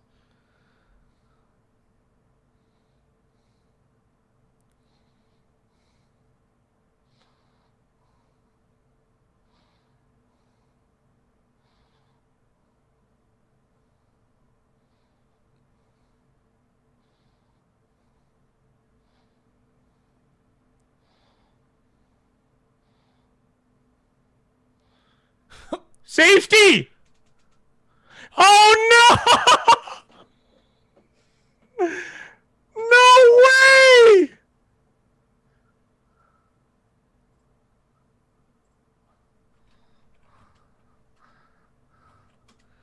I was just going to say, I can't believe that you could bet. That's the worst beat I have seen in years.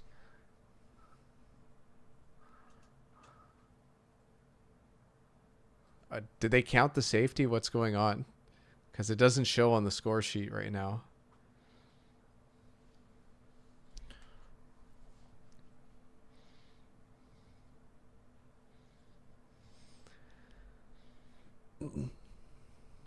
Oh my! So they counted it. I'm talking to a guy who just he had a score line, so it was between Ravens 3 and Browns 3, and he's losing his mind. A friend of mine. What a brutal beat! Oh my goodness! Oh my goodness! Oh, can you imagine having the Browns 3.5 right now? That's way worse than the Arizona Hail Mary. That's way worse. Oh my! I don't even remember I don't remember this ever happening. Can you think of a worse beat there? This is better. This is worse than the Eagles' backdoor. I'm not even kidding. This is the worst beat this year. It's got to be. That's unreal. I mean, it did affect me as I won either way, but that's bad. No, is it Vono? Baltimore's up 3, so they're doing that lateral thing the Browns were, and they ended up costing themselves a safety, but it pushed the number from 3 to 5, winning by Baltimore, making the Ravens closing line for some was 3.5, so it was a cover. A lot of the closing lines were 3, but there's some 3.5s out there, so you just got roasted. Oh my goodness! Oh, I sometimes when sports gets boring, you know what I mean? You're thinking like what did I do with my life? And then this game totally redeems itself. Oh man, I feel like someone traded in the dog car for a small moped.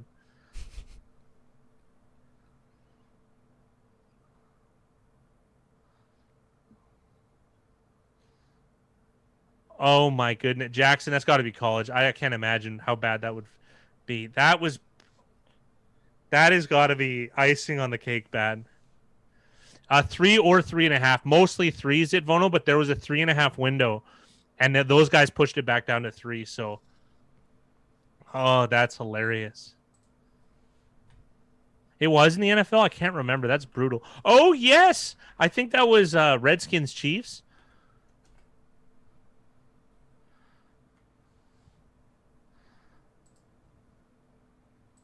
Yeah, imagine holding Browns 3.5 ticket. You're gonna be sick. Wow. I just received a picture from my brother. He said, got a little lucky tonight. He had Ravens -3. Well, I mean, don't forget, this is just one iteration of the millions of ways this game could end. Yeah, Redskins Chiefs. I remember that, Jackson. I was on the bad end of that. So it ended up being really good. I had to pay, it was a bar bet. I had to pay a guy $300 over that. Then he ended up losing like 2,000 or 3,000 over the rest of the year. So that ended up being a bad thing that became a good thing because it made him more confident. He's like, I told you. And then in my head, I'm like, yeah, okay, whatever. Oh, man. All right, we got to cut this movie. There's some high energy. I just said cut a movie again. I said that last night. What an idiot. Oh, I can't believe how Browns that is. How Cleveland is that? They're not Detroit. How Cleveland is that? I love that team. I might Browns gear the rest of the year now. It's too on the nose. They're too good. Oh, jeez. Oh, I couldn't imagine. I mean, I had Ravens -1 worked out, but I just can't imagine how bad that must feel.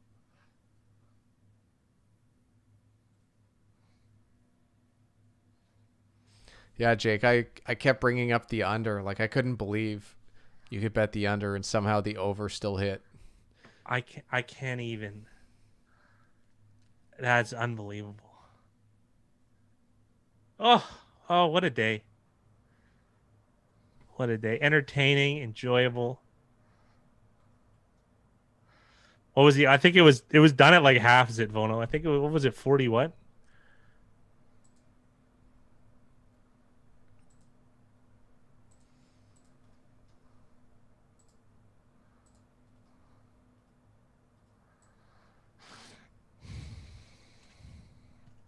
$45.5. There you go. Oh my word.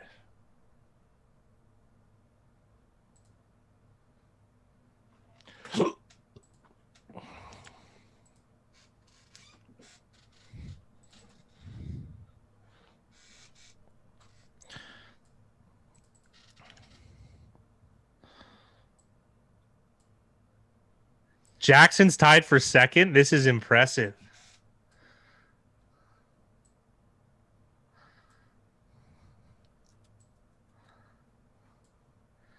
Oh, Jake Jacobs cashing a late crumpled up ticket. That's fantastic.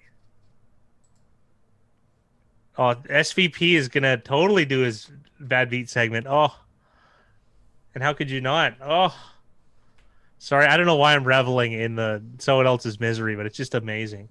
His sport is amazing. Everything, it's just amazing.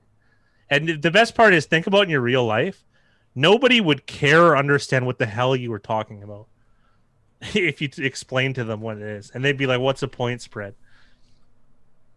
Just a niche bunch of guys exchanging money in the worst way.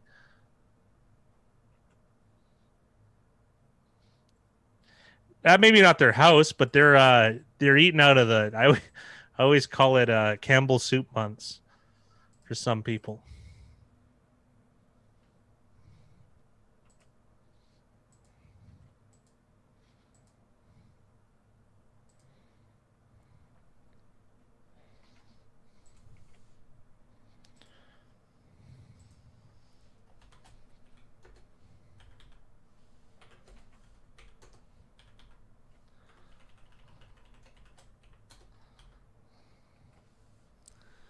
Corey, you still in chat? Do you want to be Fat Zeke or do you want to be Corey Andy when we talk about you in the video?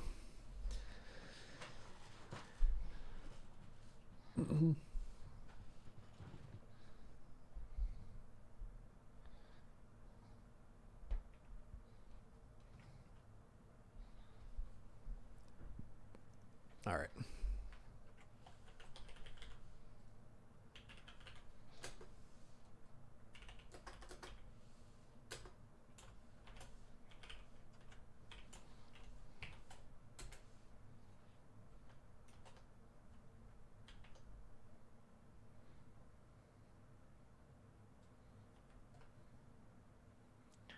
Oh, that's probably a product of lads, Ivono. It makes sense.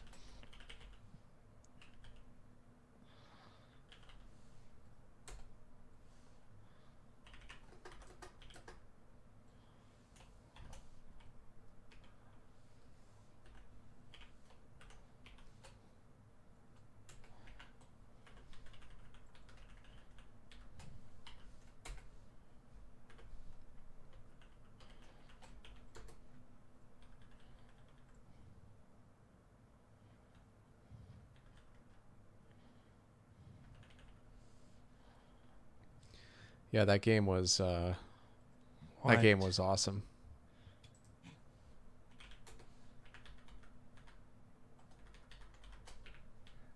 $47, and it's Scorigami. Like, oh, I'm just reveling. I've enjoyed this entire season, but that was interesting.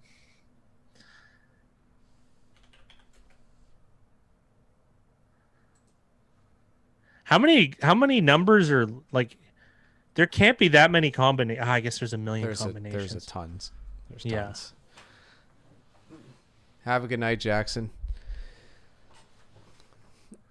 Yeah, guys, we'll call the stream now. Fat Guy and I got some work to put in, so It was a pleasure, gentlemen. Yeah, this is an awesome game.